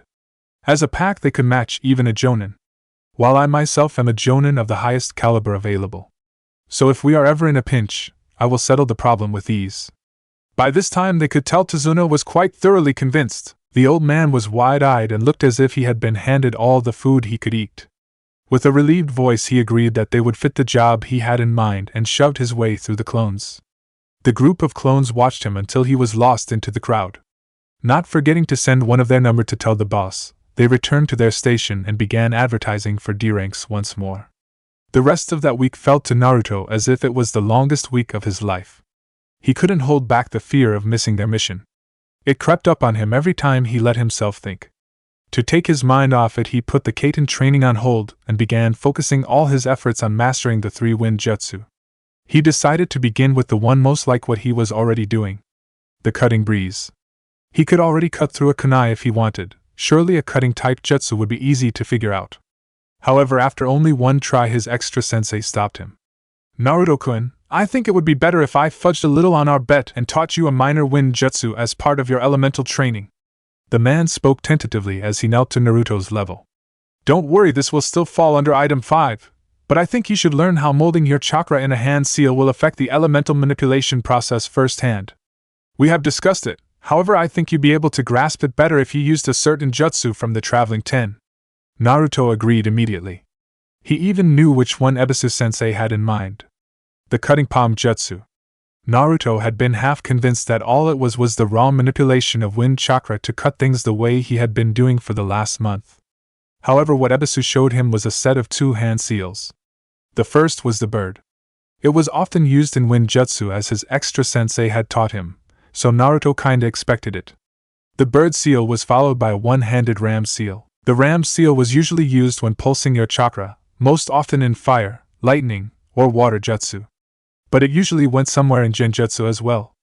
Making a fist with his first and second fingers extended, Ebisu cut his hand across the ground sharply. The result was a small parting of the packed soil. As Ebisu explained, the second seal, the ram, was only needed to focus the wind chakra into the shape of the blade, while the bird seal before it compressed regular chakra into and behind the wind chakra to make it more powerful. But if he was good enough with wind manipulation, he could forego the last seal and produce the cutting wind from any part of his body. Ebisu was particularly specific about being able to do that.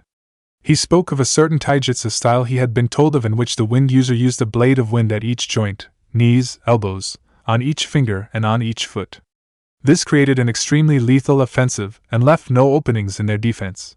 While the Jonin didn't think Naruto would be able to recreate that specific style, he could certainly use the concept behind it. It only took 2 tries for Naruto to cut a deep rent in the hard ground below him. After that he tried the cutting breeze, which also began with the bird seal, but that was followed by the snake seal before using the one-handed ram. Apparently the snake seal added range to it, drawing even more chakra into the jutsu so that the blade could expand outwards. His attempts at the other 2 were less successful. While the cutting-type jutsu only took a few tries, his vacuum palm almost always overpowered and backfired. The blast of air that was only supposed to project or deflect an object in the air in front of him normally ended up leaving his hands numb and his shoulders sore, while not even affecting the object. The air bullet, however, actually knocked him out when it blew up inside his mouth. Ebisu was terrified, thinking he had nearly killed himself. When he woke, the man was furious, screaming at him about how much trouble the Jonin would be in with the Hokage if he died. The missions for that last week had all been even slower than the rest. He felt excited each time he walked into the mission's office and disappointed as he walked out. He even mentioned to the team that he thought it was time for a more advanced mission, hoping that Kakashi would take the hint and accept the mission they had surely been requested for. With each passing day, he grew more stressed, as he watched the days pass with dread that they would miss the mission. It took almost the entire week before he could complete either of the two wind jutsu as they were supposed to be. He managed to figure out how to focus the direction of the vacuum palm first. As it turns out, he had been blasting air in all directions and only needed to pull it in and aim it. It took a discussion with Sasuke to finally finish the air bullet. Finally, when the academy let out for break, and Iruka took his position in the mission's office, Naruto couldn't take it anymore. If not for the training session in which Naruto had mastered the air bullet with Sasuke the morning of that same day, he would have caved and gone to the Hokage the next. It seemed, what he was lacking with the air bullet was the ball of compression that Sasuke used in his dragon bullet. After a couple hours of working with the Uchiha, Naruto was able to produce an acceptable air bullet. So instead of caving and going to the Hokage for the mission, the day after training with Sasuke, he went to Ebisu to have him evaluate his now functioning air bullet. With those 3 jutsu finally down, Ebisu told him he would prepare to teach Naruto the first 5 forms for each of the elements. It would take a couple weeks to be prepared, so Naruto should focus on his kaiten for the time. After agreeing to take a break from their morning sessions, Ebisu left Naruto in the circle of pillars. Naruto had been tense for the last week or so. However, ever since Iruka began working at the mission's office 3 days ago, it became noticeable even to his teammates. It might have had something to do with Sasuke helping him complete his air bullet that first day, but Kakashi couldn't place how. It was like the boy was waiting for something. Looking into the Hokage's eyes, Kakashi wondered if the aged shinobi had slipped and revealed that mission. Early this morning he received a message that they would be given an extended mission today. He had known for the last week or so that they had been requested for something bigger. However, the Hokage seemed to have a reason that they needed to wait. So today, he informed his team to meet at the mission's office at 8 in the morning. Naruto seemed to have an internal meltdown from the instruction. When they finally gathered, they were informed they would be receiving a mission outside the village. In fact, they had been specifically requested. The man had asked for a C-rank discounted B-rank, stating that his mission needed laborers, security, and even minor combat against civilian thugs. According to his request, his village had been building a bridge that the shipping magnate was opposed to, and so the man had began sending thugs for hire to vandalize their supplies and rough up the workers. It would have been at least 3 or 4 C-ranks to hire patrols and such, and several D-ranks to hire the labor to get the supplies from their secured storage to the work site. But with Team 7, he could pay just a little more than a C-rank would cost for a discounted B-rank, and Naruto could handle the numbers issue. As Kakashi understood, it cleaned the man out.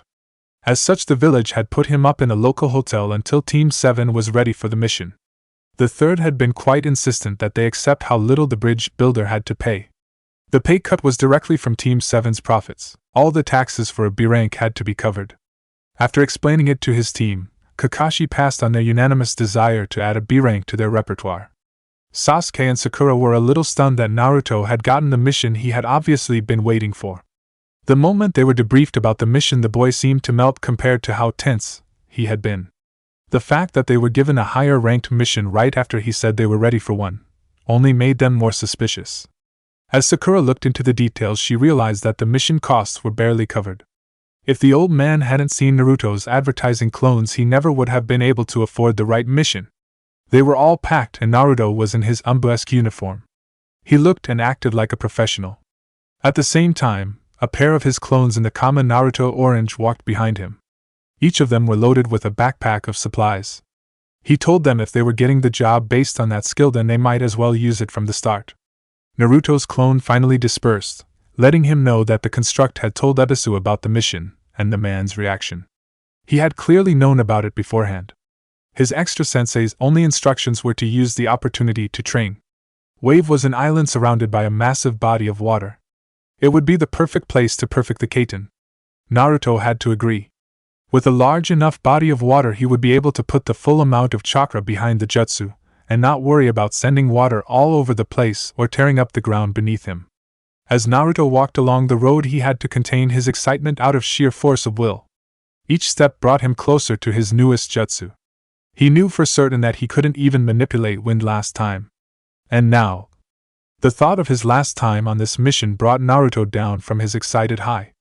He still couldn't remember much about this mission: the mask, the mirrors, the cold, the girl, and those words. The rest still seemed to be just out of reach. So Naruto tried once more to pull a detail from the memories of his last life. Creating his calm center, Naruto focused on what he knew. Last time they had been on a C-rank to simply get the old man home. He was building a bridge, according to the new mission orders, and there were thugs after him. Naruto was certain the guy had been drunk last time. But this time all his money was spent on the mission. He didn't have any left, so the Hokage had given him a hotel for a few nights. The image of Tazuna begging them not to leave flashed through Naruto's mind. But that was it. No context. Focusing deeper, Naruto understood Tazuna had lied last time. The mission was too high for them, and so they had to choose to continue. Why? This time he had explained the thugs. Maybe he hadn't last time. Had they been attacked?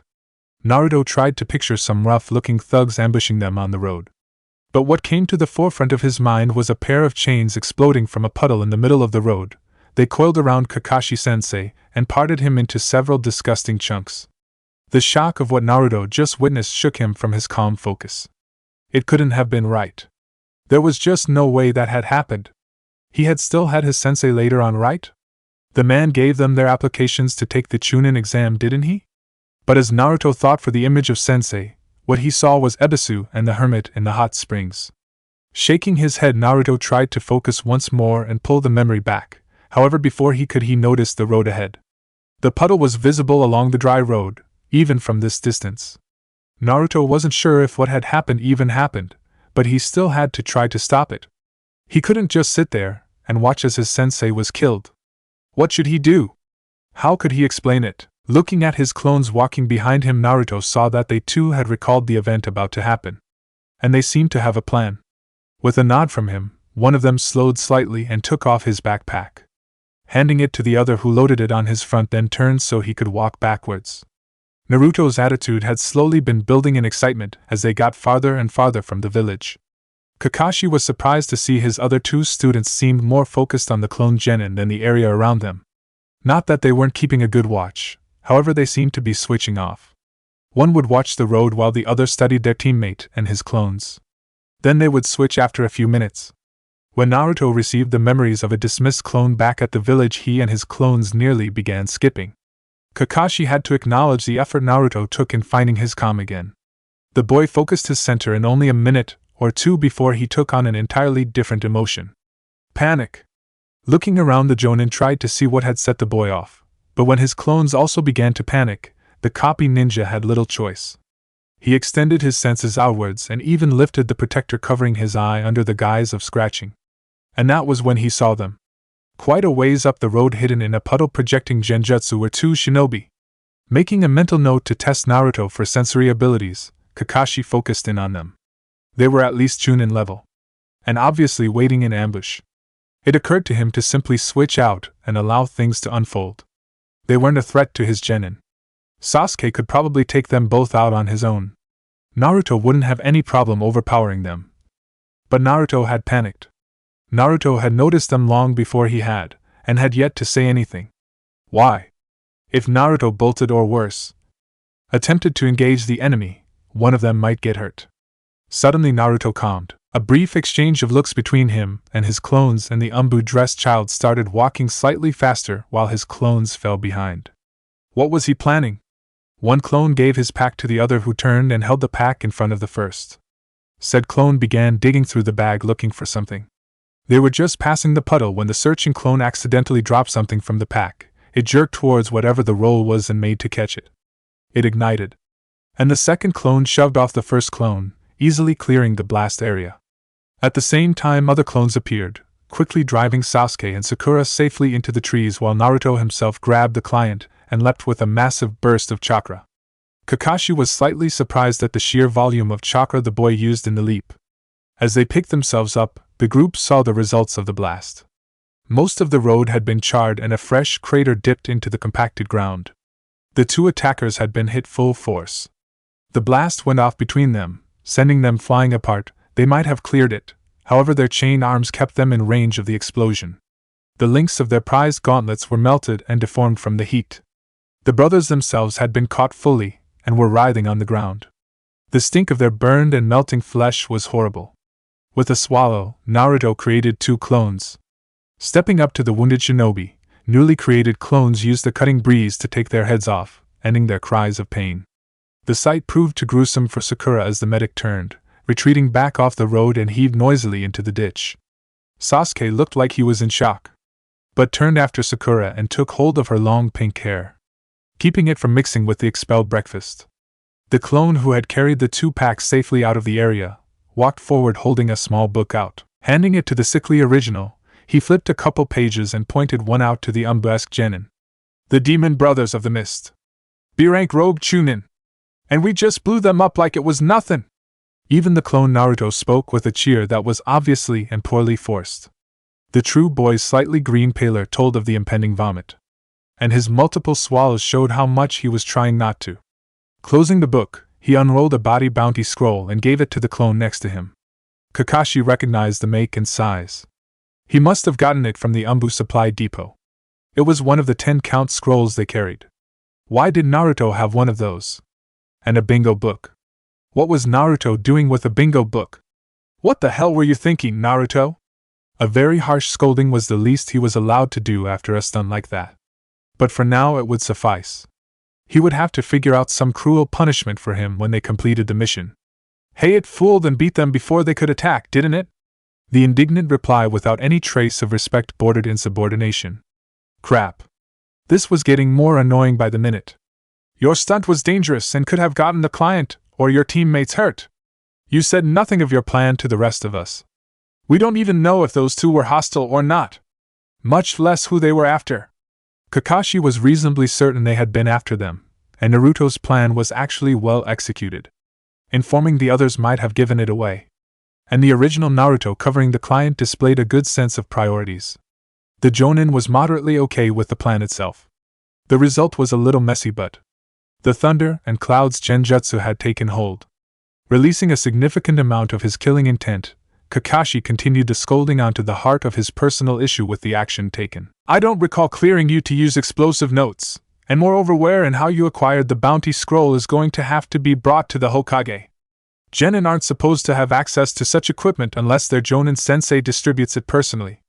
His eye not leaving Naruto for a second, Kakashi took in the looks of shock and triumph on his other 2 Genin's faces.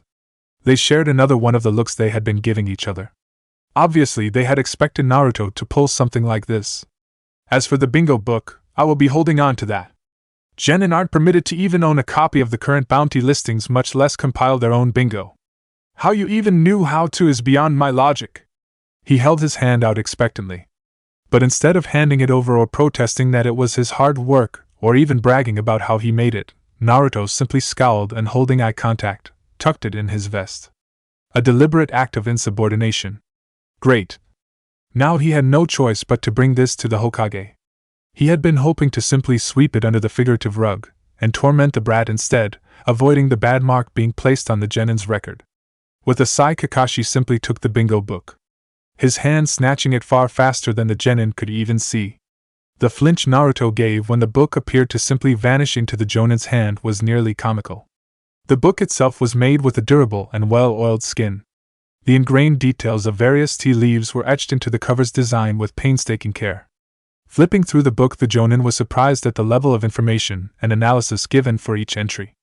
The pages cleanly laid out the names, known abilities, and weaknesses, along with suggested tactics such as flee on sight or use lightning elemental jutsu, or one-hit kill method and flee.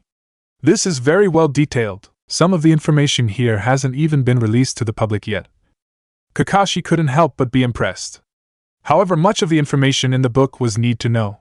This has classified data in it, how you got it aside. If you were to lose it. The Exumbu stopped mid-sentence as he found a hidden message in the lining of the page on the snake's Sannin. Clearly, Naruto hadn't made the bingo book. The message was written in Umbu script. It read, "I and you return Anko's hard work right now PG.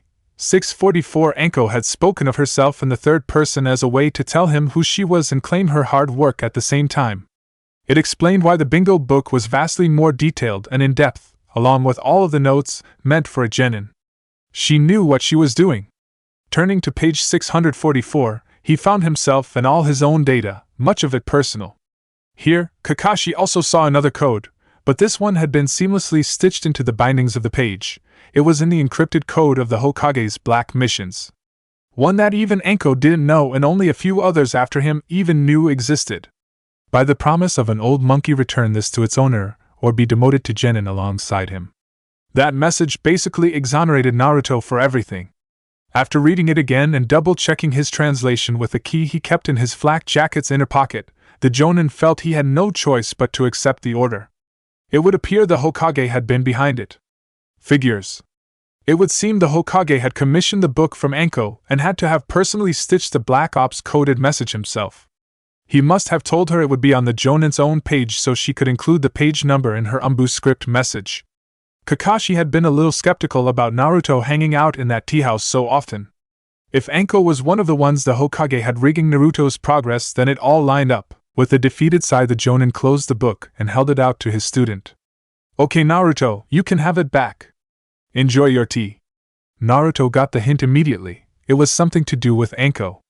Had she been the one to make it? Watching as their sensei gave the bingo book back to their teammate, the other two gennin nearly got excited at the blatant evidence displayed right in front of them. Except for the events that had led up to it, this was exactly what they had been waiting for. Naruto effortlessly dispatched 2 B-rank chunin, killed them off as if he had done it before, and then got caught using ninja supplies not available to gennin. Sasuke had to ask the Pinkette what a bingo book even was. Her own knowledge of it stemmed from Ino's dad. To think Naruto had made a bingo book with classified details that hadn't even been listed yet. That was exactly the kind of thing that confirmed their suspicions. And as it seemed, he had gotten away with outright disobeying their sensei. Then as the 2 execution clones finished their task of sealing the bodies and dispelled, the supposedly higher-ranked infiltrator full-on flinched and rushed to the side of the road. Watching the Umbu-esque gennin bend over and puke was enough to get Sakura vomiting again as well. Chapter 7, Sword in Hand. His focus was drawn downwards as she stretched her arms and back. A soft mewl escaped her lips as her back arched.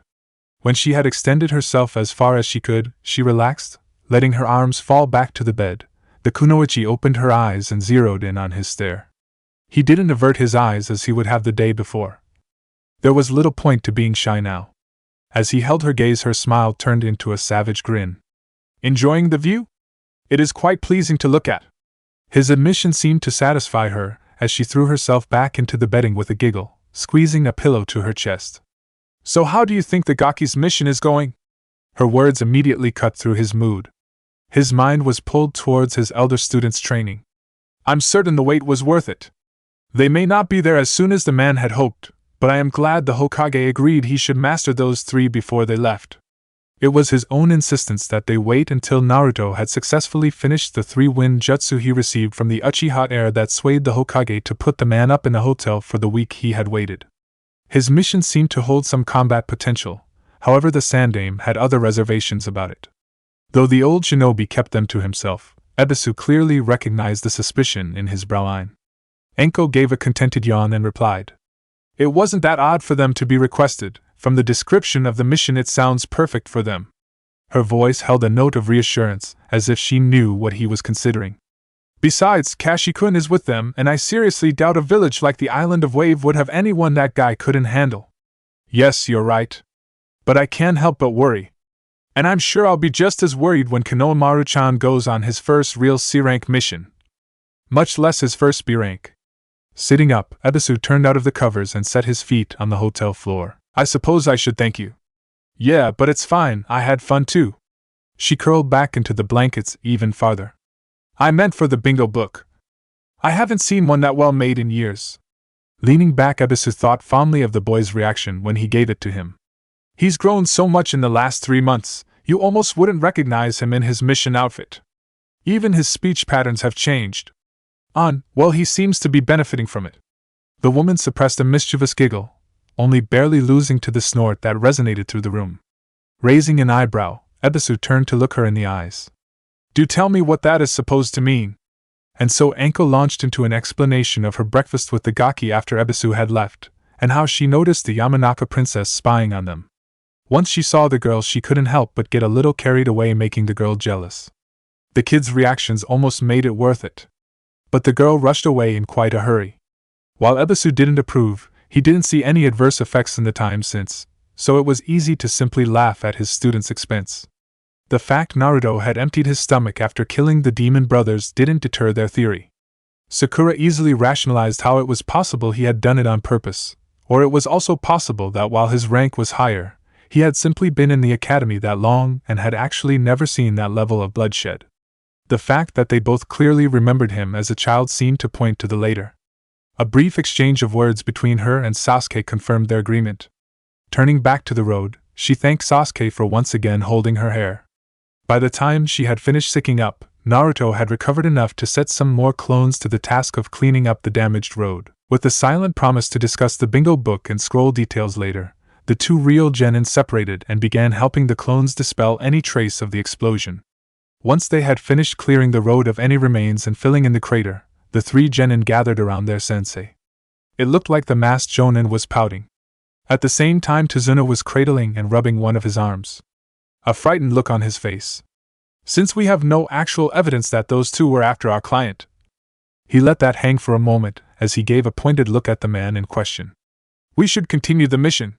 However, from this point onwards we are on high alert. Tazuna has admitted that it is possible they were hired to target him. However, he claims the shipping magnate has only used civilian thugs up till now. Tazuna shrank under the glares of Sasuke and Sakura as they reevaluated his character. If either of them caught the look of relief Naruto tried to hide, they didn't share their usual look. Kakashi, on the other hand, had seen Naruto relax his stance. It was obvious the boy would have argued the point that he had taken them down on his own, and as such they weren't a big enough threat for the team to turn back now. If they were hired by Gatu, it is possible that will be the end of it, but it's more likely that they were working with someone else. His tone changed from the firm but calm voice he had been using since his conflict with Naruto, and became a hard and commanding whisper that unnerved all 3 of them. Chances are that if we continue this mission we will be facing a high-caliber shinobi, and should that happen I want you 3 to focus solely on getting Tazuna out of the area. I will handle the enemy. Am I understood? He waited until all 3 of them had confirmed, before turning back to the client and jerking his head. Let's go, and so they began walking once more. Only 2 of Naruto's newly formed clones remained to carry the packs. Gatu strode into the room he had provided for these so-called shinobi demons. His men had reported that Tazuna had made it to a waiting boat and was currently crossing the waters over to the island. The man had shinobi protecting him, as they had expected. And the best way to counter shinobi was with your own shinobi. And so he had paid quite a hefty fee to get the ones he had now. And they had failed. The door slamming open didn't even bother the murderous swordsman as he lounged on a couch eating from a tray held by his servant. The man took another bite, shoving his whole hand over his mouth as he dropped the food inside. When his hand lowered, his mouth was entirely covered by bandages. Your little boys failed, he accused loudly as he stormed into the center of the room. My men reported not even a single scratch was on any of the shinobi protecting him. And worse, there was only 1 adult in the group. The other 5 were just a bunch of children. Brats fresh out of diapers, damn it. I paid you a lot of money for his head, and your supposed Junin lost to 1 guy and 5 lit. 5?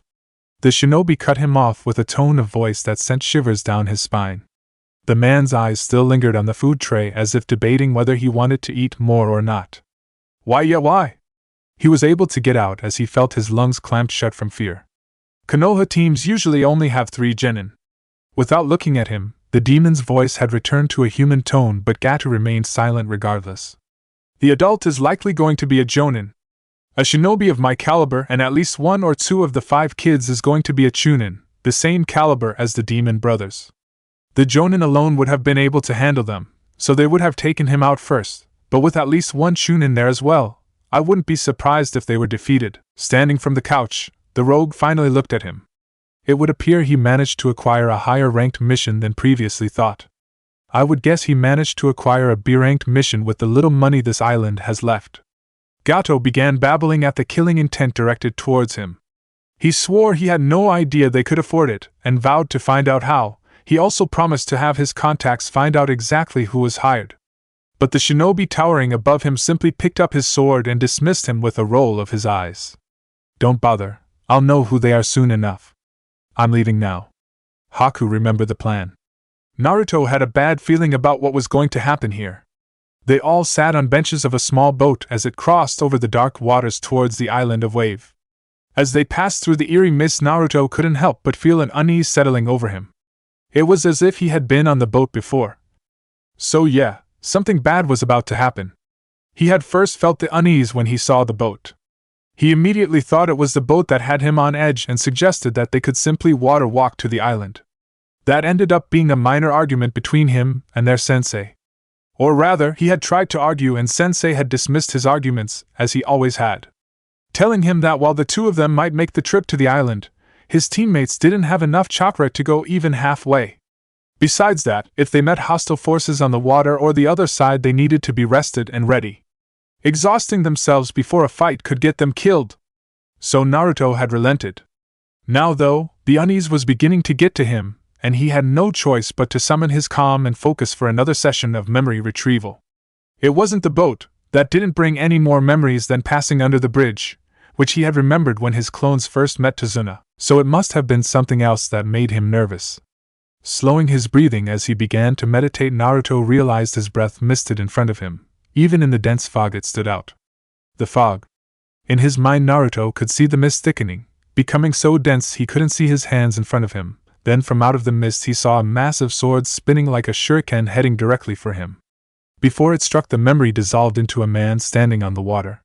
The man had bandages covering most of his face, and his forehead protector angled off to one side of his head. The assassin's name was instantly in Naruto's mind. Zabuza. Demon of the Bloody Mist. He could almost feel his sensei begging them to run, as the Jonin was held in a ball of water at the swordsman's hand. Sasuke threw a Fuma shuriken at him, and yet Naruto somehow knew he was the shuriken. Then that face appeared once more. A girl. Long black hair, soft pink lips, and a gentle smile. She was far cuter than any other girl Naruto could remember. The pain in his chest that told him she would die returned with the memory of her sitting over him as he woke. With a deep intake of breath, Naruto returned to the boat. One thought was in his mind. Who was behind the mask? Who was it that had killed that girl? He didn't know what it meant, but looking at his two clones, Naruto had an idea. He knew someone wearing a mask would be there. And while he wasn't certain how it would help, he felt that wearing his own mask would at least make things even. Creating a new clone startled his other boatmates. However, he had been as careful as he could, and so it didn't make much smoke or noise as it simply whooshed into existence. And at the same time had the clone henge into a mask of his own. To the others it would have looked like he had simply created the mask directly.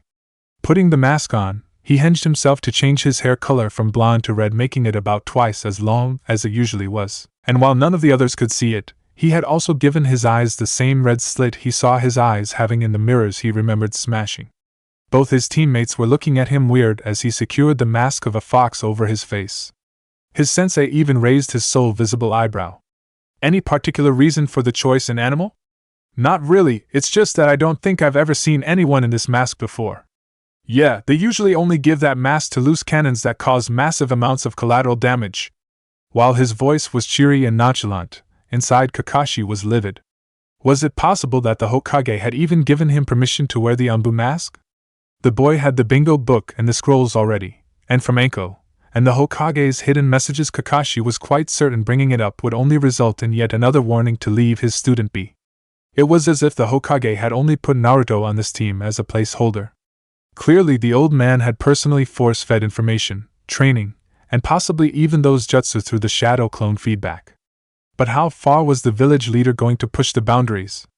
On the other hand, when he added that mask to his outfit, the black vest actually seemed to blend in so well, he could easily pass himself off as a hunter nin if not a full-on Anbu. Kakashi himself had a little trouble not expecting the illusion to become real and have Naruto begin reporting to him as his subordinates did when he was an Umbu captain.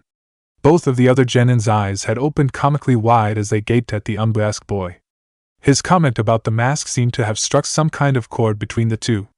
Sasuke easily recognized the appearance that Naruto had now gained. It was an intimidating look to be sure. With the red hair and outfit he looked nothing like he once had. Sakura, however, was now convinced that the reason the village hadn't had a fox-masked Umbu since the Uchiha massacre was because Naruto simply hadn't been wearing his mask. It was a capital offense to impersonate an Umbu. And why the red hair? Asking about it, Sakura brought an end to the stunned silence. Simple, Naruto explained. This way no one realizes that I'm the one making those clones. If they see me they'll think that I'm a different person altogether. It was actually a good idea. The two clones sitting in the rear of the boat still wore Naruto's usual orange getup. And with the real Naruto in his mock Umbu uniform with red hair and a mask, they looked completely different. Sharing another silent look, the two real genin almost transmitted the same thoughts between each other. The reason they couldn't figure out his real identity was that he's actually a redhead. Then Sakura realized that the Uzumaki clan were all redheads too. She had thought the name had been fake when she looked into his parents, and couldn't find anything, but this meant he might actually be a real Uzumaki. As they came ashore, Naruto put his hand on Tazuna with a warning clear in his grip. Whatever was going to happen would be happening soon. Once the boat left, the group began its trek inland. The engine wasn't even out of hearing range when the blade passed over them. Fortunately, Naruto had already remembered the blade. Even before Kakashi gave a shout of warning, the real Naruto had pulled Tazuna to the ground. When Naruto saw Zabuza standing on the handle of his blade which stuck out of a nearby tree, Naruto remembered clearly how the fight went the last time around. Sensei would be caught, and he would free him. Then, so that was who wore the mask. It seemed Zabuza had his own Hunter-nin accomplice. Was that who had killed the girl Naruto kept remembering? It didn't matter. They would win this time. They were much stronger than before, and if he managed to bring down this masked enemy then he might even save the mystery girl. As they stood, the mist thickened into a soup of chakra-laced clouds. A voice called out with mild amusement, listing the various points he could strike. Sasuke could feel the killing intent. It was far worse than what Naruto had shown in the few times he felt the boy's wrath. It was almost too much to take, he couldn't breathe. Then one of Naruto's clones giggled. "Oh, Freak-chan! You got no idea how badly you just screwed up!" The other one giggled from the Uchiha's other side. They quickly grouped around Tazuna. Kakashi took point, Sasuke and a clone took left and Sakura and a clone took right, while the masked original Naruto took the rear. In response to the clone's comment the listing stopped. And Zabuza spoke plainly. "It's no wonder the demon brothers failed. This team is quite a gathering. So tell me, Hunter-nin, was it you or the Jonin who killed them?" Naruto didn't speak because he didn't know if he would be recognized. Instead his clone spoke. "Ha, as if Kitsune-sama would need to fight against a pair of Chunin when we're here. Those two didn't even make it out of their puddle before we barbecued them." The killing intent around them flared to a height even Naruto didn't remember. Pulling his Hitaite up, the Jonin revealed his Sharingan. This time Zabuza didn't come at them from inside as Naruto expected, instead he dropped in from above, cutting down at Tazuna, who vanished in a burst of smoke. The blade had sliced through the clone before any of them could react. "What?" Zabuza's surprise was clear. Even as Kakashi and the fox impaled the water clone who had spoken. "This mist that rose up as we approached was created with chakra," Sasuke coolly explained. "The Sharingan can clearly see that. So we decided to leave him behind. In fact, that had been Naruto's plan. He suggested letting Tazuna stay on the boat and meet them farther upstream. This way they could be certain no one was going to attack. What they could only assume was the real Zabuza appeared behind the fox-masked boy. His blade swung across, stopping as it met a chakra-coated hand. "You caught my sword?" The masked Naruto turned ever so slightly to look over his shoulder at the man, allowing his red-slitted eyes to be seen as well. He focused all the killing intent he had, which as it turned out, was a lot more than it used to be. He could remember the tale of this guy killing all of his classmates. A bunch of children got slaughtered by him, and he laughed about it as if it had been fun. This man was evil. And his accomplice was probably the one who murdered her. Naruto wouldn't let that happen again.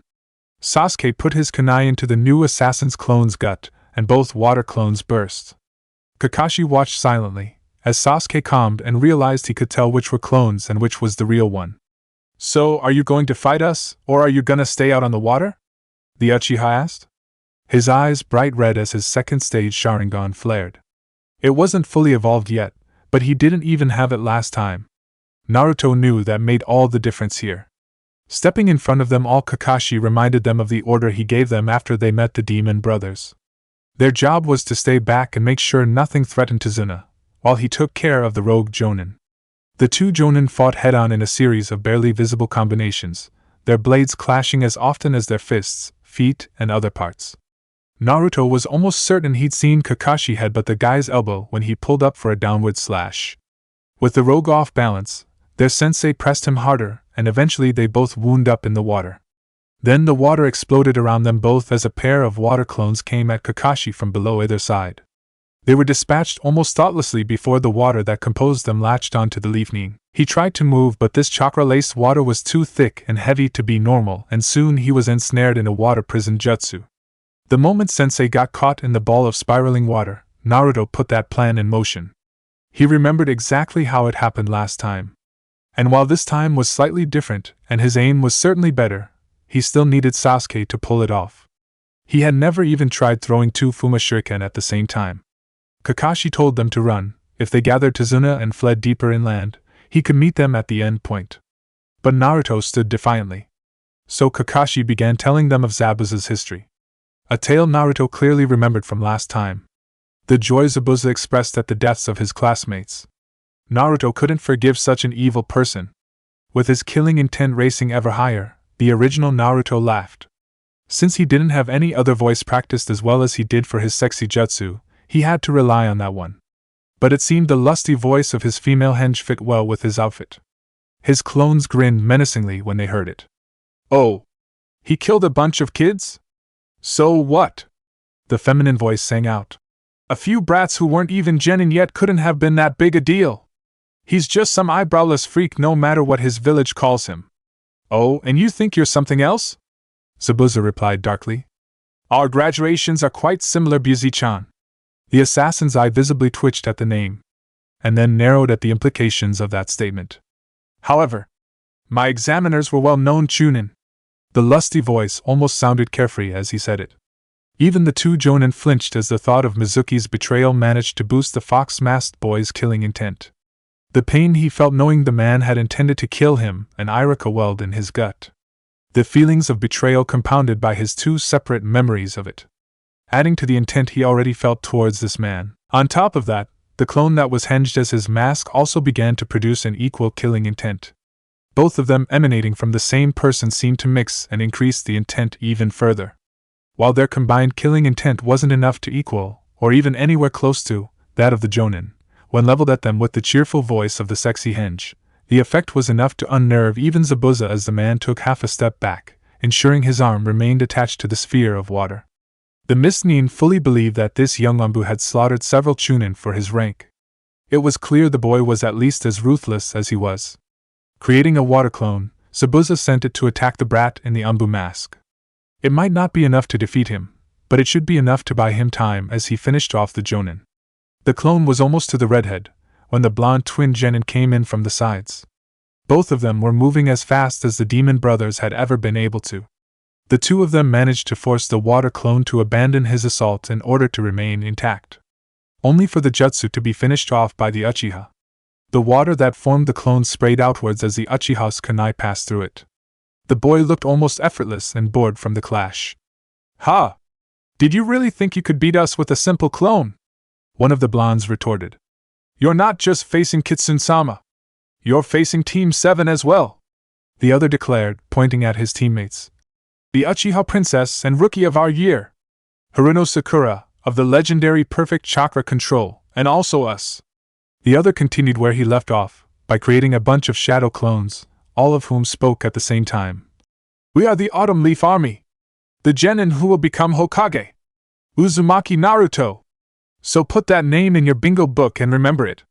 Then pulling a massive Fuma Shuriken out of his pack, the first one tossed it to the Uchiha.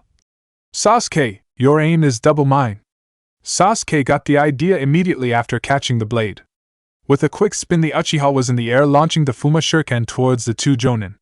As it neared, Zabuza simply reached out and plucked it from the air, its momentum pulling his arm out to the side.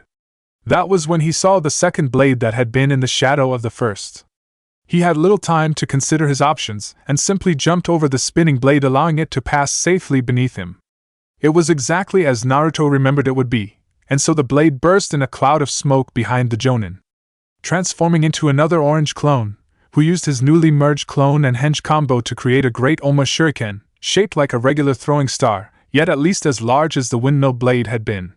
He coated this blade with wind chakra just as Ebisu had instructed him, yet by having his clone hinged into the blade, also producing the wind chakra, its raw power and range were both increased as the brightly colored Genin launched the spinning blade at his sensei's captor.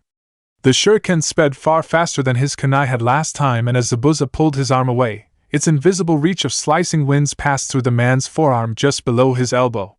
The Jonin gave a small shout of pain as his wrist and hand fell into the water. And when the blade passing by him also exploded back into one of the orange brats, he flinched backwards, swinging the Fuma Shuriken he'd caught at the boy. Too late, as that clone had already created a new clone behind the wounded swordsman and burst as the Fuma Shuriken passed through him. The new clone quickly snatched the massive sword off Zabuza's back and sent it flying towards the first clone still standing out on the water.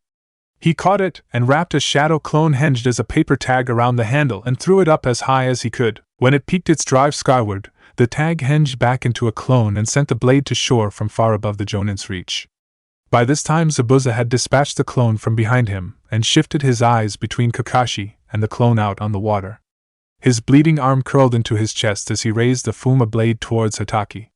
He was backed into a corner, wounded and clearly outmatched. Even uninjured, Kakashi of the Sharingan would have been difficult to match, but with that Hunter-nin and the clear skill of those four genin, there would be little chance of victory without the Jonin even stepping in. There was no denying the fact that a simple genin with an extraordinary cloning skill had managed to take his hand and his blade in one combination strikes. He couldn't even attempt to retrieve the lost hand without inviting Kakashi to take him out. The blood loss was already beginning to affect him. As if sensing his thoughts, the copycat spoke. "It seems you have been beaten by a mere genin." "Yeah, I'll admit that was quite a trick." Zabuza spoke wearily, waiting for one of them to act. "Perhaps he should go ahead and be promoted here and now." "I'm certainly considering it." The other Jonin chuckled. Then he came. His kunai slammed into the Fuma Shuriken just barely in time to be parried. They clashed several times before the rogue managed to make a break for the open waters. As he turned away to retreat, he sent the Fuma blade back toward the Pinkette, who had yet to move even once since her sensei had been captured. It passed easily by the other three genin, only to be intercepted by the many bunched in around coast, all of them throwing themselves in front of the blade, not even hindering its path. Then, just before the blade would reach the girl, the fox hunter brat stepped in line with it and simply plucked it from the air, much as he had. That moment of Kakashi's distraction was enough for him to dive into the water to escape. Unfortunately, the copy ninja used a lightning jutsu which required him to leap from the water to avoid it. He was mid-air when the Senban hit him. His body flew sideways parallel to the water, as his momentum carried him forward until he crashed on the water's surface, tumbling to a stop where he began to sink. Sakura could only barely feel anything other than her heart pounding in her chest as she looked with startled gratitude at the masked redhead who held Sasuke's windmill shuriken only a meter or so from her chest. Naruto had somehow caught the blade the same way the Jonin had, except this time it had been thrown by said Jonin. That was impossible. She wasn't even sure it was real, she almost knew she had died, but for the boy standing in front of her clearly proving she hadn't. Sasuke, however, had seen exactly how Naruto had done it. It didn't appear as if the clones had even slowed the blade as it passed through them, but they had.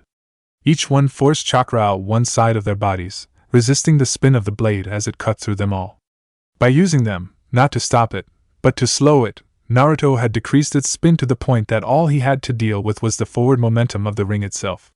The sheer amount of chakra flowing through Naruto's arm when he caught it was nearly blinding. And it was even less than the amount anchoring the boy to the ground. Looking back into the water, they all saw Zabuza fall as two needles struck his neck. A young boy appeared on the water beside the fallen rogue. The man's severed hand gripped tightly in the boy's fingers.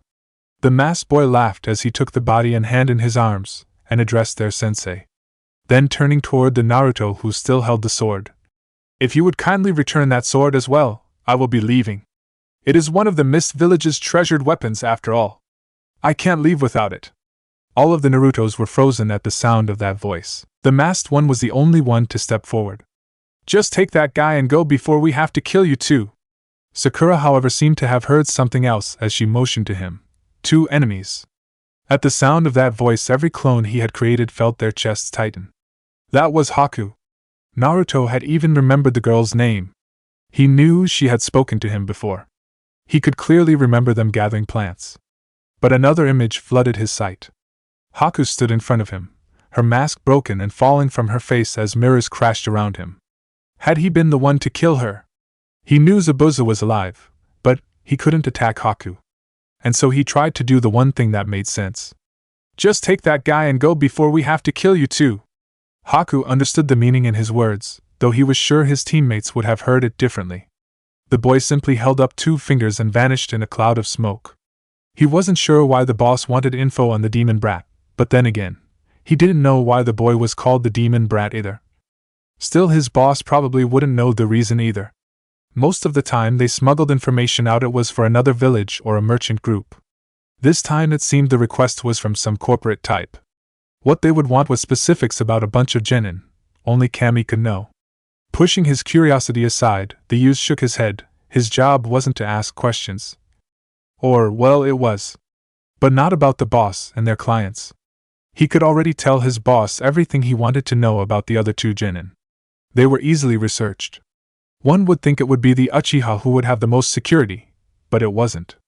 And everything on the Jonin was basically public record already. But outside of hearsay, it seemed much less was known about the brat than he could have imagined. He had trouble finding hard evidence of even the most basic information on the boy, such as who were his parents? When was his last medical checkup? As he discreetly gathered what intel he could, he began to feel more uneasy than any other forage had ever made him. This one was out of his pay grade, he decided. He would simply drop what he had already and call it good. Depositing his gathered intel at one of his more hidden drop points, he headed back home. He didn't need to gather very much. There were dozens of informants in every village. Surely one of the others would find out more. Tomorrow he would dig into the Umbu-looking kid. Oddly, as much as he thought about it, he couldn't remember ever seeing an Umbu with a fox mask. But then, as long as he didn't have to keep looking into the demon brat, he didn't mind the challenge of an elusive Black Ops shinobi. As he opened the door to his apartment, he felt the snake bite into his ankle. Its poisons began affecting him immediately.